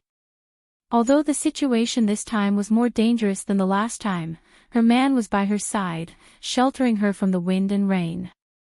This made her feel very happy. I have frightened my wife. Where are father and mother? Li Zixuan squeezed his wife's hand, comforted her softly, and then asked. Han Yushi said softly, "Father and mother are in the front hall. Husband, go and take a look." Li Zixuan nodded and pulled Han Yushi to the front hall. Chapter 572. Monthly Pass +1, Li Jingma and Madame Li were also shocked by the commotion outside. Li Zixuan talked to the 2 elders in the room for a while before he walked out. He called Brother Ji to the west courtyard and asked, "Feiji, how's the interrogation of Jiang Zuehua from last time going? Why is it that after so long, they still haven't found the mastermind?" Pang Feiji replied, "Lord Ju, I've asked the people in the Supreme Court about this. According to Jiang Zuehua, someone gave her 100 strings of cash and asked her to instigate those women who had lost their husbands to come here and cause trouble. However, the person who instigated her was wearing a bamboo hat and didn't show up, so she didn't know who that person was. She only knew that it was a man around 20 years old." Li Zixuan snorted coldly and said, "Still hiding your head but showing your tail. No matter where you hide, I'll find you. Feiji, if anyone dares to block my door in the future, you don't have to worry about anything. If you should chase them away, chase them away. If you can't chase them away, beat them to death. If anything happens, I'll take responsibility. If I can't even take care of my own family, what's the point of being a Lord Ju?" Pang Feiji shrunk his neck. Li Zixuan looked like he was really angry. He could only salute and agree, "I understand. Don't worry, Lord Ju. In the future, no one will be a threat to the people in the mansion." Li Zixuan replied with an "n" and let Brother Ji do his work. He went to inform Han Yushi and then went to Chongren Lane to look for Su Hongji. Su Hongji had been partners with Li Zixuan for a few months, and he had a very good relationship with Li Zixuan. After Su Hongji figured out Li Zixuan's intentions, he immediately agreed to Li Zixuan's request. He even urged Li Zixuan to quickly write the next volume of mathematics textbooks for him. He wanted to learn in advance. Li Zixuan naturally agreed. After coming out of Su Hongji's house, Li Zixuan looked at the time and went straight home. When he walked to the door, he saw a woman in white standing under the ginkgo tree next to the door, and it was an acquaintance, Lang Yuyao. "Miss Lang. Since you're already here, why don't you come in and have a seat?" Li Zixuan stepped forward and greeted him. When Lang Yuyao saw Li Zixuan, she was slightly relieved. She took out a note from the purse at her waist and handed it to Li Zixuan. She said, "No need. This is what my young master asked me to give you. Since it's here, I'll take my leave first." The reason why she would rather stand outside and bask in the sun than go in was mainly because she was afraid that the people in the mansion would misunderstand. Although she had come to the Li family with Wang Rinbiao before, at that time, Li Zixuan hadn't married Han Yushi yet. If she went in at this time and was misunderstood by Han Yushi, it would be awkward. Li Zixuan opened the note strangely, and then his expression changed. He quickly called out to Lang Yuyao and asked, "Miss Lang, please wait." Lang Yuyao stopped in her tracks and turned to look at him in confusion. She clearly meant to ask if there was anything else. Li Zixuan picked up the note and asked, "Rinbiao, what's the meaning of this?" "It's literally what it means." Lang Yuyao replied expressionlessly. Although her attitude towards Li Zixuan wasn't the same as before, she didn't want to kill him. But that was it. The only person in the world who could make her smile was Wang Rinbiao. As for other people, it was a blessing to be able to talk to them normally. If she used the sword in her hand to talk, then the other party was unlucky. Li Zixuan was choked by this sentence. He took a deep breath and asked again, "What I mean is Rinbiao saying that the Chui family was doing something a while ago?" Lang Yuyao still used a calm tone to reply, "I don't know." "Then who from the Chui family went to the gathering of the 5 great families last time?" Li Zixuan was speechless. After a moment, he thought and asked. Lang Yuyao didn't say that she didn't know this time. She thought seriously before answering, "It seems to be Chui Xuanji and Chui Shen from Qinghe Chui and Bowling Chui respectively." Li Zixuan nodded and said, "Okay. I understand. Thank you for telling me, Miss Lang." Lang Yuyao replied with an and then floated away. Wife. What are you doing in the courtyard on such a hot day?" After seeing Lang Yuyao walk away, Li Zixuan turned and entered the residence. He saw Han Yushi with her back facing him and walking quickly to the front hall. So, he couldn't help but chase after her and ask. When Han Yushi heard his voice, her body instantly froze on the spot. She looked flustered and said helplessly, "Oh. Nothing.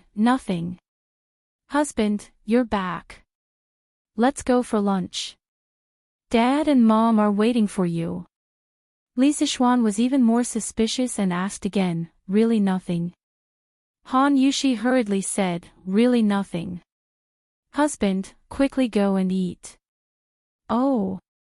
Although Li Zixuan didn't believe it, Han Yushi didn't want to say it, and he didn't want to get to the bottom of it. So, he shook his head and went into the house to eat. Han Yushi, who was behind him, pouted and muttered softly, "What a fool." After lunch, the couple returned to the west courtyard. According to the usual practice, this was the time to take a nap. However, Li Zixuan didn't take a nap today. Instead, he bent over a few tables and wrote a manuscript. It had to be said that for the sake of Yanhuang College, he sacrificed too much of his rest time as a big otaku. "Oh. Wife, didn't I tell you to sleep first? Why aren't you sleeping?" Feeling that there was someone behind him, Li Zixuan smiled slightly and said without looking back. Han Yushi stammered, I can't sleep." Li Zixuan put down the pen in his hand and turned his head to ask in confusion, "Why?" He wanted to say that he didn't have time to sleep even if he wanted to. Why was there someone who had time to sleep but couldn't sleep? Han Yushi avoided his gaze and said hesitantly, My husband, who was the girl who looked for you this morning?" Sweat. So it's because of this. At this moment, Li Zixuan understood even if he was stupid. He found it funny and said, "That girl is the maid of the Wang family's young master. What's wrong? Is my wife jealous?" Han Yushi was relieved at first, and then she asked doubtfully, "Jealous? I didn't get jealous at noon." Ahem. Li Zixuan was stunned. Only then did he remember that Li Er hadn't given Fang Xuanling's wife the poisonous wine yet, so the other meaning of the word jealous hadn't been developed yet. He patted his head and changed the topic. "Well, my wife, you should be relieved now. Go to sleep. I'll come over after I finish writing this manuscript." Han Yushi looked embarrassed and said, What do you mean by relieved or not relieved? Husband, what are you talking about?" At this time, she inadvertently glanced at the manuscript Li Zixuan was writing and saw that the title was, On a Full Moon Night, Flying Immortals from Outer Space. Chapter 573. The Night of the Full Moon, Flying Immortal from Outer Space. In the room, after Han Yushi saw the title of Li Zixuan's manuscript, she couldn't help but wonder, "Husband, are you preparing to write a new novel?" Outsiders didn't know that The Legend of Immortal's Journey to Immortality was written by Li Zixuan, but how could Han Yushi not know? That was why she asked this question. Li Zixuan shook his head and said with a smile, "That's not it. By the way, didn't you suspect that I have a relationship with other women just now? I'll give you a surprise tomorrow night and let you understand my feelings." Han Yushi was embarrassed, but she still said stubbornly, I didn't suspect you. Besides, you're young and have a bright future. It's normal even if you have 3 wives and 4 concubines. I won't throw a tantrum with you. Li Zixuan looked into her eyes and asked mischievously, "If I marry other women, will you really not be unhappy?" Han Yushi's pretty face turned pale. She bit her lips and said bitterly, I won't be unhappy." Seeing her like this, Li Zixuan couldn't bear to tease her anymore. He said softly, "Little fool. I was just teasing you. Whether rich or poor, I, Li Zixuan, have my wife in this life. I won't marry anyone else." Han Yushi widened her eyes in surprise and said in disbelief, "Husband, is what you said true?" Although it was popular in ancient times to have 3 wives and 4 concubines, that was only because the situation forced it. In fact, which woman was willing to share her husband with other women? Han Yushi just said that because she didn't want Li Zixuan to think that she didn't see the big picture and didn't want her parents-in-law and neighbors to say that she was jealous. Of course, she didn't want Li Zixuan to marry a concubine. Looking at Han Yushi's cute appearance with her eyes wide open, Li Zixuan couldn't help but lightly touch her pure white forehead with his lips, and then said with a smile, "Of course it's true, when have I ever lied to you? That day when we bowed to heaven and earth, I said that I wanted to be a celestial couple with my wife that everyone in the world would envy. Let's start tomorrow night." "What?" "You'll understand tomorrow night." Han Yushi playfully rolled her eyes and suddenly said, "Oh right, husband, tomorrow is the Mid-Autumn Festival. We have to worship the moon and eat round pancakes at night." Li Zixuan was stunned when he heard this. He guessed that the round pancakes were probably mooncakes, but he didn't expect this custom to start in the Tang dynasty. He couldn't help but feel homesick as he recalled the Mid-Autumn Festival in his previous life. According to legend, mooncakes originally originated in the early Tang dynasty. During the reign of Wu De, great General Li Jing defeated the Xiongnu and returned triumphantly on the 15th of August. At that time, there were Turpan businessmen who offered Li Yuan cakes to celebrate his victory. Li Yuan took the gorgeous cake box, took out the round pancakes, and smiled as he pointed to the moon in the sky and said, "I should invite the toad with the pancakes." After saying that, he distributed the pancakes to the officials to taste together.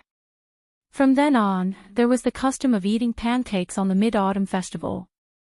At that time, the rich families would generally set up incense tables to worship the moon during the Mid-Autumn Festival. Round pancakes, watermelons, apples, grapes, and other offerings were all available. Among them, round pancakes and watermelons were absolutely indispensable. Exquisite families even specially cut watermelons into lotus-shaped offerings. But at that time, there was no such thing as mooncakes. In fact, mooncakes only existed in the Southern Song dynasty. It was only in the Ming dynasty that there were accurate records of eating mooncakes on the Mid-Autumn Festival. Ha! It's okay. We can worship the moon and eat round pancakes after we come back tomorrow night. Wife, quickly go to sleep. After a long while, Li Zishuan woke up from his memories. He patted Han Yushi's shoulder and smiled gently. Okay. Yo. On the night of the full moon, flying immortals from beyond the heavens. What does Mr. Li mean? The next morning, some people who bought the newspaper couldn't help but discuss with their companions after seeing today's headlines. Sigh. Lord Li personally mentioned this matter yesterday, and I was still there at that time. But Lord Li didn't say what exactly it was. Yesterday. Oh. I heard that a group of scholars blocked Lord Li's house yesterday. Is that true? Yes. It even alarmed the emperor. The leading student has already been arrested by the Imperial Army. Sigh. This group of scholars is really ungrateful. They've wasted all their knowledge. Lord Li is such a good person, and they still have the face to cause trouble. Sigh, but Lord Li also told us yesterday that he would let the entire Chang'an city witness a miracle tonight. He wants to prove that the so-called engineering in the newspaper is not a lie. Ha! Then there's a lot to see tonight. It's the Mid-Autumn Festival, and we can watch the fun. Ha! That's right, that's right. At this moment, hundreds of thousands of people in Chang'an were silently looking forward to the arrival of night. Imperial City, Chang'an Palace. Wow! Is Brother Xiao Xian going to show everyone the fairy lamp? I'm so looking forward to it. Chang'an leaned against the couch, holding the newspaper in her hand. After reading the headlines, an extremely bright smile immediately flashed on her exquisite little face. Her watery eyes were filled with longing. Ordinary people didn't know about the fairy lamp, but as the princess of the Tang dynasty, Chang'an naturally knew about it long ago. As smart as she was, she almost instantly thought of what Li Zishuan was going to do at night from the words, on the night of the full moon, flying immortals. She couldn't help but feel envious.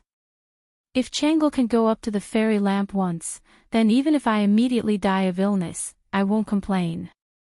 But tonight is the Mid-Autumn Festival. I have to accompany father and mother for dinner. I can't leave the palace. Chang'an held her small face and was in a daze. After a moment, she muttered to herself. South of Chang'an City, Dunhua Square, East County Duke's Mansion. Eldest uncle, eldest uncle. Hurry up and save Yunhan. A fat middle-aged man with an oily face hurriedly ran to the backyard and shouted anxiously at Cui Junchuo, who was resting with her eyes closed in the courtyard. Cui Junchuo opened her eyes with extreme dissatisfaction and scolded in a muffled voice, "What are you shouting for? Look at yourself. Do you still look like a father?" The middle-aged man cried and said, "Eldest uncle, something happened to Yunhan. How can I continue to be calm? Hurry up and think of a way to save Yunhan." It turned out that this person was Cui Yunhan's biological father, Cui Simo. His father, Cui Junsu, was Cui Junchuo's brother. However, in the Cui family of Cui Yenmu, the title of nobility was passed down to Cui Junchuo. Therefore, now that something happened to Cui Yunhan, Cui Simo didn't go to Cui Junsu for help. Instead, he came to Cui Junchuo for help. After all, in the current Cui family of Qinghe, Cui Junchuo's title was the highest. Cui Junchuo was stunned. Then, she asked with an ugly expression, what happened to Yunhan? Shouldn't he be in the Hongwen Museum? Chapter 574. At night, the moon was bright and the stars were sparse. When night fell, an extremely bright moon slowly rose from the horizon. In this era where there were no street lamps, neon lights, or LED advertising screens, this bright moon was extremely eye-catching at night. The term Mid-Autumn Festival was first recorded in the Rites of Zhou. The Book of Rites, Moon Order said, the mid-autumn moon nourishes the old and nourishes the old. The custom of the Mid-Autumn Festival was to worship the moon at the beginning. The Book of Rites recorded, the Emperor's spring morning sun, and the autumn moon. The autumn moon was to worship the moon. This meant that the Emperor had already started worshipping the moon as early as the spring and autumn period. Later on, the aristocrats, officials, and scholars followed suit and gradually spread it to the people. Later on, the Mid-Autumn Festival was gradually used to celebrate the harvest. This was because the Mid-Autumn Festival in August was the season for crops and fruits to ripen. Tonight, the curfew in Chang'an City was lifted. Therefore, although the sky was dark, the streets outside were still very lively. All kinds of vendors selling small toys began to wander the streets and alleys. Lanterns had also become the favorite plaything of the rich young masters and young ladies. Laughter and exclamations could be heard everywhere. Although there were no stars in the sky, the colorful lanterns gradually rose to replace the stars and adorned the night sky. Brother! Brother! I want to sit too. I want to sit in the fairy lantern too. In the west courtyard of the Li residence, Lan tugged on Li Zixuan's arm and kept acting coquettishly.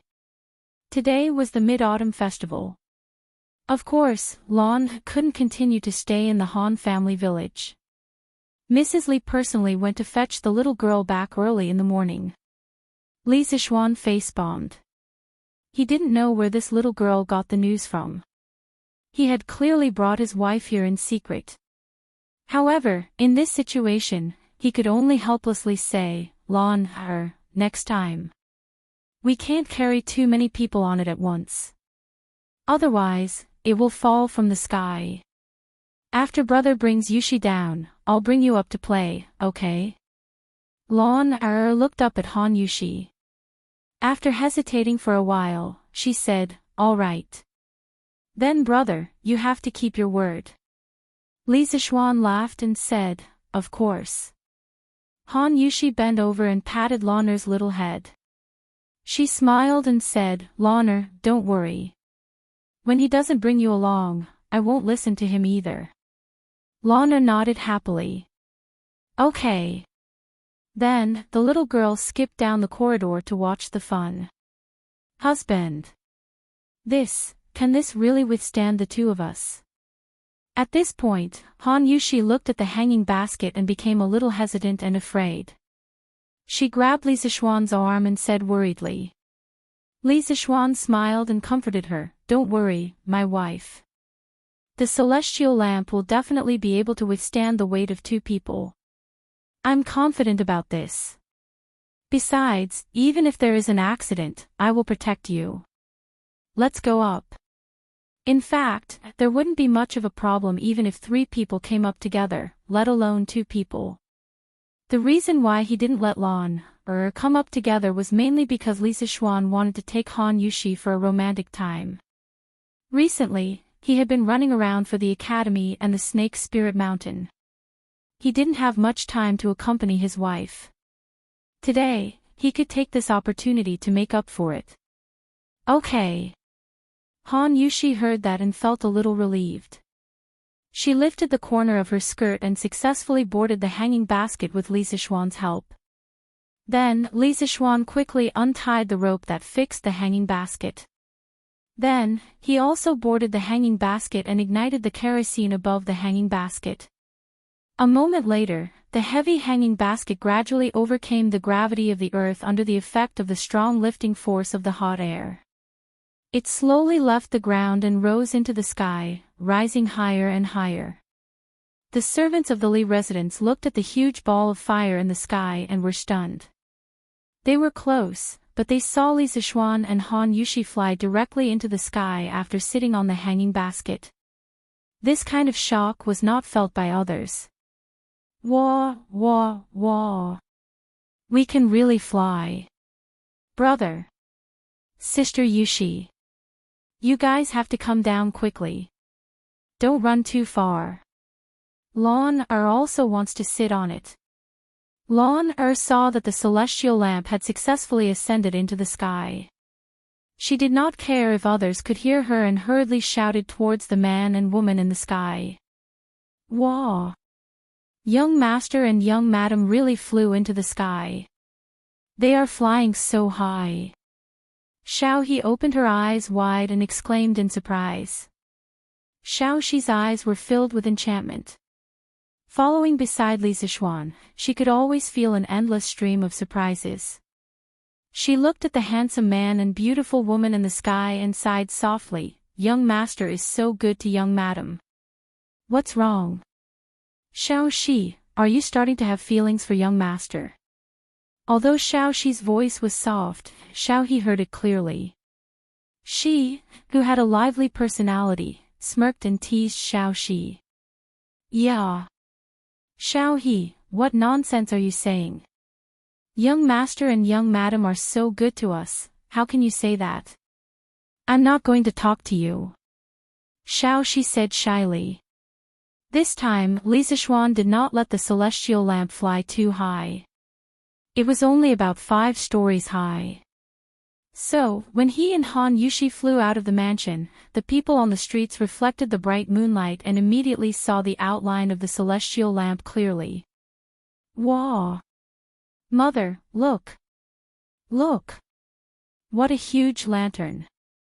A young boy who was eating candy and looked dignified saw the celestial lamp in the sky and quickly pulled the woman beside him and shouted excitedly. The beautiful woman looked up and exclaimed, "Who bought this sky lantern? Why is it so big?" In just a short while, more and more people noticed the strange phenomenon in the sky. Wow! Such a huge sky lantern. It seems to have flown out of the Li County men's mansion. Hey! Look, there are people on the sky lantern. How is that possible? Although the sky lantern is huge, how can it carry people? Damn! There are really people. And it's not just one person, there are 2 people. Wow! Isn't that young man in white Lord Li? Then the woman in white next to him must be Lord Li's wife. A talented man and a beautiful woman, a celestial couple. Countless people exclaimed at the celestial lamp under the moonlight. There were even people who were chasing after the celestial lamp. Luckily, it was only a light breeze tonight. Otherwise, these people would not be able to catch up even if they ran until their legs broke.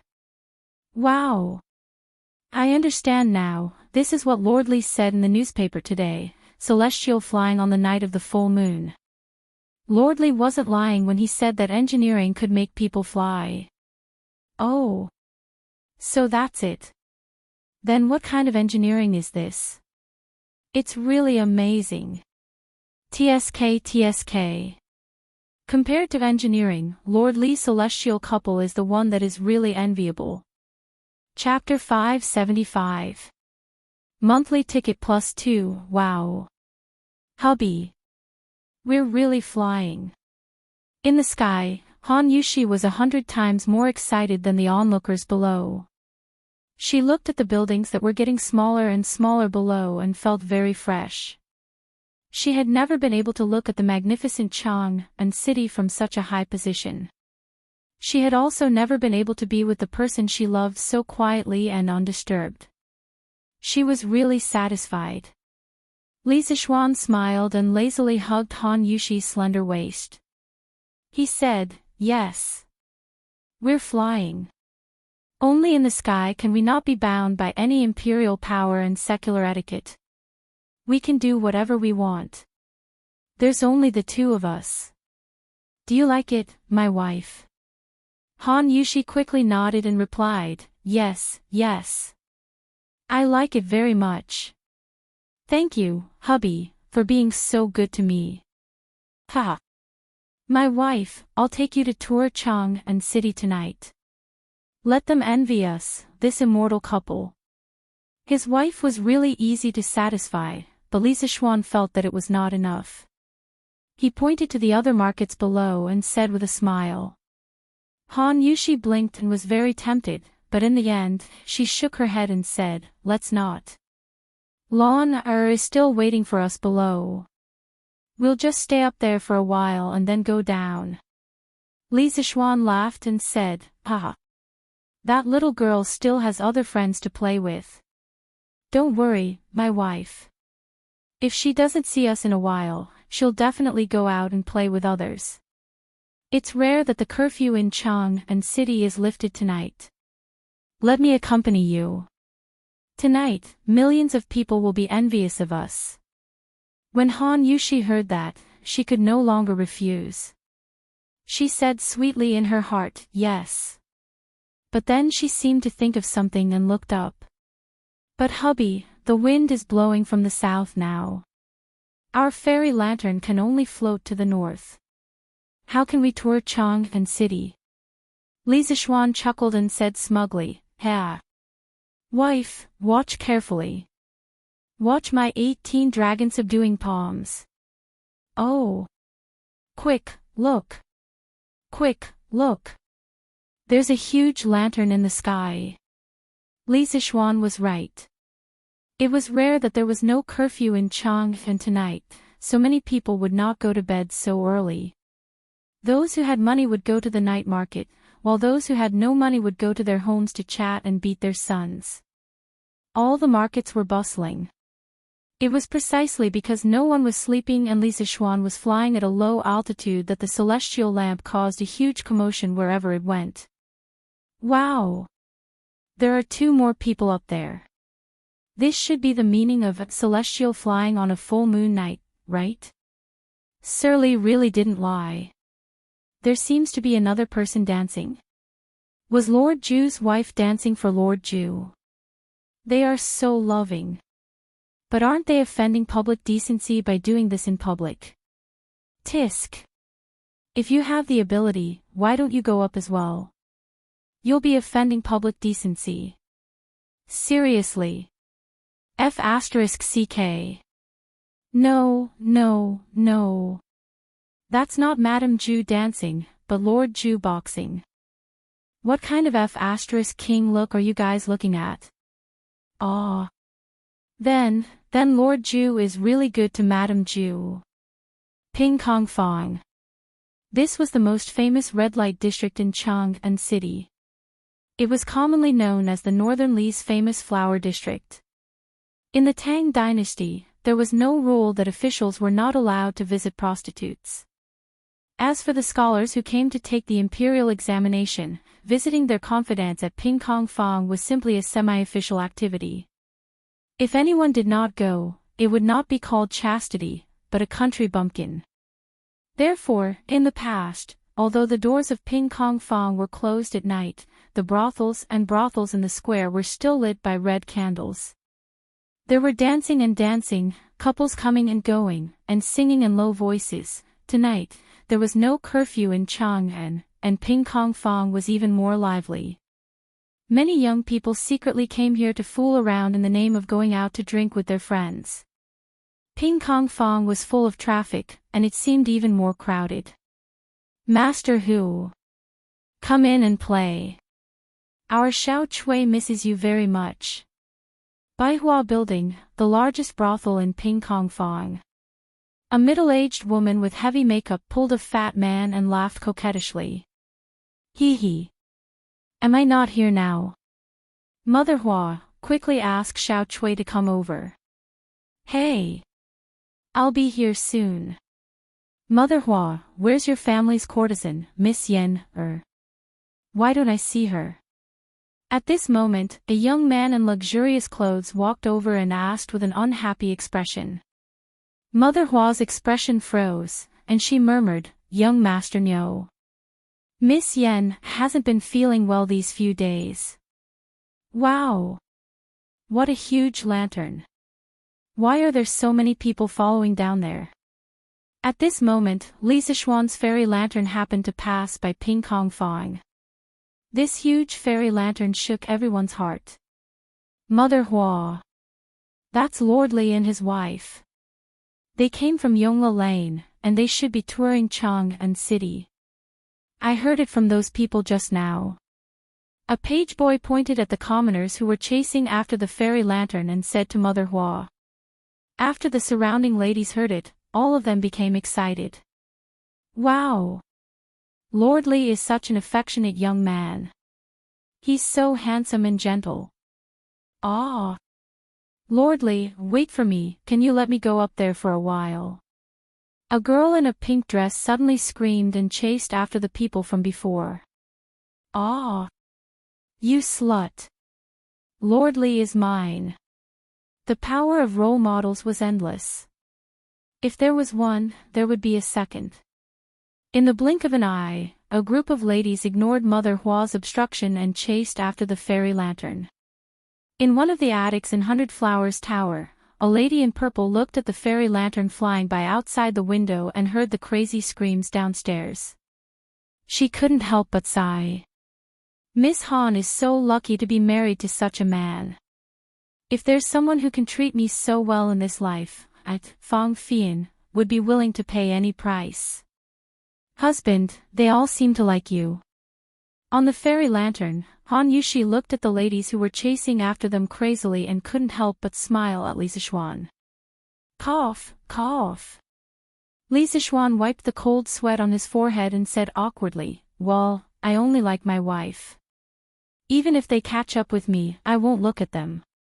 Han Yushi smiled and asked, then why are you controlling the fairy lantern to pass by this place of prostitution? Li Zishuan, could he say that he was just curious? Chapter 576. In the West Court of the Imperial Palace. The people outside were celebrating the Mid-Autumn Festival. Of course, this place was also decorated with lanterns and colored banners. In an open space in the West Court, Li Er led a group of concubines and more than a dozen children to stand in front of the incense table and worship the statue of the moon goddess devoutly. There were moon cakes, watermelons, apples, red dates, plums, grapes, and other offerings on the incense table. The statue of the moon goddess was placed in the direction of the rising moon. The incense table and red candles were solemn. Looking at their posture, they should be praying to the moon. Speaking of praying to the moon, the story of Saltless praying to the moon had to be mentioned. It was said that the ugly girl of the ancient Qi state, Wu Yin, prayed to the moon devoutly when she was young. When she grew up, she entered the palace with outstanding virtue, but was not favored. On the 15th of August, Wu Yin was praying to the moon. King Xian of Qi happened to see Wu Yin under the moonlight. He felt that she was beautiful and outstanding, so he made her his queen. That was how the tradition of praying to the moon came about. Chang'e of the moon was famous for her beauty.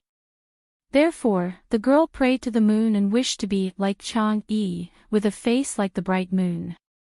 The story of Saltless praying to the moon first appeared in the biography of the women written by Lu Xiang of the Western Han Dynasty.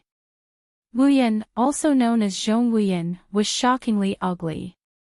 She had a wide forehead, small eyes, a high nose, a big throat, a hunchback, and a thick neck. But in the end, Zhong Wu Yin became a typical representative of the sea cannot be measured with a pint pot, and people cannot be judged by their appearance through her own efforts. May the Tang Empire be free of disasters and have good weather. Li Er looked at the bright moon in the sky and sighed faintly. There were less than 10 months left before the locust plague mentioned by Li Zishuan. He was somewhat uncertain. In the past few days, he had been concerned about the harvest of various places. He even personally went to the farms near Chang'an several times. It could be said that he was worried sick. Your Majesty, don't worry. The Tang Empire is established according to the will of heaven and will be protected by heaven. Empress Xiangsun knew what her husband was worried about. She smiled and comforted him softly. Yes. Wow. Father, mother, look. What is that? Changle, who was at the side, suddenly saw a ball of fire floating in the southern sky. He couldn't help exclaiming in shock. Li Er, Zhang Sun, Li Qingqian, Li Tai, Li Ku, and the princess of Xiangqing all looked in the direction of Changle's finger. They saw an extremely bright flame floating in the sky far to the south. It seemed to be moving slowly. Zhao Song, get someone to check if this is Li Sichuan's doing. This ball of flame was very far away, and it was difficult for ordinary people to distinguish what it was. However, Li Sichuan had seen it from a distance on the Black Tortoise Gate's watchtower when he used the immortal lamp to wipe out the 7 cultivators of true virtue. Therefore, he was able to recognize it at a glance. Zhao Song responded and ran out. Not long after, he came back. He bowed and said, Your Majesty, that is Li Xiannan and his wife. They are touring the city on the immortal lamp. They are still some distance away from the imperial city, and it seems like they are about to turn around. Hearing this, Changle came to a realization. She looked at the fairy lamp in the distance and said with a mesmerized expression, So this is the fairy lamp. Brother Xiao Xian actually brought sister Yuxi up with him. They are really loving. Li Er's expression was a little ugly. He snorted and said, At least this kid knows his place. Get the guards at the city gates to keep an eye on him. If he dares to approach the imperial palace, shoot him down. Shoot him down. Everyone present was stunned. They were all thunderstruck by Li Er's words. Zhao Song wiped his sweat and said respectfully, Yes, Your Majesty. However, Li Xiannan shouldn't be so reckless. Li Er glanced at the immortal lamp in the sky and said unhappily, That better be the case. This was Li Sichuan. If it were someone else, he would have ordered the imperial guards to shoot down the immortal lamp. After Li Er said that, he pulled Empress Zhang Sun, who was holding back her laughter, and walked to the back of the palace. He said to the concubines and children, Let's go to Lijing Hall for the Mid-Autumn Festival. Everyone bowed and agreed. After Li Er walked away, Li Tai looked at the immortal lamp and said indignantly, Xiao Xian, this bastard, really forgets about friendship when he sees a girl. He told us that the immortal lamp is unstable, has a limited capacity, and can't control the direction. Now it seems like he was lying. This won't do. I'll settle the score with this kid tomorrow. Li Ku, who was following behind Li Er, looked back at the immortal lamp in the sky as he walked. He thought to himself, Is this engineering? Li Sichuan's engineering is so amazing. No wonder Qin Ke is so obsessed with engineering. Tunghua Square, Sun Residence. Sun Zifan, who was eating biscuits and admiring the moon in the courtyard, also saw the immortal lamp in the sky. Moreover, he was closer to the immortal lamp than Li Tai, so he could see the outline of the immortal lamp very clearly. When he found out that Li Sichuan and Han Yuxi were still standing on it, his reaction was exactly the same as Li Tai's. Damn! Sir, you're too mean. That day, you told me that the immortal lamp is unstable. Why are you sitting on it today? I think this thing is quite stable. Damn! I've been cheated. I've been cheated. Putting aside whether the immortal lamp was stable or not, the two people on it were so romantic that they couldn't control themselves. Husband, this is the imperial city. Han Yuxi snuggled in Li Sichuan's arms and pointed to the imperial city in the north as she asked. Li Sichuan draped his outer robe over Han Yuxi's body. Just now, in order to bring Han Yuxi to see the imperial palace, he deliberately raised the immortal lamp quite a bit because he couldn't ride the immortal lamp to the sky above the imperial palace. If he did, Li Er would definitely mess with him. After all, no emperor could tolerate others spying on his territory. This was also the main reason why the residential buildings next to the imperial palace couldn't be built too high. In this way, the night was already cool, and they still stayed in the sky so high up in the sky, it seemed a little cold. After putting on the clothes, Li Zixuan smiled and said, "Yes, this is the Imperial City. Isn't it spectacular?" Han Yushi replied softly, "Yes. I've never seen the Imperial City from this angle. It's really magnificent. But husband, if we look like this, we won't attract the city defense soldiers later, right?" Li Zixuan chuckled and said, "Hee hee. That's hard to say, so let's run now." Ah. Han Yushi was stunned and speechless. She thought that since Li Zixuan dared to do this, he must have a card up his sleeve. Ha! Let's go. Lon is probably waiting anxiously. We should go back. Li Zixuan laughed and used 10 dragon subduing slaps to the back. The immortal lamp began to change direction and flew toward Yongla Lane. Chapter 577. After sending Han Yushi down, Li Zixuan took Lan, Xiao He, and Xiao Shi for a walk in the sky for a while before returning home to worship the moon, eat pancakes, and celebrate the Mid-Autumn Festival with his family. It wasn't that he didn't think of letting his parents experience the celestial lamp in the sky, but Li Jingma and Mrs. Li firmly disagreed. It was said that they would feel dizzy if they looked down from above. Therefore, Li Zixuan didn't force them. He went home to celebrate the Mid-Autumn Festival, but his legend was left outside. The appearance of the celestial lamp tonight ignited the enthusiasm of the people in the city. Everywhere Li Zixuan and Han Yushi passed by, many people would scream or chase after them. Until now, there were still many people in front of the Li Zixuan's residence. They were waiting for Li Zixuan to come out with the celestial lamp again. But this time, they were destined to be disappointed because the person they were waiting for was having dinner with his family. After dinner, he didn't have time to go out and had to go back to his room to hug his wife and sleep. The next day, after a whole night of brewing and accumulating, the enthusiasm of the people of Chang and city finally erupted. Every street, alley, tea house, tavern, and every corner, as long as there were people could hear the discussion about the celestial lamp. On the street, 2 big men got up early and prepared to go to work. "Hey! Lu Biaozi, did you see the big sky lantern in Lord Li's house last night?" "Of course I saw it.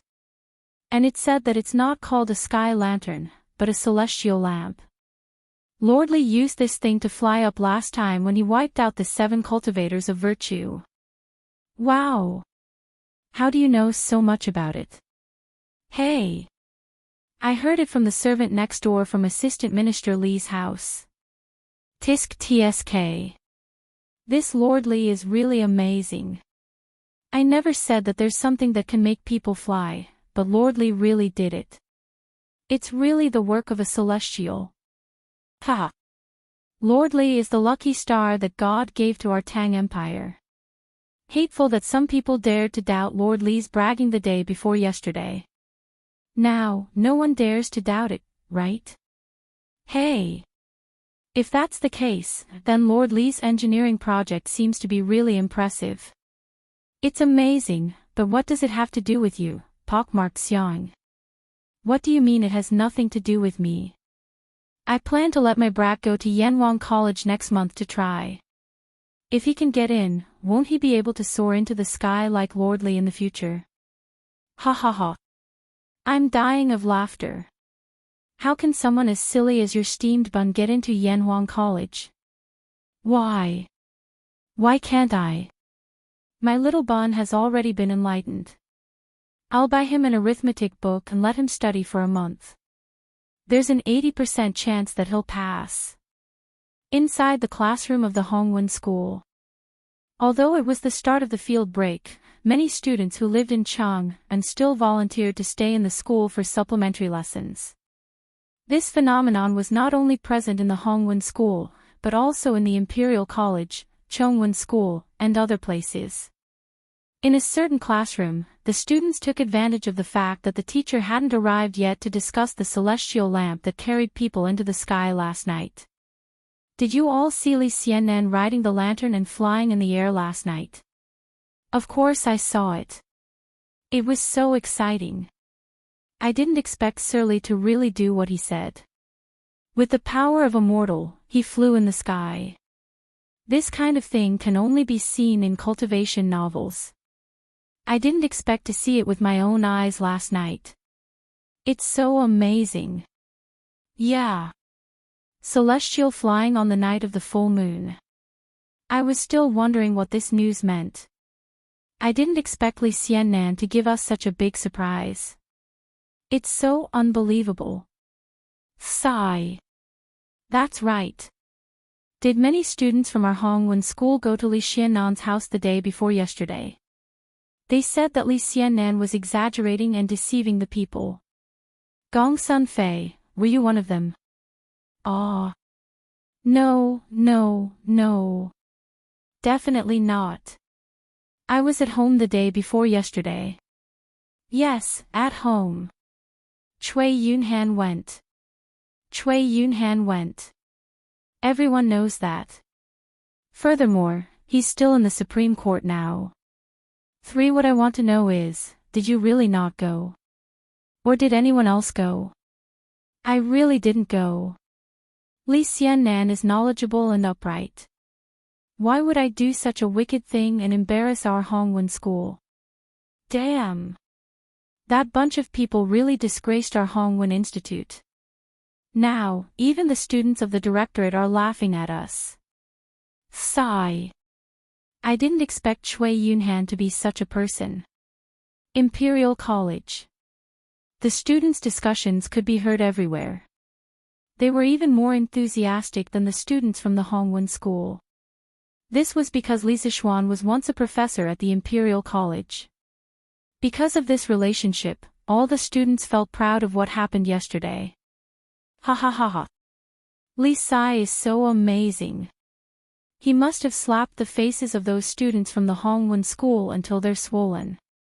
Although Li Zixuan had resigned from his position as the Imperial College's secretary, many students from the Imperial College were still used to calling him Siyi. Perhaps this was also a form of nostalgia. Yes. Let's see who dares to jump out in the future. Whoever is not convinced, Li Sai will slap their faces. Haha. But Li Sai's sky lantern is really amazing. It can actually carry 2 people, amazing. Good job, Li Sai. Previously, so many people suspected that Li Sai was advocating engineering, but I never doubted it. Because the person who said those words was Li Sai, I believed that he could do it. Indeed, he didn't disappoint me last night. Do you guys know that Yanhuang College's entrance exam is next month? At this moment, it was unknown who said these words. Then, the classroom instantly quieted down. The originally excited expressions on everyone's faces froze. Gradually, some people's eyes began to flicker, but they didn't say anything. Clang, clang, clang. Coincidentally, at this moment, the bell for class rang.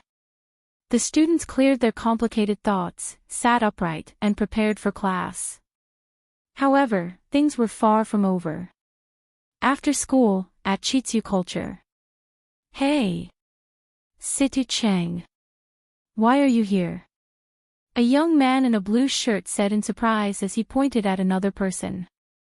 Tai Ning. I'm here to buy a dictionary. Yes, I'm here to buy a dictionary for my little sister. Hey! Speaking of which, why are you here? I'm here to buy a dictionary too. Pfft. Why are you buying a dictionary? Don't tell me you're buying one for yourself. Besides, you don't have any siblings at home. This. The other student was speechless. He stuttered and couldn't come up with anything. Seeing this, the young man named Tai Ning's expression changed slightly. He leaned over to his companion's ear and whispered, "Are you here to buy mathematics textbooks?" City Chang's eyes widened. He was so shocked that he couldn't speak. After a while, he said, "Are you here to buy mathematics textbooks too? I didn't hear you say you're going to Yanhuang College." "Hey! You didn't say it either. If this kind of thing gets out, won't we have more competitors? What if we can't get in? I didn't expect you to be as cunning as me." *T. I'm afraid that if I say it, my dad will beat me up if he finds out. That can't be. Engineering is so popular now. Do you think your dad won't agree? That's hard to say. Sigh. But why are there so many people buying books here today? How would I know? Damn. Look, isn't that Chen Yufa? Damn, that kid is here too. Chapter 578. Li Zixuan's act of using the fairy lamp to carry a person into the sky could be considered as another wave of advertising for Yanhuang College and engineering. Furthermore, the effect of the advertising was several times better than the last time. The most direct manifestation of this was that the first volume of the new mathematics textbook sold out like crazy in Chitsu culture. 100 books were sold out in an instant, 200 books were sold out in an instant, and 500 books were sold out in an instant.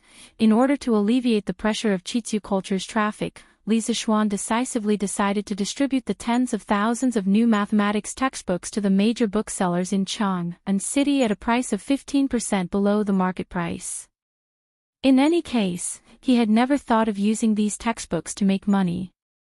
It was fine as long as he didn't make a loss. Compared to making money, spreading the new mathematics textbook was obviously more important. In addition to the booming sales of mathematics textbooks, the number of applicants for Yanhuang College's entrance exam next month had also increased sharply. According to Ma Zhou's statistics, by noon today, the number of students who had signed up had increased from 100 yesterday to 800. Although there were millions of residents in Chang'an City, how high could the percentage of people who were educated be expected to be, given the educational conditions of this era? Not even 1%. This was also one of the reasons why scholars in ancient times were always given preferential treatment. Today's Datang Daily's headlines were written by Ma Zhou himself. Ma Zhou did a comprehensive report on the fairy lamp carrying a person into the sky last night and enthusiastically praised the wonders of engineering. It was believed that with the Wang family's sales of today's newspaper to the various counties of Tang Dynasty, Li Zixuan's name would be known all over the world. Yanhuang College and engineering would also be planted in the hearts of the people. With time, this flame would eventually become a prairie fire that would burn the entire Tang Dynasty. In the afternoon, Li Zixuan stayed at home to write teaching materials. Regarding the future plans of the Yanhuang Academy, he more or less had an idea. First of all, he had divided the entire academy into a middle school department and a university department, with each department having 3 years of study. If one were to look at it from the perspective of the modern education system, this arrangement of schooling was extremely unreasonable. In modern times, it would take at least 16 years to go from primary school to university. However, this was the ancient times, and young people usually had to start a family at the age of 14 or 15. If one were to blindly apply the modern education system, there would be very few people who could complete 16 years of schooling. Besides, Li Zixuan didn't plan to transfer all the things that were taught in modern education to Yanhuang College. For example, he didn't plan to include Chinese, English, ideological and moral character, art, music, politics, history, biology. If these were taught in ancient times, there would definitely be a big problem, and so on, which were more literary subjects. He didn't plan to include them in the curriculum of Yanhuang College in the future. In this way, the courses that the students of Yanhuang College had to learn would be less than half of what the modern students had to learn. Under a reasonable teaching arrangement, there was still hope to complete the popularization of the basic knowledge of mathematics, physics, and chemistry in the first 3 years. In the second 3 years, It would complete the cultivation of the students who were interested in further study in the fields of engineering, construction, precision machinery, sound, light, heat, and so on, which would open the door to a new world for them. As for whether they wanted to continue to study in depth in the future, they would have to rely on their own efforts. Li Zixuan only wanted to be a guide, not a knowledge repeater. This was because no one knew what kind of strange ideas the ancient people would have after they had the basic scientific knowledge of modern people. Perhaps even Li Zixuan, the guide, would be shocked. Young master. Someone from the palace came. The master wants you to go out and greet them. Li Zixuan, who was writing the second volume of mathematics teaching materials, was suddenly interrupted by Xiaoxi's voice. Okay. I'll go now. Li Zixuan raised his head and looked at Xiaoxi, who was blushing, then got up and went out of the room.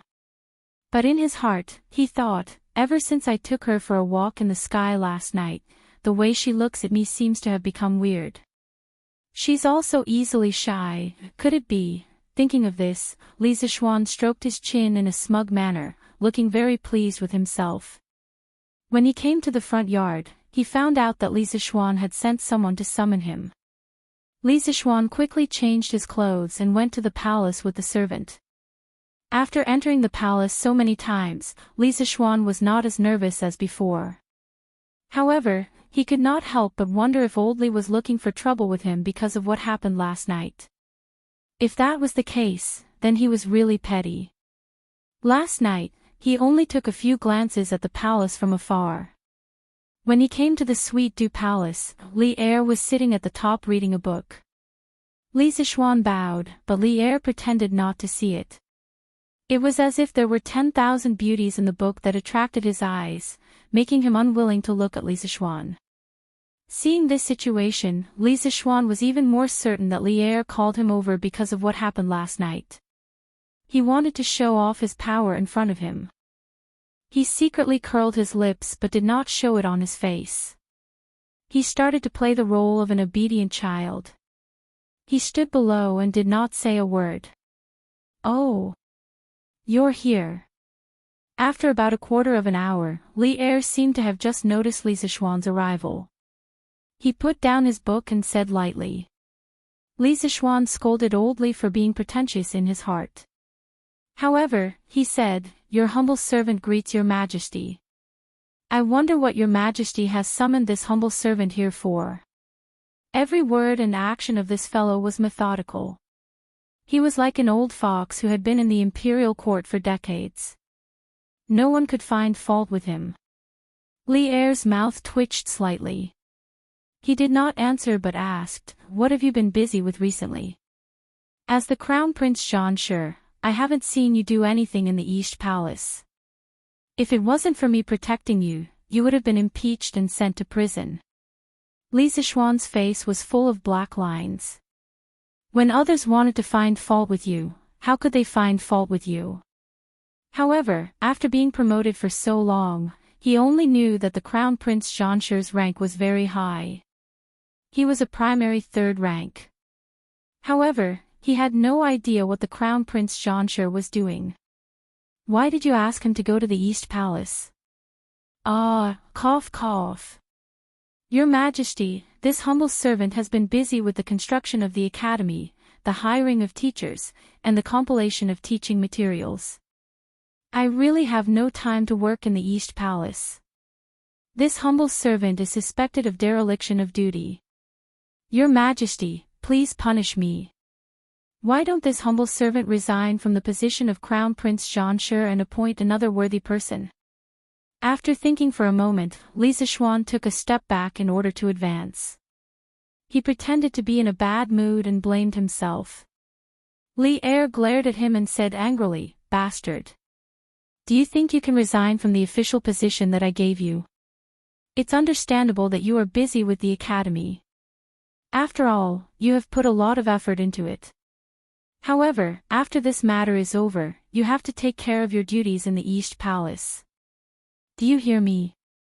Chapter 579. The Crown Prince Zhanshi was mainly in charge of the Eastern Palace's internal affairs and cultural education.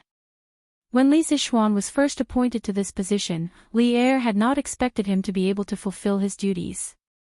This was because Li Qingqian's education was being handled by the crown prince's right concubine-born son Kong Yingda and his left concubine-born son Yu Jining. Li Zixuan's title as Crown Prince Zhanshi was more in name than reality. Li Er mainly wanted him to assist Li Qingqian in the future. At this time, Li Er still had high hopes for his son Li Qingqian. This subject thanks your majesty for your grace. Li Zixuan was happy. This test had indeed tested Li Er's attitude. It seemed like Li Er did not want to remove him from his position. But logically speaking, Li Zixuan had no intention of resigning. Although he wasn't a fan of official positions, he needed to have an official position to protect himself in this cannibalistic feudal society. The higher the rank, the better. This third-rank crown prince Zhanshi was just right. Li Er looked at Li Zixuan, who wanted to be proud but did not dare to be too proud. He was both angry and amused. He pondered for a while and said, "The Supreme Court had already found out some information from the scholar who led the attack on your house." When Li Zixuan heard this, he immediately perked up. However, Li Er suddenly stopped talking. This made him very angry. He cursed old Li in his heart for not having little Chirpy. After waiting for a long while, Li Er continued. "That student is from Qinghe's Chui family's Zhengzhou branch's second branch. His name is Chui Yunhan. His grandfather is the East County Duke's younger brother. According to him, because he saw you wantonly advocating engineering studies, he felt that you were insulting the sage's studies.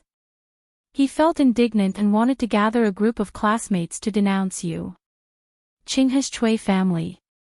When Li Zixuan heard Chui Yunhan's identity, he was shocked in his heart. Combined with the news of the aristocratic family gathering that Leng Yuyao brought the day before, he finally had a rough idea of what happened. The aristocratic family had already made a move on him.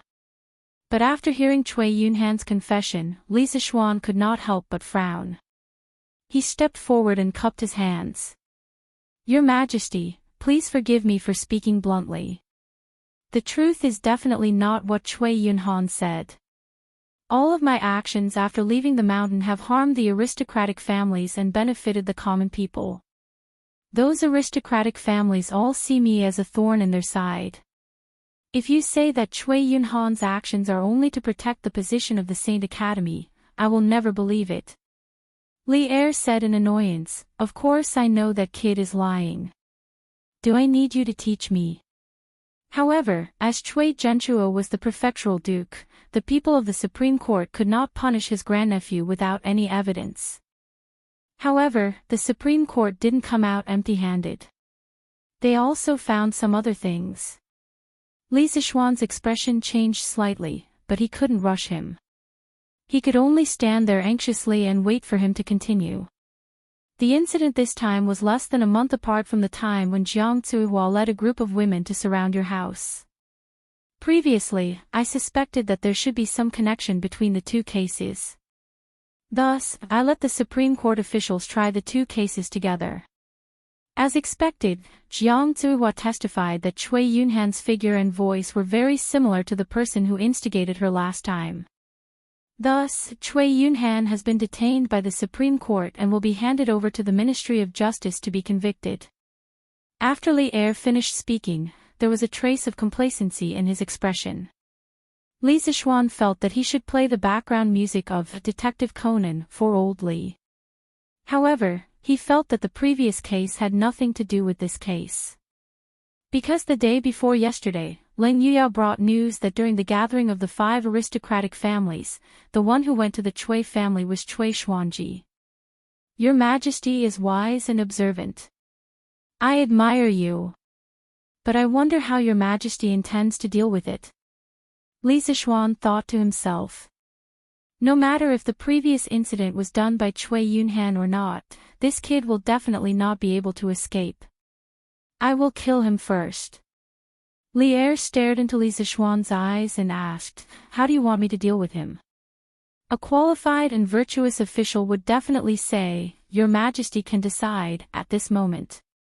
However, Li Zishuan was never a qualified and virtuous official. He said with a serious face, Your Majesty, to be honest, ever since I decided to establish Yanhuang College and promote engineering, I have been running around everywhere for the college. Even so, the progress of the college is not satisfactory. The main reason is that in the process of building the college, there are always some people with bad intentions who want to harm me. In order to protect myself and my family, I am really tired of dealing with them. Therefore, if Your Majesty feels that there is still a need for Yanhuang College to exist, or if Your Majesty feels that engineering is still useful to my Tang Empire, I beg Your Majesty to punish the chicken to warn the monkey, so that those demons and monsters will not affect me from spreading engineering. After saying so much, Li Zishuan wanted to use the name of engineering to make Cui Yunhan look bad in front of Li Er. With the fairy lamp and gunpowder, these two peerless artifacts, Li Zishuan felt that the bargaining chip on the side of engineering was enough. Furthermore, Li Er's relationship with the Shandong nobles was not good. This choice was not controversial for Li Er. Of course, Li Er would not choose to stand on the side of the nobles.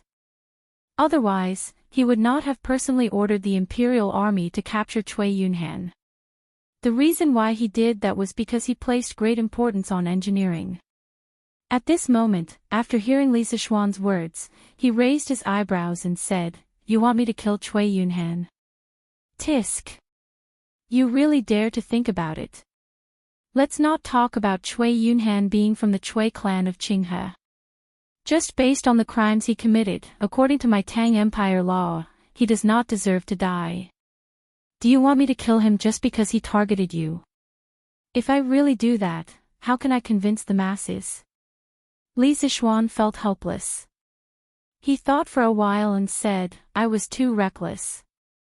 However, Your Majesty, last time, the elder of 7 cultivators sect, Snake King, came down the mountain to kill me to avenge his disciple. According to my investigation, Snake King had been in seclusion in Snake Spirit Mountain for many years and rarely came down the mountain. A few months ago, I killed Flying Snake at Beimang Mountain's Blood Wind stronghold. There were very few people who knew about this matter. Snake King must have found out from some channels that I killed his disciple and came down the mountain to ambush me. I suspect that this matter is related to the nobles, or rather, the Cui clan. Your Majesty, please make a decision for me. Hearing this, a cold light flashed in Li Er's eyes. He stood with his hands behind his back and paced back and forth in the hall. After a while, he said, Your suspicion is reasonable, but there is no proof. I will not let Cui Yunhan off easily. I will also send someone to warn the Cui clan. This matter ends here. If they still dare to do anything, I will definitely punish them. You can go back first. In the end, now is not the time to touch the Cui clan. Li Er sighed in his heart. Chapter 580. Feiji. Do you have any brothers who are good at gathering information? After returning home from the palace, Li Zishuan called Pang Feiji into the house and asked. Pang Feiji was confused and replied, Yes, I do. I have 2 men who are especially good at gathering information.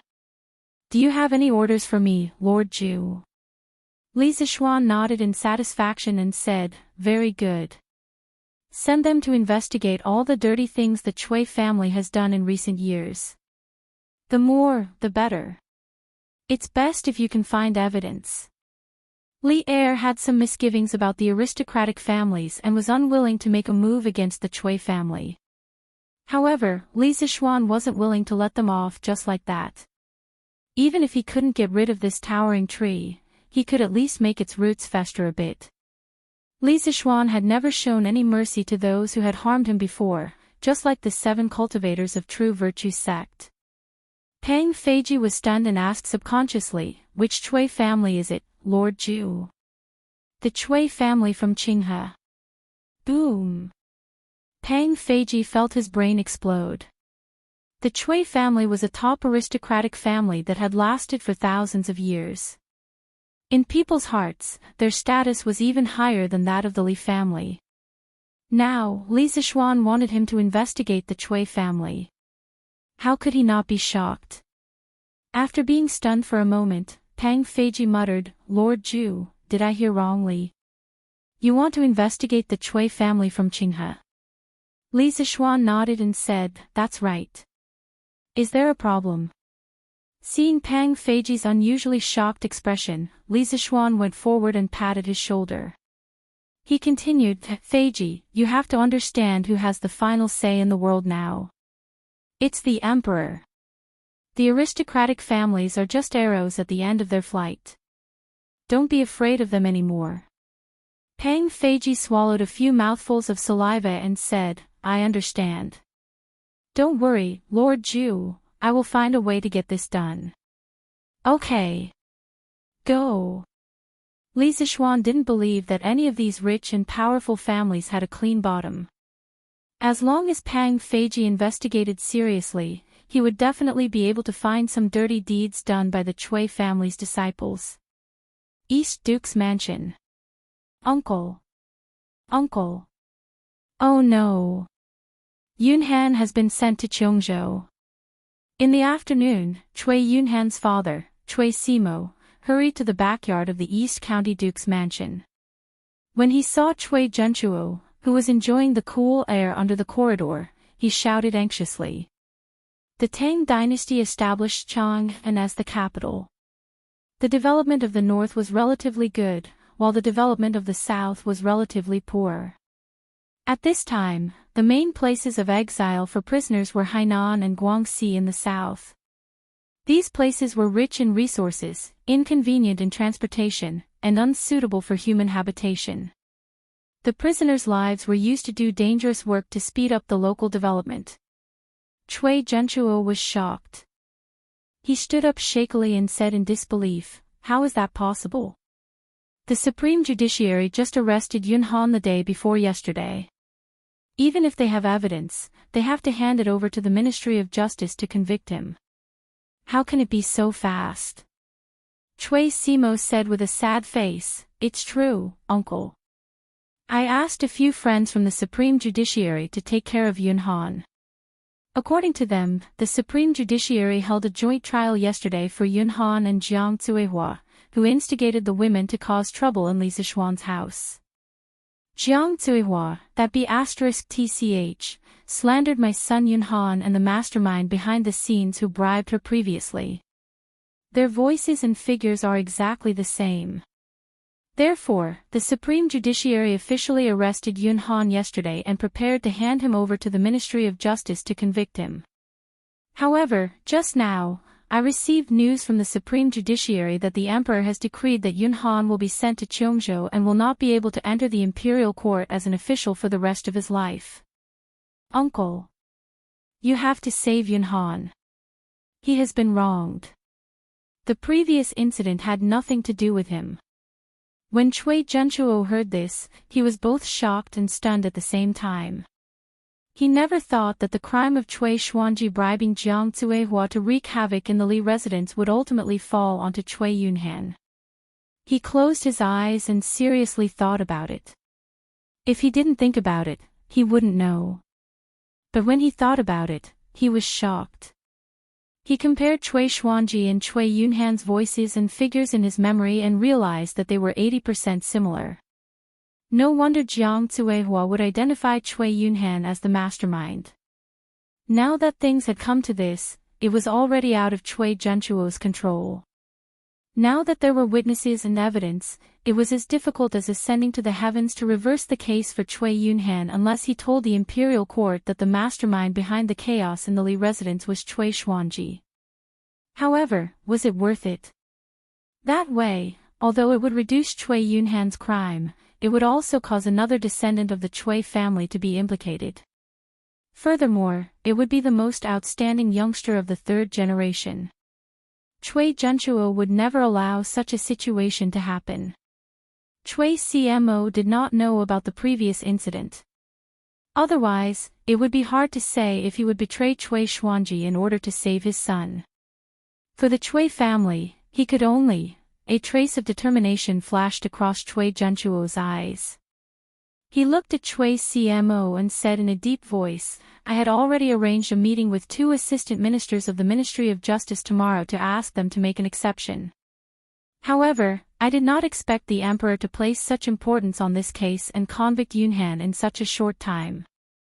Now that the Emperor has issued the imperial edict and the evidence is irrefutable, no matter how hard I try, it will be in vain. So, CMO, you had better make plans early and arrange for some people to go to Cheongzhou to take care of Yunhan. Chui CMO was stunned on the spot as if he was struck by lightning. After a while, he said in a trembling voice, No. Uncle. Yunhan is also your nephew. She couldn't ruin his future because of such a small matter.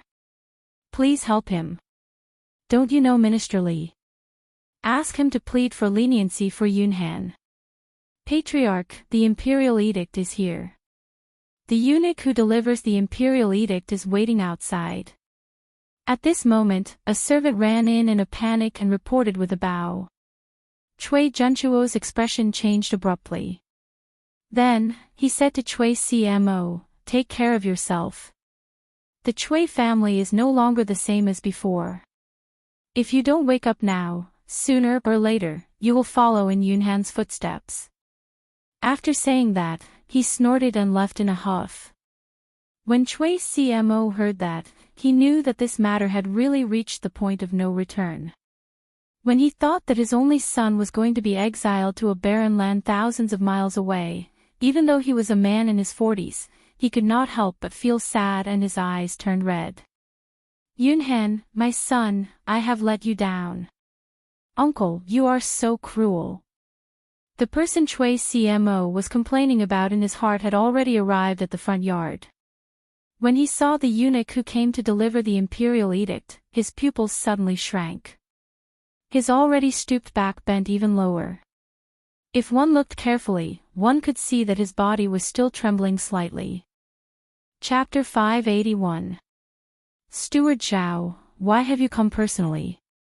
East County Duke's Mansion.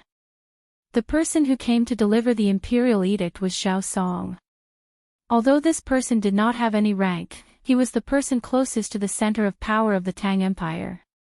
No one dared to ignore him.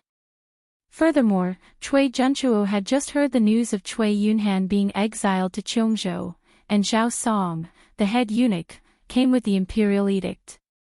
Even a fool would know that the Chui family was in big trouble. I'm here to see the grand courtyard of the East County Duke's mansion. I wonder if the East County Duke has been well recently. Zhao Song's face was full of smiles, but his smile did not make people happy. Perhaps this was the so-called there is a knife hidden in a smile. When Chui Junchuo heard Zhao Song's words, his expression froze completely.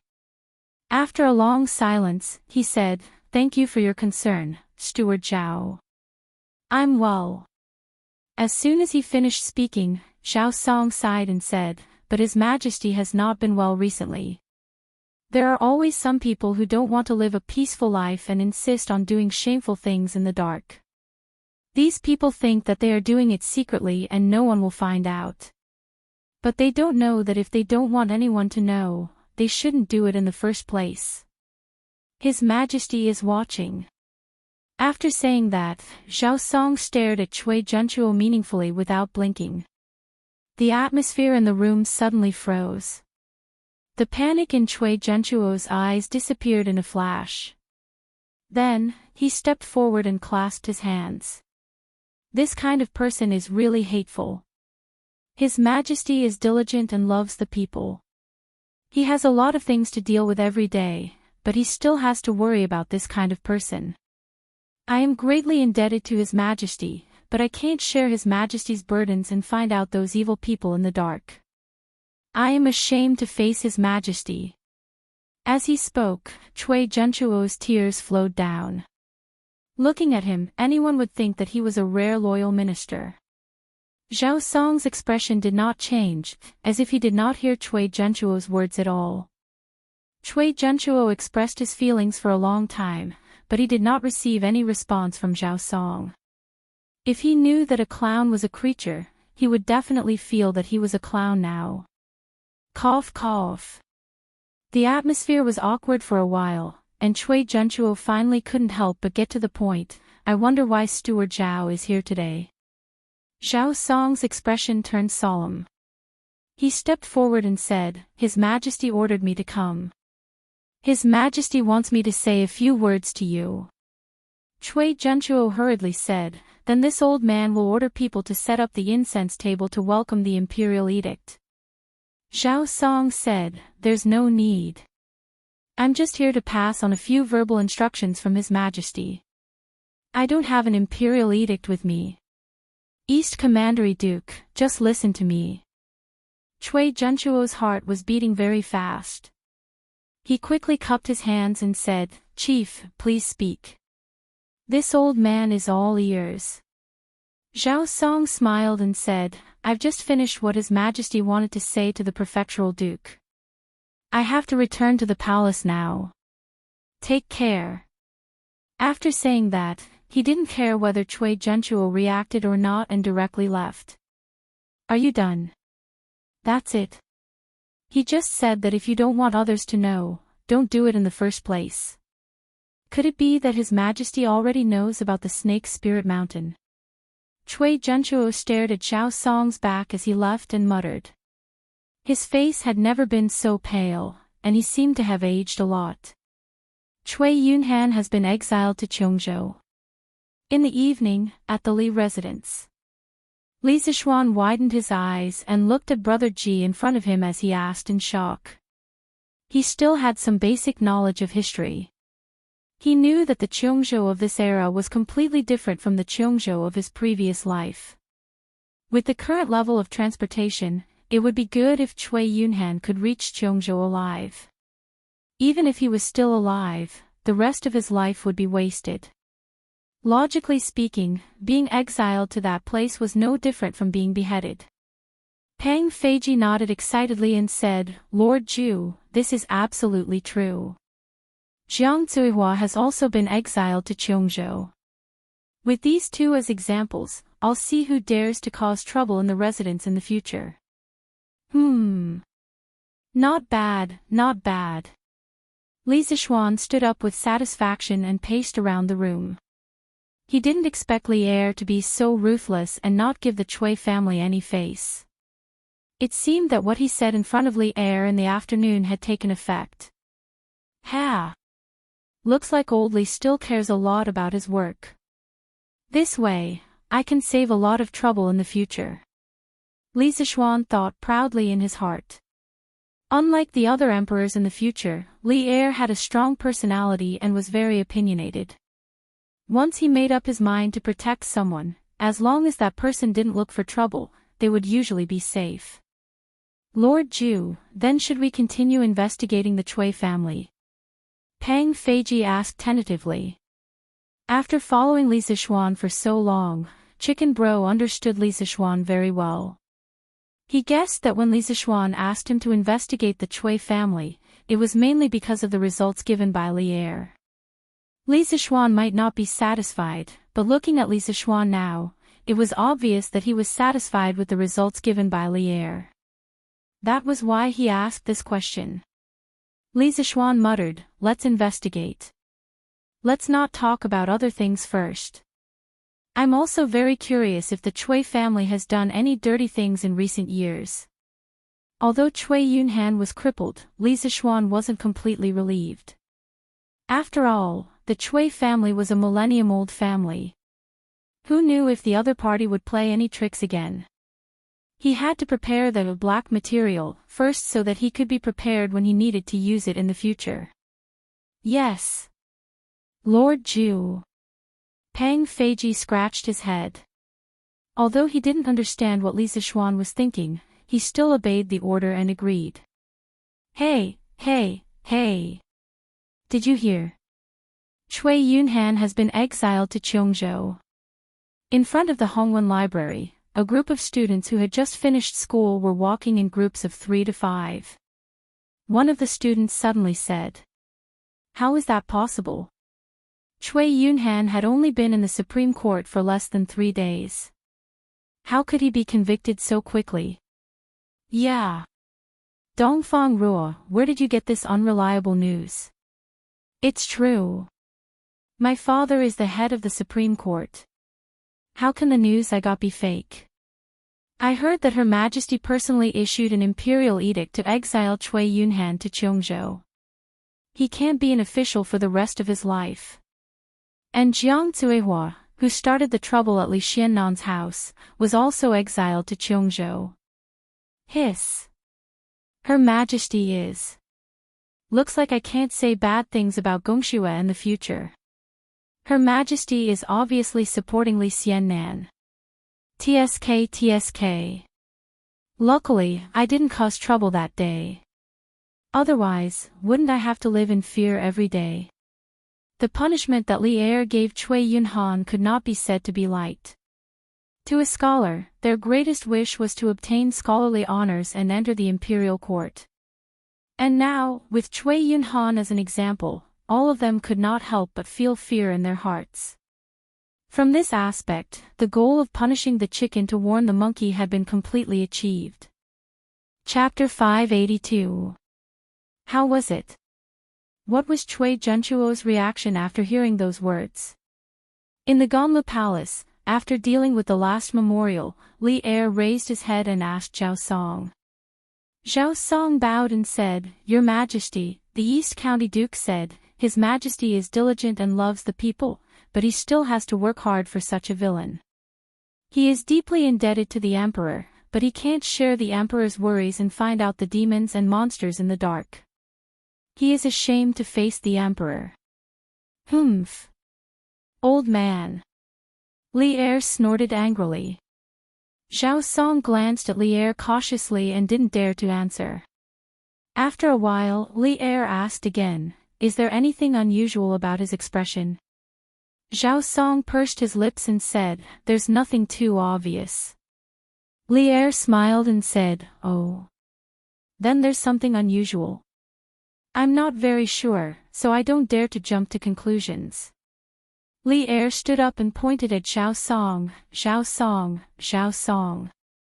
After so many years, you're still so cautious. Don't worry and say it boldly. I'll make the final decision in my heart. Only then did Zhao Song tell the truth, Your Majesty, when I said, if you don't want others to know about it, don't do it in the first place. I clearly saw Duke Dong's eyelids twitch twice. Also, with all due respect, with my many years of experience, there was panic and uneasiness in the East County Duke's eyes, but it was fleeting. Li Er's face sank and he frowned. This old man really has something up his sleeve. At this moment, Li Er remembered that during the day, Li Zishuan said that the reason why the 7 cultivators sect Snake King came down the mountain to avenge his disciple was probably because the aristocratic family deliberately released the news to kill with a borrowed knife. He asked Zhao Song to go to Cui Junchuo's residence to test it out. Now, looking at the situation, the Cui family probably played some dishonorable role in it. The reason why Li Er came to this conclusion was mainly because he believed in the observation skills of a master. Although Cui Junchuo was an old fox, Zhao Song's eyesight was also good. Send someone to keep an eye on him. If he doesn't behave, then I can only. The next day. East Market of Chang'an City, Huji Grain Store. Shopkeeper Shin, last month, our grain store still had 1,500 strings of coins left. Among them, the Yun family in Yongning Square had 200 strings of coins, the Chow family's restaurant had 370 strings of coins, the Su family in Anqing Square had 215 strings of coins, the Zhu family in Chonghua Square had 300 strings of coins, the Hu family's restaurant had 280 strings of coins, and the Miao family in Changshu Square had 135 strings of coins. Here, I've written these accounts for you. You can have someone check them later. Meng Wenhao picked up an account book, walked to the counter in front of the grain store, and handed it to an old man in a scholarly robe. The old man took the account book, nodded, and said, Hey, little brother Meng, this old man can rest assured that you're the one who did the accounting. But are you leaving now? Do you want to tell young mistress? Meng Wenhao hurriedly shook his head and said, No, no need.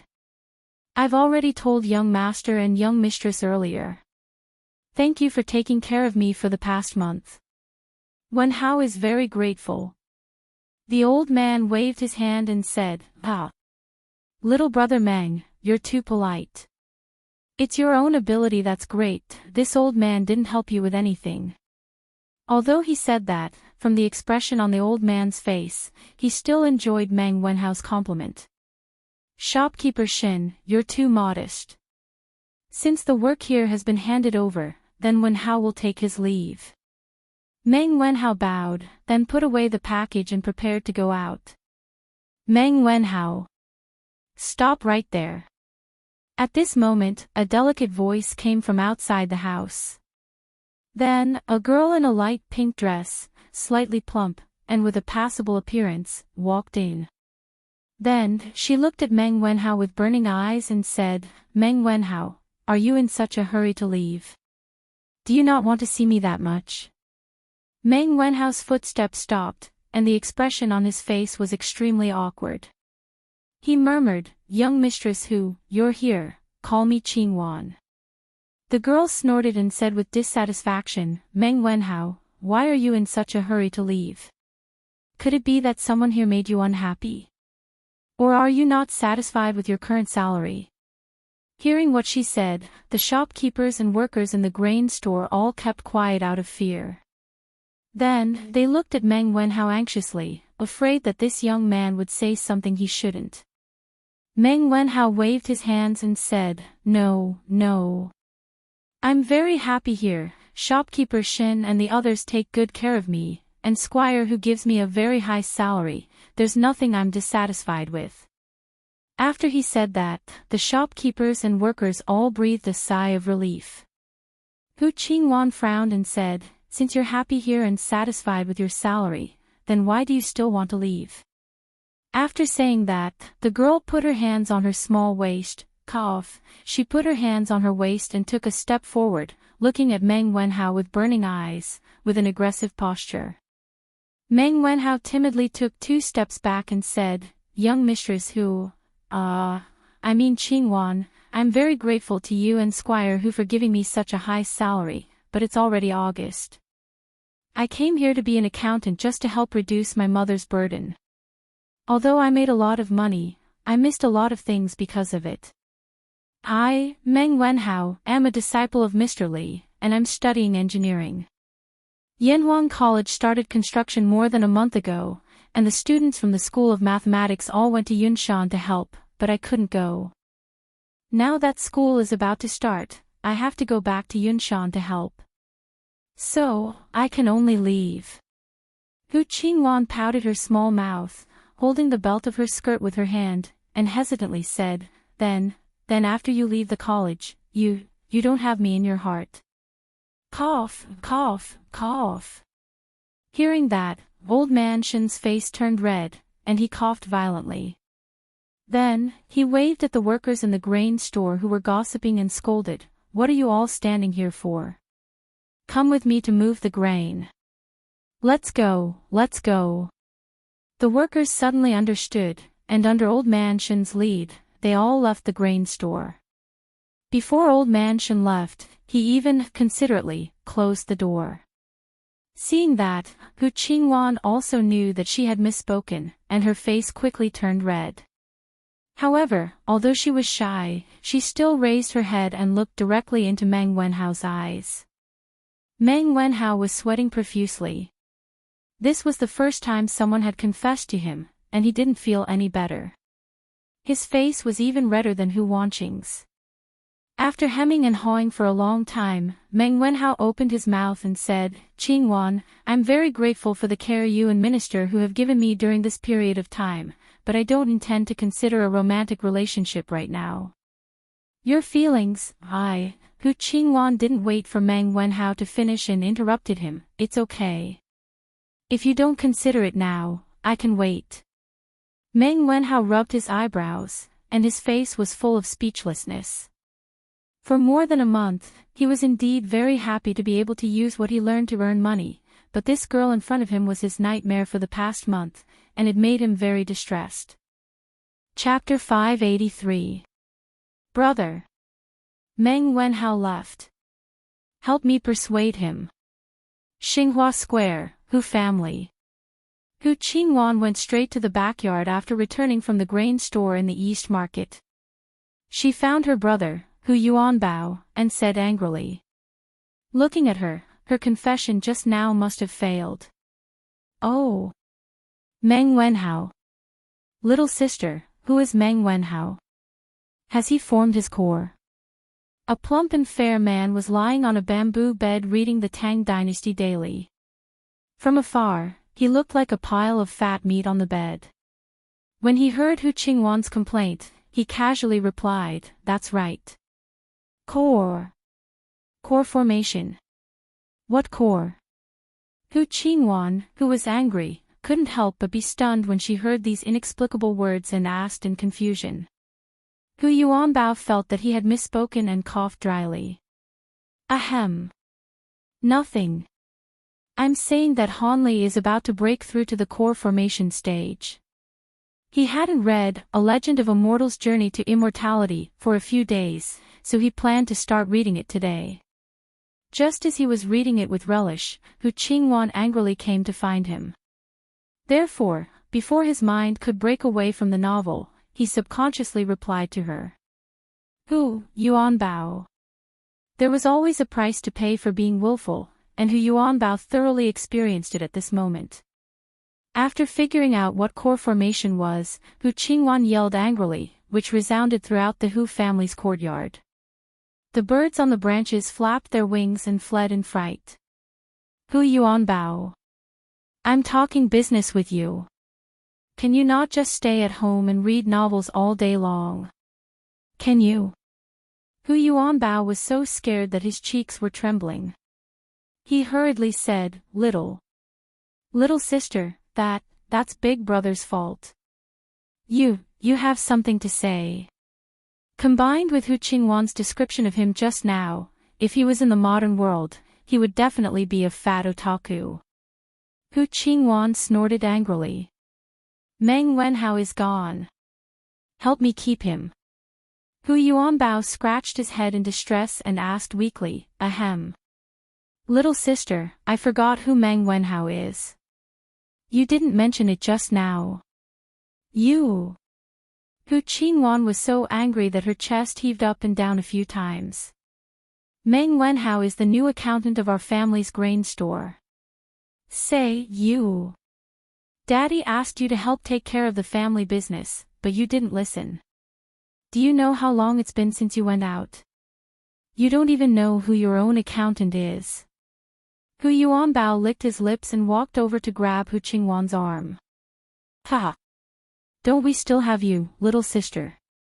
You and Dad are enough for those businesses. Bullshit. I'm going to get married in a few years' time. Won't the family business that Father earned still have to be passed to you? If you don't worry about it now, I'll see what you'll do in a few years. Hu Qingwan broke free from Hu Yuanbao's fat hands and cursed angrily with her hands on her hips. Hu Yuanbao shrunk his neck and said gloomily, Sigh. Annoying. Let's talk about these things later. Little sister, you just said that Meng Wenhao is our accountant. Since the accountant left, we can just find another one. In Chang'an City, there are at least 800 people who know how to do accounts. Hu Qingwan stomped her feet angrily and said, No. I like Meng Wenhao. You have to help me find a way to keep him. Ah. Even though Hu Yuanbao was used to his sister's outspoken words, he couldn't help but be shocked when he heard this sentence. He was stunned for a while before he said, That, little sister, didn't you say that you would wait a few years before getting married? If you have someone you like, wouldn't I have to help Dad manage the store a few years in advance? Little sister, do me a favor and give me a few more years. Ah. Hu Yuanbao, I'm going to kill you. Changle. Qingqian. Why are you here? On this afternoon, Li Zixuan had just returned from the workshop when he saw the two siblings, Li Qingqian and Li Lizzie, coming over. Chang'e was talking to Han Yushi, but Li Qingqian awkwardly didn't have anything to talk about. His eyes kept looking outside. When he saw Li Zixuan return, Li Qingqian's eyes lit up, and he hurriedly called out, "Little Xian, you're finally back." "Husband." "Brother little Xian." Han Yushi and Chang'e looked over and hurriedly stood up to greet him. Li Zixuan nodded in agreement. He walked into the front hall, and everyone sat down again. Li Zixuan asked again, "Qingqian, Chang'e, why are you here today?" Li Qingqian opened his mouth to answer, but Chang'e beat him to it and said, "I'm here to chat with Sister Yushi. I haven't seen her for a long time, so I wanted to come over and take a look. It's quite boring to stay in the palace." "Haha.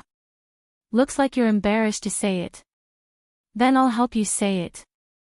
At this time, Li Qingqian laughed loudly and interrupted, "Xiao Xian, Chang'e wants to sit in your celestial lamp, so I brought her here. I didn't see you here, so I wanted to sit for a while before returning to the palace. I didn't expect you to come back."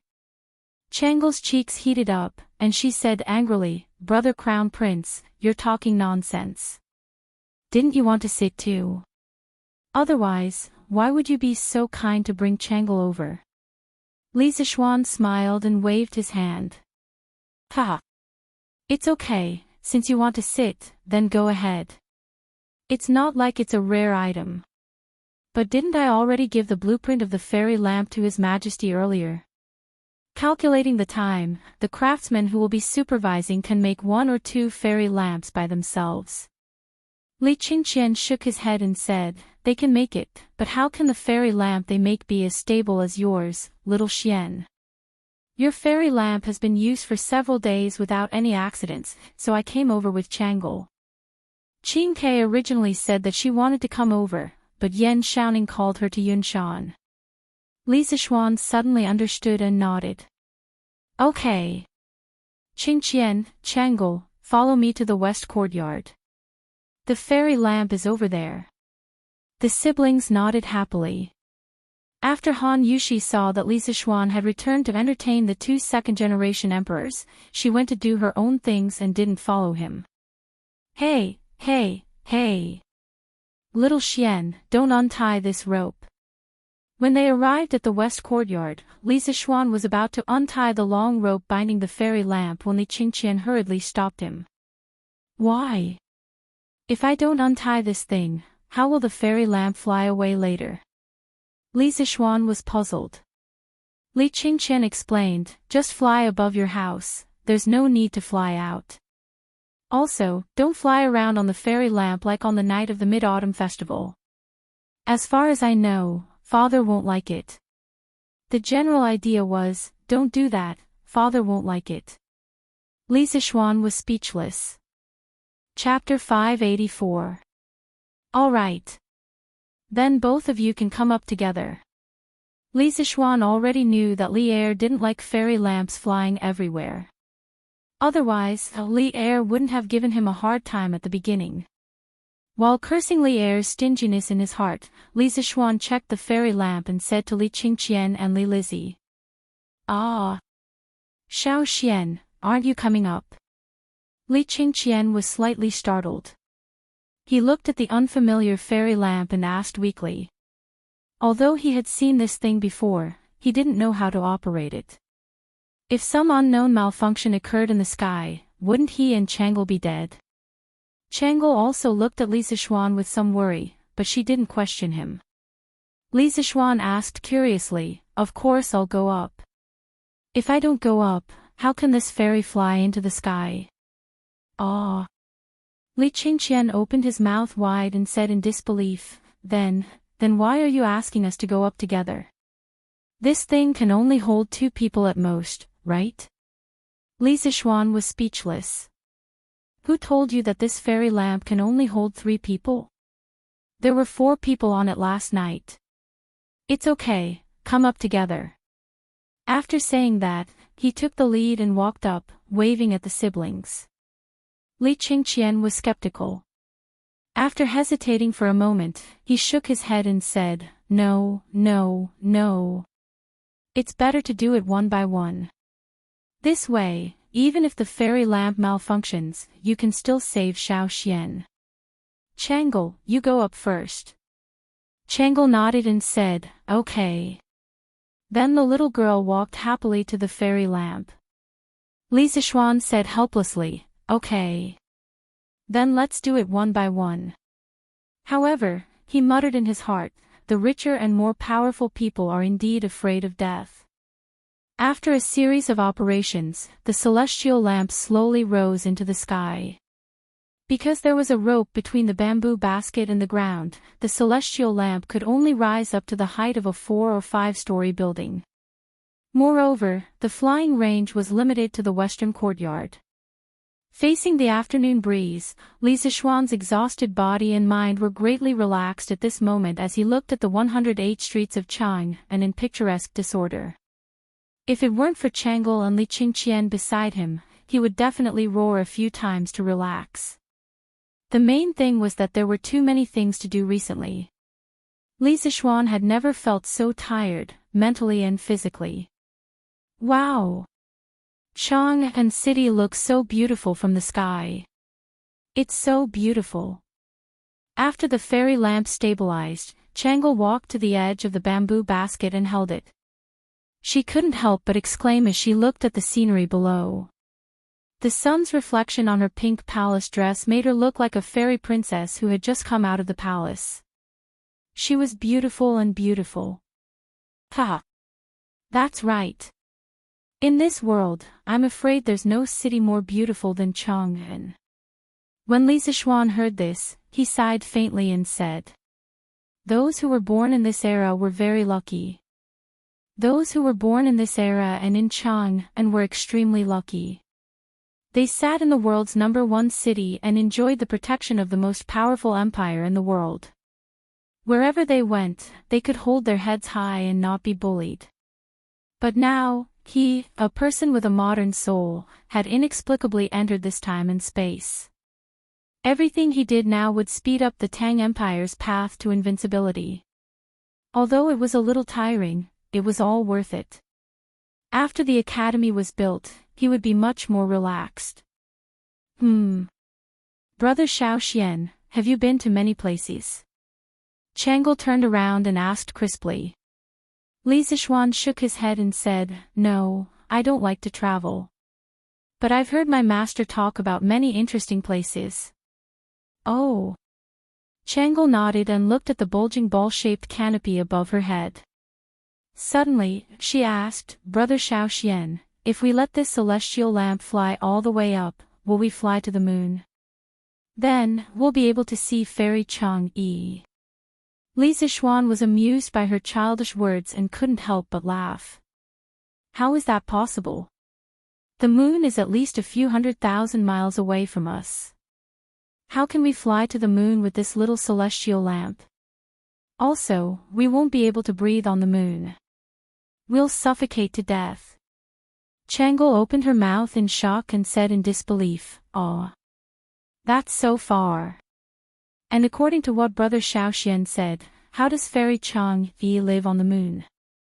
Don't deities need to breathe?" "Ha! There are no deities in this world. Chang'e is just an ancient legend. There's nothing on the moon either. It's just a lonely rock without any life. Brother Xiaoxian, you know so much. No wonder Father is always praising you." Li Zishuan was stunned. "Is that so? His Majesty praises me." Logically speaking, it was good enough that Li Er didn't insult him. Why would he praise him? If the person who said that wasn't Changle, he would definitely slap her. Hee.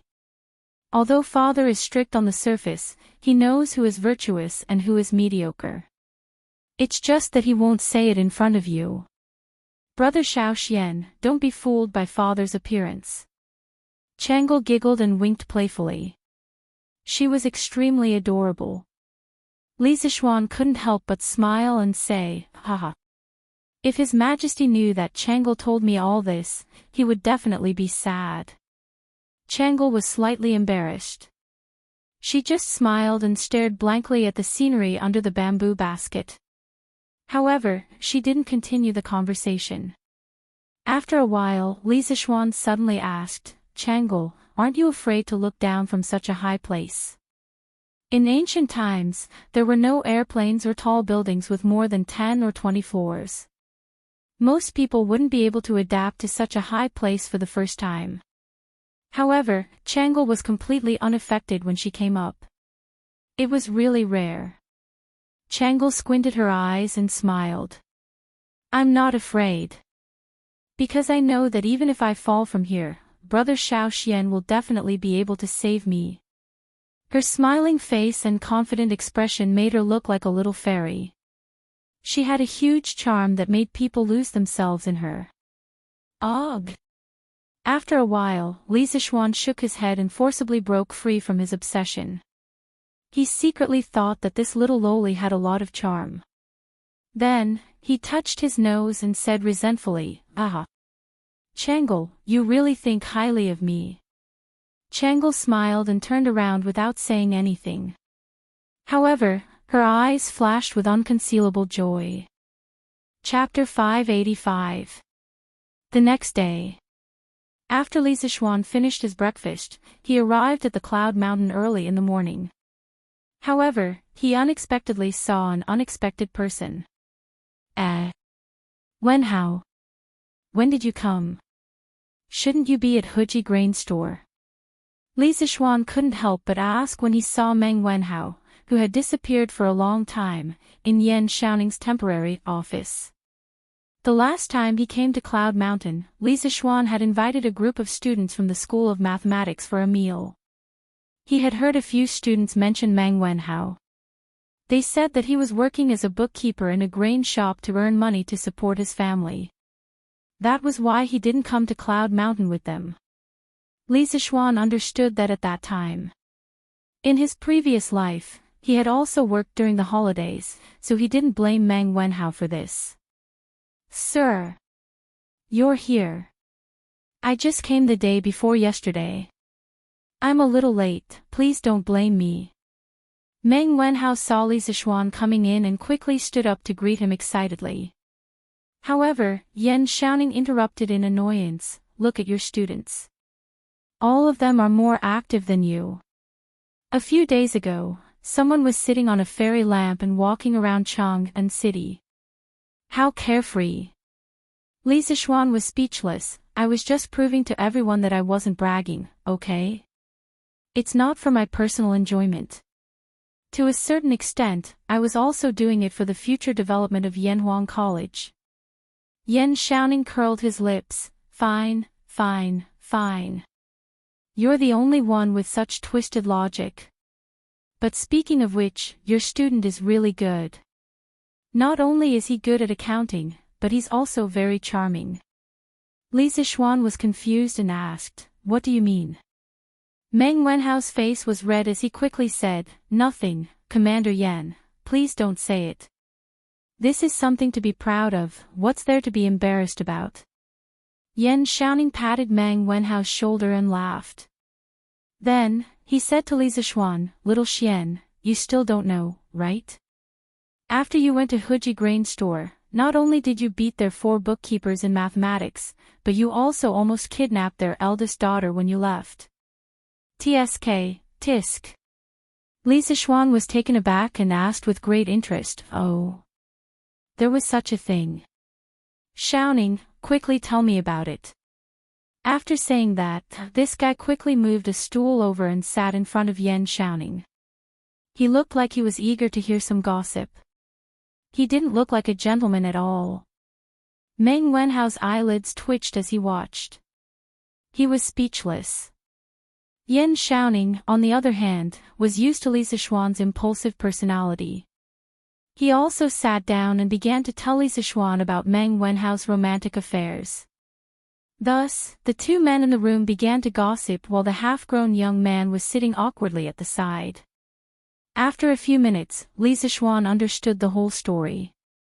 He stood up and laughed. Wenhao, you're really something. You haven't even graduated and you've already learned how to flirt. Ha! Not bad, not bad. Meng Wenhao was embarrassed. Although he didn't know what flirting meant, he could roughly guess. He muttered, Sir, I just want to use what I've learned to earn some pocket money. I don't intend to provoke anyone. Li Zishuan waved his hand and said, Ah. You don't have to explain to me. I still believe in your character. But why didn't you accept the eldest daughter of the Hu family? Ah. This. Meng Wenhao scratched his head in embarrassment. He didn't know how to answer. Li Zishuan looked at Yan Xiaoning and asked, Is it because of her appearance? Xiaoning, what does the eldest daughter of the Hu family look like? Yan Xiaoning held back his laughter and said, Her facial features are all right. It's just that, her figure is slightly plump. There's nothing bad about it. Oh. Li Zishuan replied with a meaningful, oh. Meng Wenhao quickly said, Sir, it's not because of her appearance. It's just that I'm still young and haven't considered marriage. Yan Xiaoning curled his lips and said, Tisk, pretentious. If it wasn't because of her appearance, then it would be weird. Oh, right. Li Zishuan suddenly thought of something and asked, Xiaoning, don't you like girls with plump figures? He remembered that many books in his previous life wrote that the Tangs viewed plump people as beautiful. Logically speaking, since Miss Hu's facial features weren't bad and her figure was slightly plump, such a girl should be more popular nowadays. But looking at them now, it was obviously not the case. Yan Xiaoning said in disdain, Go. Who said that I like girls with plump figures? I don't see you like girls like that. Why do we have to like them? Wenhao, do you like girls like that? Meng Wenhao hesitated for a moment but still shook his head. Li Zishuan sweated and thought to himself, Did I remember wrongly again? He didn't remember wrongly, he was just misled. In his previous life, the saying that the Tangs viewed plump women as beautiful had been around for a long time and was widely spread. Some experts, after some research, asserted that the Tangs did view plump women as beautiful. They also pointed out several reasons why the Tangs viewed plump women as beautiful. The Tangs' economy was prosperous, and people had the means to eat well and wear warm clothes to maintain healthy and plump bodies. The Tangs' culture was open and inclusive, and they were generous and fat. The Tang Xinbei bloodline in the Tangs royal family made them innately fond of women with strong bodies. In reality, this saying was wrong, or at least not accurate. The reason why people thought that the Tangs viewed plump women as beautiful was mainly based on Yang Guifei's body shape and the images of women in the Tangs palace paintings and paintings. In fact, as long as one looked carefully at the famous Tangs Yan Liben's walking carriage painting and Zhou Fang's flower hairpin painting, it was not difficult to find that the palace maids and ladies in the paintings were not plump at all. The 9 palace maids in the walking carriage painting clustered around Li Shimin as they walked slowly. Some were carrying the carriage, some were holding umbrellas, and some were holding fans. They all seemed to have some strength and were definitely not sickly beauties who could not stand a gust of wind. However, looking at their figures, they were all quite slender. The women in the flower hairpin painting were probably of noble status and slightly older.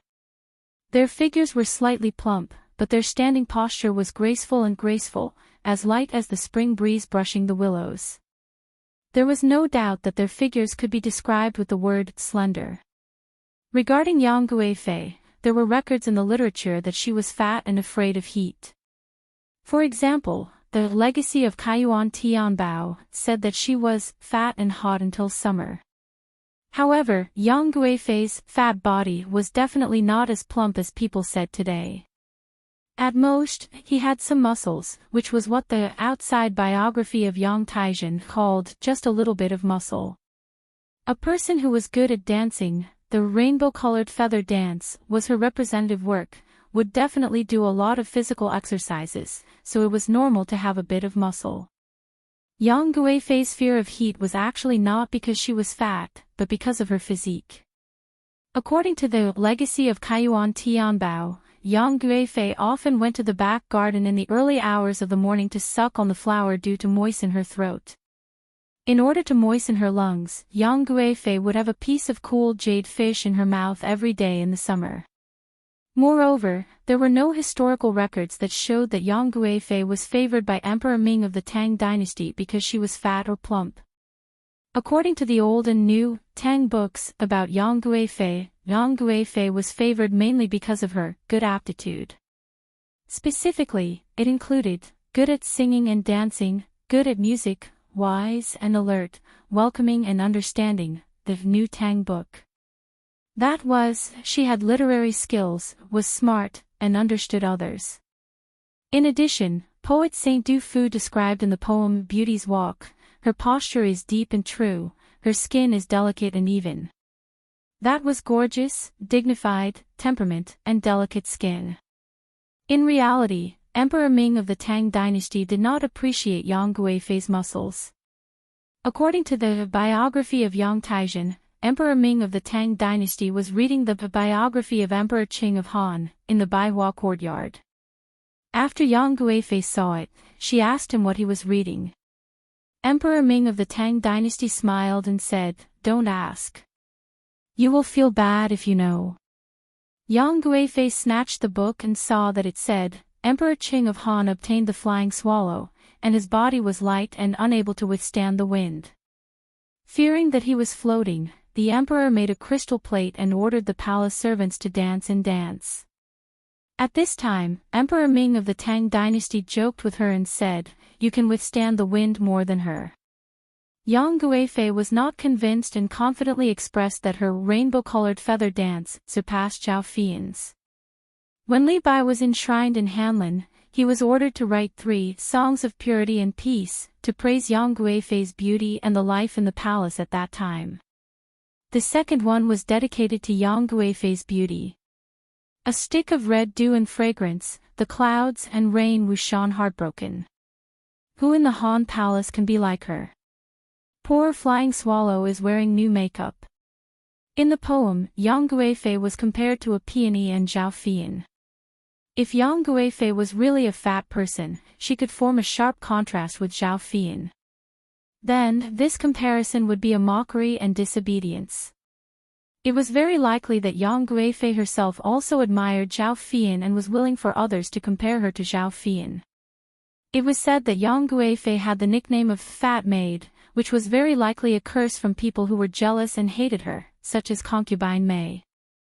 From this, it could be seen that people at that time did not view fat as beauty. The most interesting were 2 lines of Bai Juyi's poem, "A fat horse walks fast, a prostitute sings and dances," 3 poems with feelings. Fat horses are beautiful, the 6 horses of Zhaoling are all fat and strong, but thin and tall prostitutes are beautiful. Being fat is an unforgivable flaw for prostitutes. The famous poet Du Mu met a fat prostitute in Shangxi, a bar girl, who urged him to drink. He immediately wrote a poem that was extremely sarcastic and ugly. Take a look, at that time, Pangu had a distant grandson, and he still ordered today to show off his family. A cart of white earth covered with mud, and 10 red flags patched up. In the Wagwan temple there were traces of footsteps, and in front of Huaihui mountain there were palm marks. There was no need to be melancholy and worry about marriage, waiting to ask Lo Kuan. All kinds of evidence showed that the Tang people saying that fat was beautiful lacked evidence. Moreover, this was the first year of Xinguan, and the Tang dynasty had only been established for less than 10 years. Even if the Tang dynasty had a trend of fat being beautiful, it certainly hadn't been completely established yet. At the very least, Empress Zhongsun and Princess Changel were not fat, and were very slim. F***ck, there's a problem here. Li Zishuan muttered to himself. He suddenly remembered that he had seen Empress Zhongsun, and realized that at this time, people didn't think fat was beautiful. Otherwise, Empress Zhongsun wouldn't be so thin. Chapter 586. Hello, boss. Good, good, good. How are you guys? Is there any difficulty in harvesting the food at home? Hi. No difficulty. No difficulty. I asked my wife to ask the 3 uncles to help us harvest the food, so there's no problem. On the other hand, it's us who have taken too much money from you, boss. We feel a little ashamed. Ha! What's there to be ashamed of? This is all earned through your own sweat and hard work. Just take it with a peace of mind. Don't tire yourself out too much. It's not worth it if you get a heatstroke. Hey! Don't worry, boss.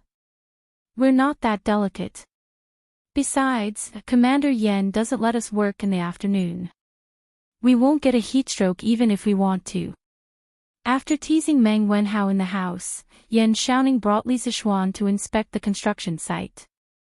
Li Zixuan looked at the tall buildings that rose from the ground and casually chatted with some of the workers by the roadside. Although it was called chatting, it wasn't really chatting. There was a lot of evidence that proved that a leader's occasional concern for his subordinates was very useful in improving the overall work efficiency. This couldn't be called showing off, but encouraging. Ever since Li Zixuan had brought the first crane to Yunshan, more and more people had discovered the huge advantage that machines had over humans. In response to Yen Xiaoning's strong request, the workshop had sent more than 20 cranes one after another. This was a sharp weapon that was ahead of the times. In addition to the large number of workers, it directly led to the construction speed of the academy to be greatly improved once again. Now, the situation on Yunshan was really changing day by day. Xiao Xian. A few old masters and I estimated that the main building of Yanhuang College, the bishop, canteen, dormitory, bathhouse, and library, will be completed by the end of this month. Walking on the hard and flat cement road, Yen Xiaoning felt quite emotional. He had never seen such a cement road and such high-rise buildings before, but now he had built them, which filled him with a sense of achievement. Perhaps with this academy, he could be ranked as a top master architect like his father. At this time, the two of them arrived at the back of the college. Yen Xiaoning said to Li Zixuan. Li Zixuan heard it and said in surprise, "So fast." Yen Xiaoning laughed and said, "Ha!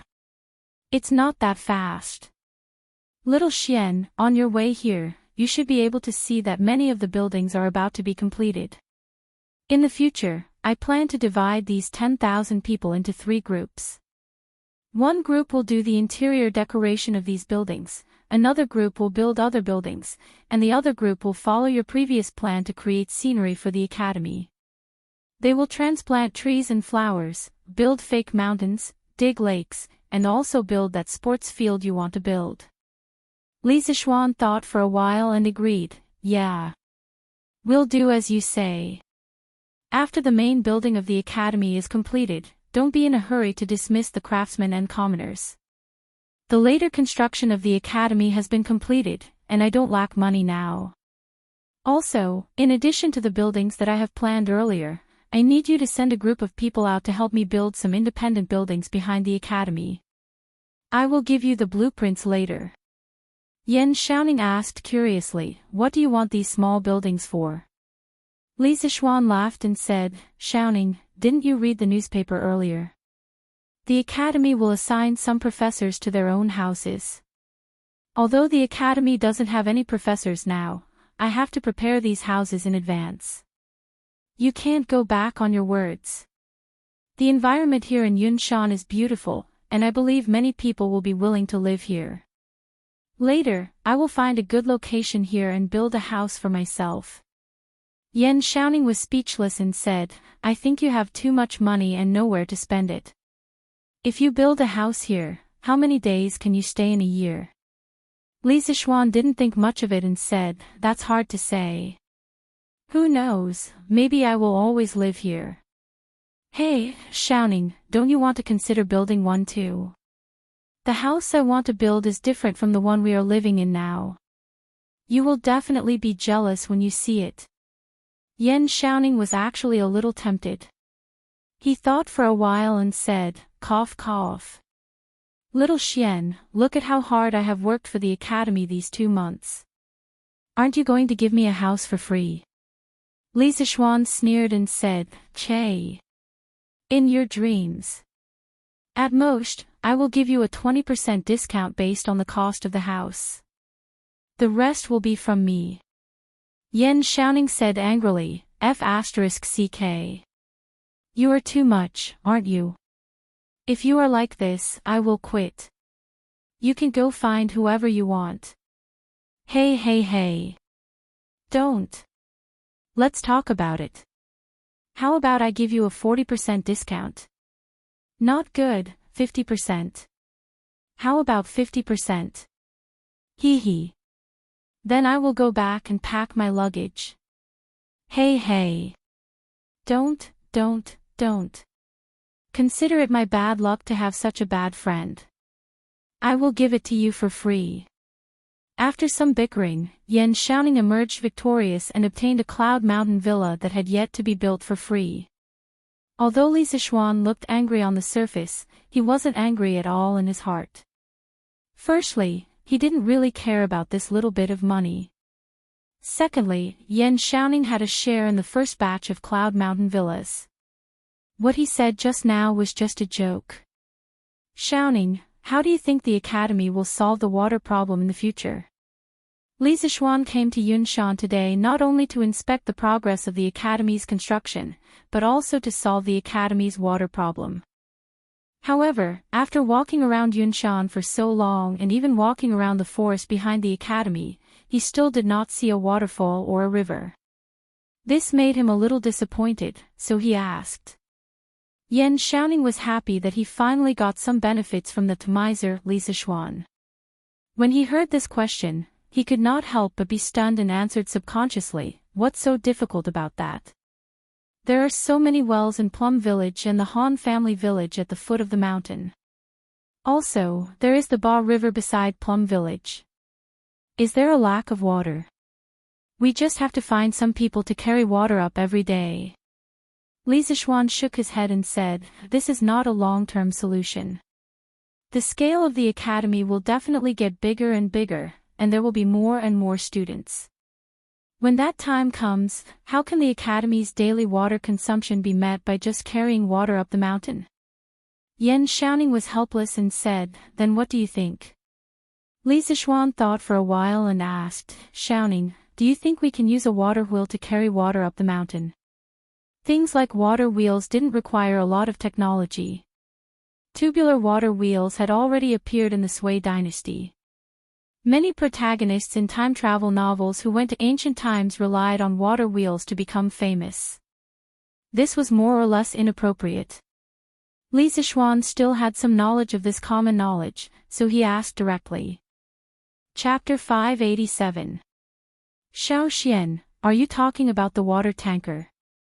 Yan Xiaoning looked at Li Zishuan on Yunshan Mountain and asked. Li Zishuan nodded, yes, it's the water tanker. If this water tanker doesn't work, I can design a new water tanker with more power and a longer transmission distance. He had several water tanker models in his mind, but he wasn't familiar with them. He didn't know if they could be used in Yanhuang College.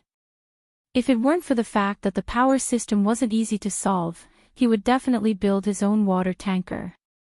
For him, it was easy to build a water tanker, but the difficult part was the problem of the power required for the water tanker. He still lacked the materials for an internal combustion engine, and he didn't have a stable power supply system for an electric motor. Therefore, he could only rely on the water tanker. Although Yan Xiaoning was confident in Li Zishuan's creativity, he still shook his head and said, I don't think it's possible. Yanhuang College is too far away from Ba River, and the terrain is too high. It's impossible to use a water tanker to transport water. Even if it can be transported up, it can't be too much. Even if you can make a water tanker with more power, I think it's still useless and not worth the loss. Li Zishuan rubbed his eyebrows and seemed to be a little distressed. After hesitating for a while, he gritted his teeth and said, How about this, Xiaoning, help me find a group of well builders and ask them to find a suitable place on Yunshan Mountain and dig a few wells for me. In the early stage of the college, let's transport water from the foot of the mountain. Yan Xiaoning opened his eyes wide and said, "Are you crazy? Yunshan Mountain is so high, how can you dig a well?" However, Li Zixuan shook his head and disagreed. "Xiaoning, you're wrong. Although Cloud Mountain is relatively high, the trees on the mountain are dense and there's plenty of rain all year round. Some places can still be dug out. When the time comes, you can find an experienced craftsman and you should be able to find a few good spots. There's a saying that it's futile to dig a well on the mountain. Many people think that it's impossible to dig underground water because of the high terrain on the mountain. This is a misconception. In fact, there are places on the mountain where underground water can be found. Underground water didn't only exist on flat land, but also on high mountains. Sometimes, there was no water at all in places lower than the horizon.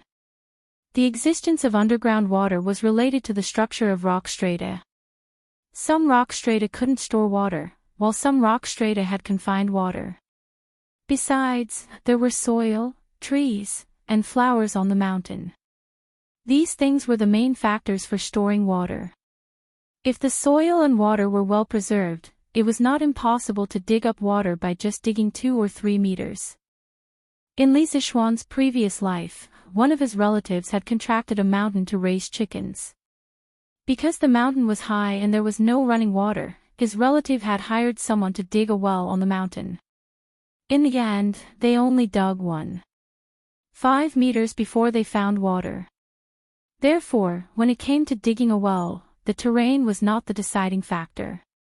Yan Xiaoning, on the other hand, didn't understand these things. He asked skeptically, "Can you really dig a well out of such a high mountain?" Li Zixuan said confidently, "Definitely. Don't worry, Xiaoning.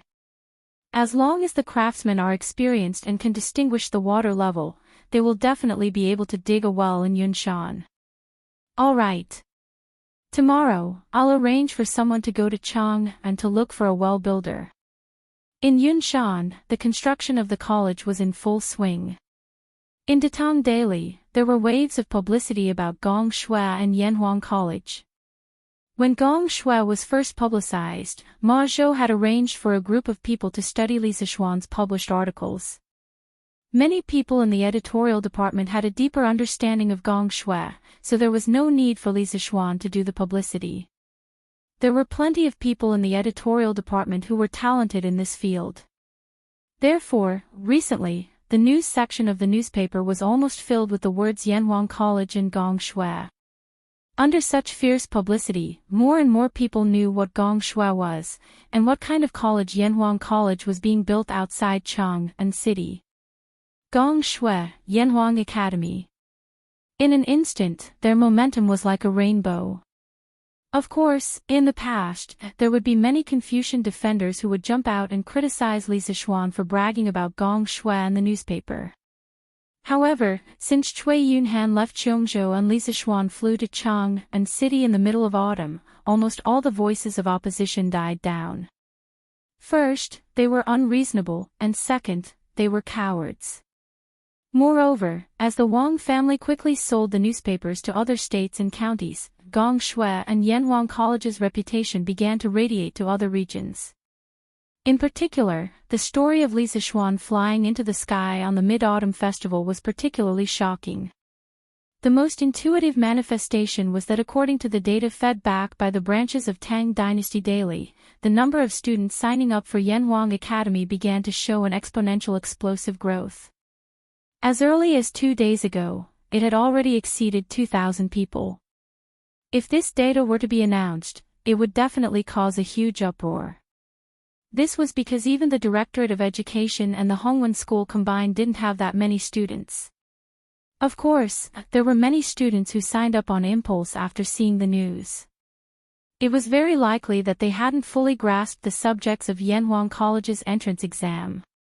Even if they came to take the exam, they wouldn't have any hope of getting in. More students chose to buy a new mathematics textbook and read it at home. If they could understand it and learn it well, then they would sign up. If they didn't understand it, then they wouldn't sign up. This could be seen from the sales of the new mathematics textbooks. Up until now, Chitsu Culture's mathematics textbooks had already sold more than 50,000 books. 50,000 versus 2,000. This was a very large disparity.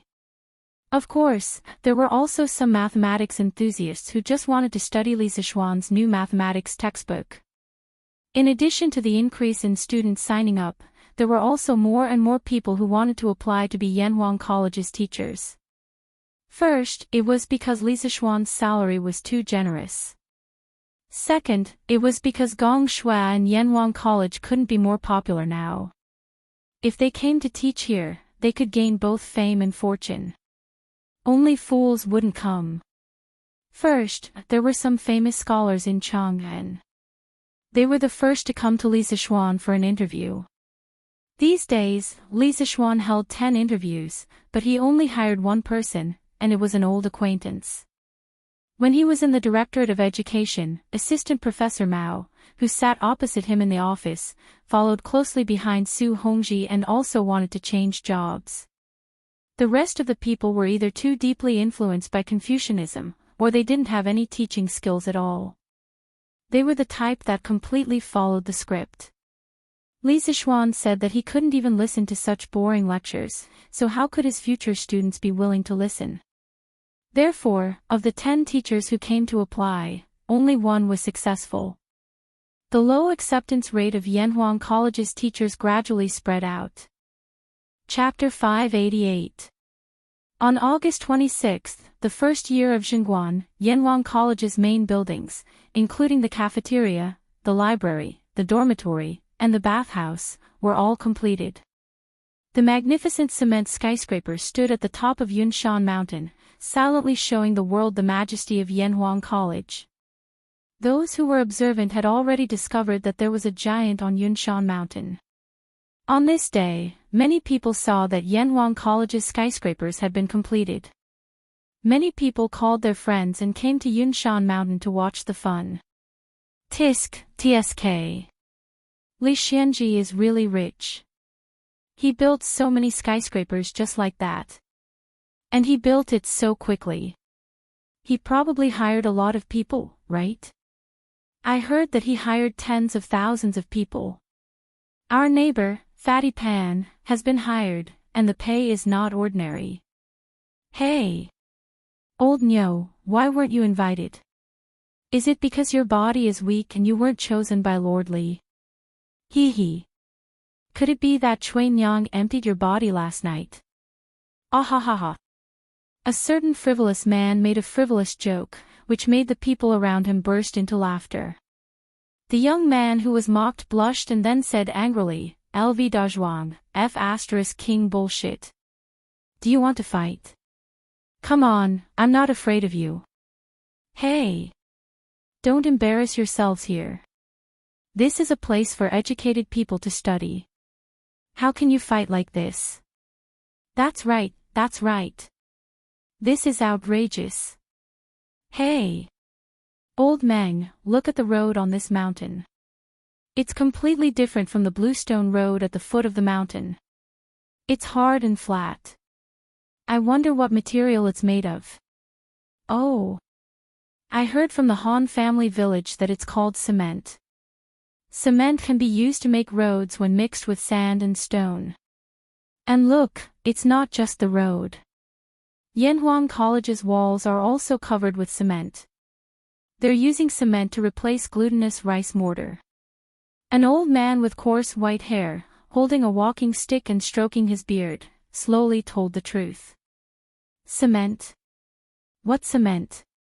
Where can I buy it? Looks like it's pretty useful. The house built with this looks quite sturdy, but I wonder how much more expensive it is than glutinous rice mortar. The coarse-clothed old man shook his head and laughed.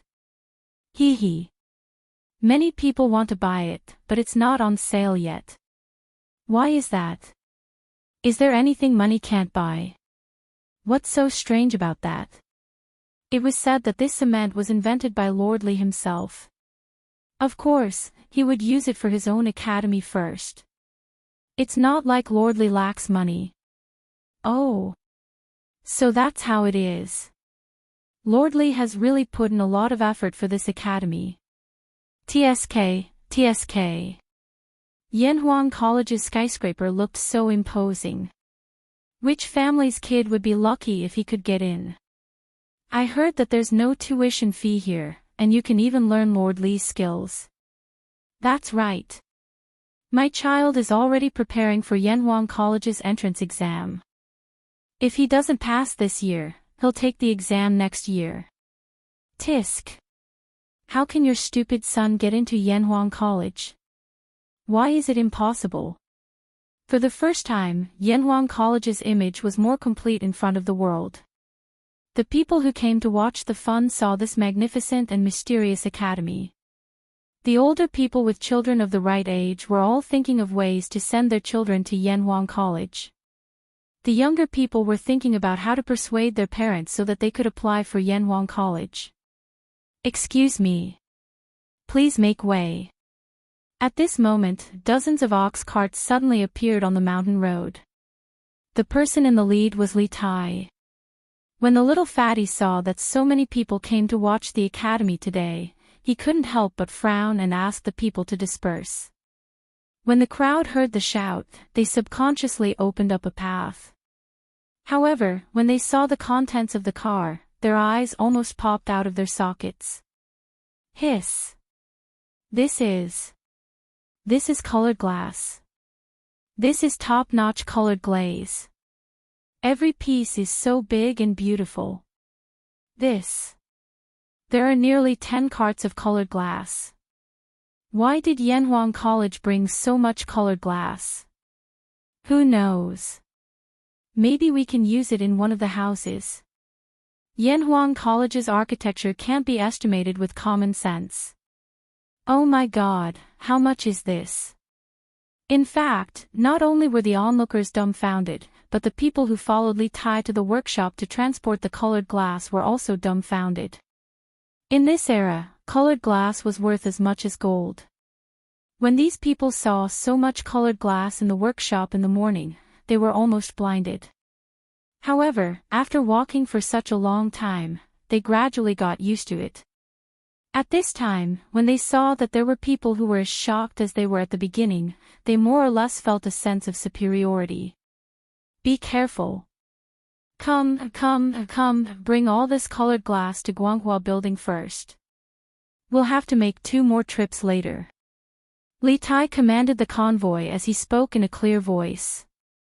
When the onlookers heard that, they almost fell to the ground. So this amount of colored glass wasn't enough. They still had to make 2 more trips. Today, they finally saw what it meant to be a rich person. Even gold was transported by carts. But soon, they also understood why Li Tai brought so much colored glass over. Oh my God, look! They're using colored glass as windows. A sharp-eyed young man suddenly saw 3 craftsmen installing a piece of colored glass on a gap in the wall on the first floor of Yanhuang College's main building. He tilted his head in thought for a while, then suddenly came to his senses and couldn't help but exclaim in horror. Oh my God! Is Lord Lee crazy? Even if he's rich, he can't waste it like this. What a waste of natural resources. I was just wondering why there were so many gaps in the walls of Yanhuang College's buildings. Aren't they afraid of the cold wind in winter? I didn't expect them to be used to install windows. This window is enough for a family to eat for decades. Lord Lee is really a rich man. Ha! That's... If Lord Lee doesn't have money, who else would have money? However, Lord Lee earns money openly and honestly, so no one can say anything about it. Hey! You don't say, these houses with colored glass windows are quite beautiful. The inside of the house must be very bright. It's true. Not only are these colored glass windows beautiful, but they also let in light and block the wind.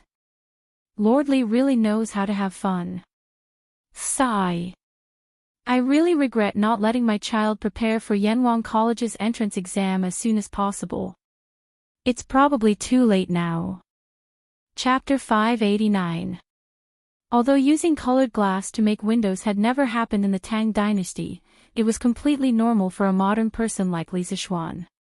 Moreover, unlike the current mainstream architectural style of courtyards, the high-rise buildings of the Yanhuang Academy contained hundreds of rooms in each building. This kind of house built with bricks and cement, if not for the glass windows, would be as dark as night even in the day. As for the expensive cost of colored glass that shocked others, it wasn't a problem for Li Zixuan at all. This was because the bright and transparent colored glass was just a pile of sand in his eyes. Gu Xiaomao, how's the well-digging craftsman that I asked you to find coming along? In the temporary office, Yan Xiaoning asked Gu Xiaomao to come in and asked. Gu Xiaomao bowed and reported to Yan Xiaoning. Commander Yan, I've found many well-digging craftsmen in Chang'an City. When they heard that we were going to dig a well in the mountains, they all rejected us. They said that they wouldn't be able to dig water no matter how much money they were given. But this morning, I heard that there was a Master Liao in the south of the city who helped a temple dig a well in the mountains. So I went to his house to find him, but he was already out. I heard from his wife that he was digging a well for a village outside the city these few days. After saying that, he couldn't help but wipe the sweat off his forehead. He was really exhausted from searching everywhere for the past 2 days. Yan Xiaoning listened and frowned slightly. Since this Master Liao has experience in digging wells in the mountains, then invite him over as soon as possible. Time waits for no one. Go and tell him to put down the task on hand and we'll compensate him double for all his losses. After working with Li Zixuan for so long, Yan Xiaoning had learned to use money to solve problems that he couldn't solve. Cough cough. Besides, he didn't have to pay for it himself. Gu Xiaomao quickly replied, yes. Commander Yan. Then I'll go and find Master Liao now. Yan Xiaoning let out a soft and said, okay. Go. Thank you for your hard work. Gu Xiaomao scratched his head excitedly and giggled. Hee hee. It's not hard. It's not hard. In fact, installing glass windows in all the completed buildings was only the first step. Later, there were also tables and chairs for classrooms and cafeterias, boilers, water towers, and pipes for bathhouses, and beds for dormitories. Li Zixuan designed all these things according to the modern style. Of course, all of them were made by the workshop. This was also one of the reasons why the production of cement was only enough for Yanhuang College to use after so long. This was because in addition to cement, Li Zixuan would also assign tasks to the workshop from time to time. Today, they would produce a batch of colored glass. Tomorrow, they would produce a batch of cranes. The day after that, they would produce some strange tables and chairs. It could be said that half of Yanhuang College's work was done by the workshop. 3 days later, at Yanhuang College. Commander Yan. Commander Yan. Out of the water. Out of the water. Yan Xiaoning was sorting out the recent assessment results of various engineering teams in the office when he heard Gu Xiaomao rushing in from outside while shouting. What's out of the water? Gu Xiaomao's words were very ambiguous, and Yan Xiaoning was dumbfounded. Huff, huff. Commander Yan, it's Master Liao and the others who dug out water in the east of the college. Gu Xiaomao bent over and panted heavily. Yan Xiaoning's eyes widened. He said in disbelief, how is that possible? It hasn't even been 3 days. How can they dig out water? Gu Xiaomao said anxiously, it's true. If you don't believe me, you can follow me to take a look. Xiaomao, bring me to take a look first. Yan Xiaoning nodded. After pressing some of the information on the table with an ink slab, he followed Gu Xiaomao out of the door. Not long after, they arrived at a flat ground in the east of the college. This place was filled with dense trees and was very cool. At this time, many people had gathered to watch the show. Enchanting took a step forward and saw a deep well. However, he couldn't see if there was water in it. Master Liao, I heard that you guys dug out water. Enchanting glanced at the excited old man beside him and asked aloud. Hee hee. How can it be fake? Zhangde, put down a rope and bring up a bucket of water. Prove to Commander Yen that we're not bragging. The old man showed off proudly and then instructed the tan brawny man beside him. Yes, got it, Master Liao. The brawny man laughed and then threw a wooden bucket tied with a rope into the well. Then, there was a plop sound. Although the bucket wasn't out yet, Enchanting no longer had any doubts at this moment. After the tan brawny man brought out a bucket full of well water, everyone exclaimed. Enchanting cupped his hands and said to the old man, Master Liao is really capable. You can dig out a well in the Cloud Mountain in such a short time. I'm impressed. The old man grinned and waved his hand. Hee hee. It's nothing. It's nothing. We've agreed before. Enchanting smiled and said, Don't worry, Master Liao. We agreed on 10 strings of coins. You won't be short of a single cent. I just don't know if you can tell us how you know that water can be dug out from this position.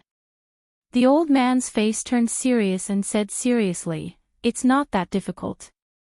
The branches and leaves here are luxuriant, clear, and smooth. Its momentum is slightly higher than that of the white tiger on the right peak. It echoes with the white tiger, circling left and right, protecting the Ming Tang. It's like a green dragon emerging from the water. If you dig 5 feet down from here, there will definitely be water. The onlookers were so surprised that their jaws almost dropped. They never thought that a well-digging master would know feng shui. Did he have to be so professional? Enchanting was also shocked. He opened his mouth and asked after a while, Master Liao, you know feng shui too? The old man laughed and revealed his mouth full of teeth. Then, he said, When I was young, I was a Taoist priest in the Taoist temple for 7 to 8 years. Later, the Taoist temple was destroyed in the war, so I left the mountain. I only know a little about feng shui. Enchanting's mouth twitched slightly. A Taoist priest actually became a well digger. No matter how he thought about it, it didn't seem reliable. But no one expected that the combination of the two would have such a miraculous effect. Then, Master Liao, help me dig 3 more wells. The price is the same as before. Enchanting exhaled a few times and said.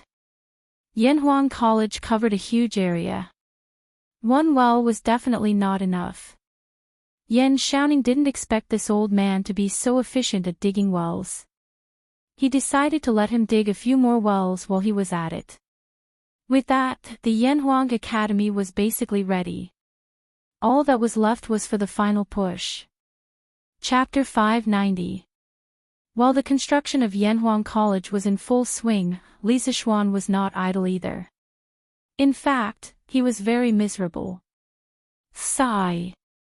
This speed is not good. It's been almost half a month, and I've only written 2 textbooks. It's a bit difficult to continue at this speed. Li Mansion, West Courtyard, Study. Li Zishuan looked at the 2 textbooks, Mathematics, Volume 2, and Physics, Volume 1, on the table and sighed. If someone heard this sentence, they would definitely beat him up. One must know that compiling textbooks was a task that was done by a learned scholar. It would be good if he could compile 1 textbook in a year. But this guy had only compiled 2 in half a month, and he was still not satisfied. He wanted to go to heaven. However, Li Zishuan was not satisfied at all. The textbooks he wrote were all related subjects that he had learned in school in his previous life with abnormal mental strength. Naturally, others could not compete with him in terms of speed. But even so, Li Zixuan still felt that it was too slow because the academy would start in half a month. At first, he planned to open 4 courses for the students, but now there were still 2 textbooks that he had not written, chemistry and geography. Of course, the textbooks he wrote were not all mechanically copied. It was not that the first grade in Yanwang College would learn what the first grade in the modern world learned. The 2 schools had different academic systems, which determined that the content of each stage of study was different.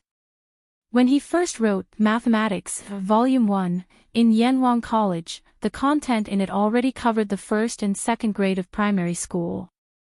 But the students in the School of Mathematics had already learned almost half of the mathematics in Volume 1, so Li Zixuan wrote the mathematics in Volume 2.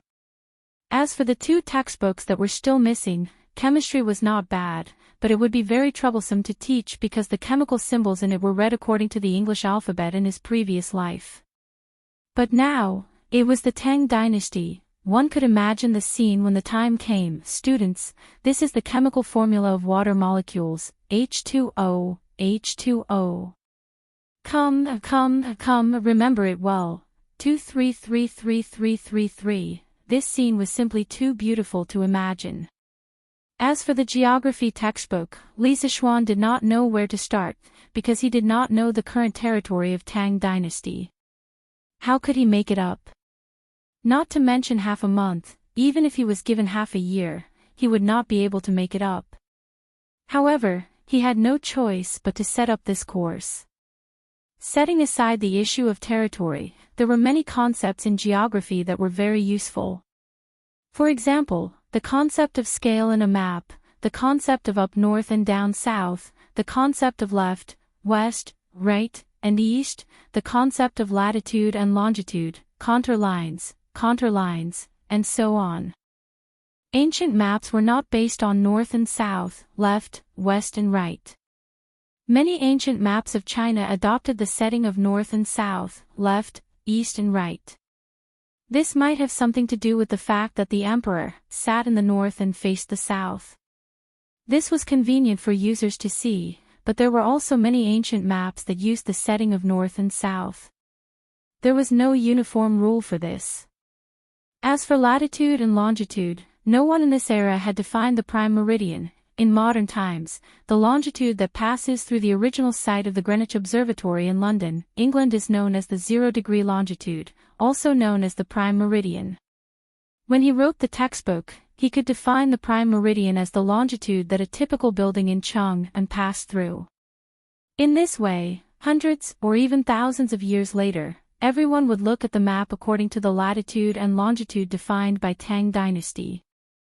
Besides these, the most important use of geography was to allow students to clearly understand the world, to let them know that the Great Tang only occupied a palm-sized piece of land on the world map. This would be extremely useful in the era of great voyages in the future. Sigh. How should I compile this geography textbook? Everything else is easy, but where should I go to find information about the mountains and rivers in Tang dynasty? Li Zixuan rubbed his chin and fell into deep thought. Husband. Are you still busy? This is the iced mung bean soup that I just made. Stop and have a taste. At this moment, the door was pushed open from the outside with a creak. Then, Han Yushi, who was wearing a thin white dress, walked in with a small bowl that was emitting cold air. When she saw Li Zixuan lying on the table and thinking hard, she couldn't help but feel a little sorry for him. Oh! My wife is here. Li Zixuan came back to his senses, then stood up and looked at Han Yushi and said, "Ha! My wife, why are you wasting your energy on such a hot day? Look at how hot you are. Let the people below do this work. Come and sit." Han Yushi smiled and put the mung bean soup on the table. Then, she said unhappily, "Husband, you also know that it's a hot day now. Then why have you been locking yourself in the house every day recently? Mother and I are worried that you will get sick from being cooped up. I know that my husband is working hard on the matters of the academy, but you can't tire yourself out because of this." Li Zixuan's heart warmed. He stepped forward and grabbed Han Yushi's soft hands. He smiled and said, "Wife, don't worry. Your husband has martial arts. A mere hot day can't do anything to me. You just have to take care of yourself." Han Yushi rolled her eyes and said angrily, "Husband, you're lying again. Who said that people who have martial arts are not afraid of the heat? Lu Guogong, the old man, has already taken a few carts of ice cubes from our house. You still want to fool me?" Cough cough. This. Li Zixuan was suddenly speechless. Han Yushi was right. They practiced martial arts. Although they were not afraid of the cold, they were generally quite afraid of the heat, unless you practiced the rare Yin attribute internal strength. Han Yushi picked up the small bowl and stuffed it into Li Zixuan's hand. She said, "Okay. I know that my husband is busy, but you should drink this bowl of mung bean soup first." How could Li Zixuan disagree? He quickly nodded and replied, "Okay, okay, okay. I'll drink it now." After saying that, he gulped down the bowl of mung bean soup in one gulp like a cow drinking water. A wave of unbridled coolness instantly erupted from within him, and he couldn't help but exclaim, "Refreshing." Han Yushi smiled and put away the bowl. Then, she turned around and prepared to go out. However, she paused at the door and hesitated. "My husband seems to have encountered some difficulties. My ability is limited, so I'm afraid I can't help much. However, my husband can go out for a walk and relax. Don't you have so many friends? You can ask them for help. There's no need to build a cart behind closed doors. I've been relying on the help of many people since I was young. Otherwise, I wouldn't have been able to marry my husband." After hearing this, Li Zixuan was silent for a while. Suddenly, he laughed and said, "I got it. Ha! Wife, you're really my lucky star."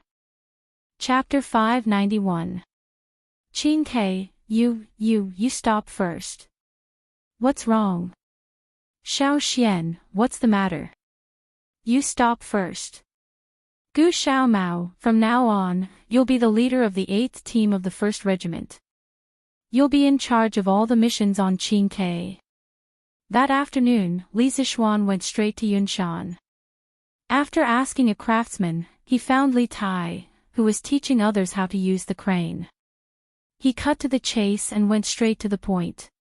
Li Tai, on the other hand, was dumbfounded. "Little Xian, what are you doing now? Why did you remove me from the team leader position for no reason?" Li Zixuan couldn't be bothered to talk nonsense with this little fatty under the hot sun. He dragged him away and said, "What do you mean by removing you from the team leader position? You brat, are you addicted to playing here? Come back to Chang'an with me." Li Tai tried to break free but couldn't. He could only ask, "Why are we going back to Chang'an? Did my father ask you to call me back?" Li Zixuan was furious. "I'm not a eunuch who delivers messages to Second Master Li. Why would I come all the way here to deliver an imperial decree for Second Master Li?" He paused and said angrily, "No, I'm here to promote you. How can a mere team leader be worthy of you, Qin Ke?" Li Tai was overjoyed and quickly asked, "Haha. That's good. That's good. Xiao Xian, are you going to promote me to a regiment commander?" Sigh. "Wait, why are you bringing me back to Chang, and if you promote me to a regiment commander?" Hey, hey. Stop it. Bam. Get in. Why are you talking so much nonsense? Sanbao, start the car.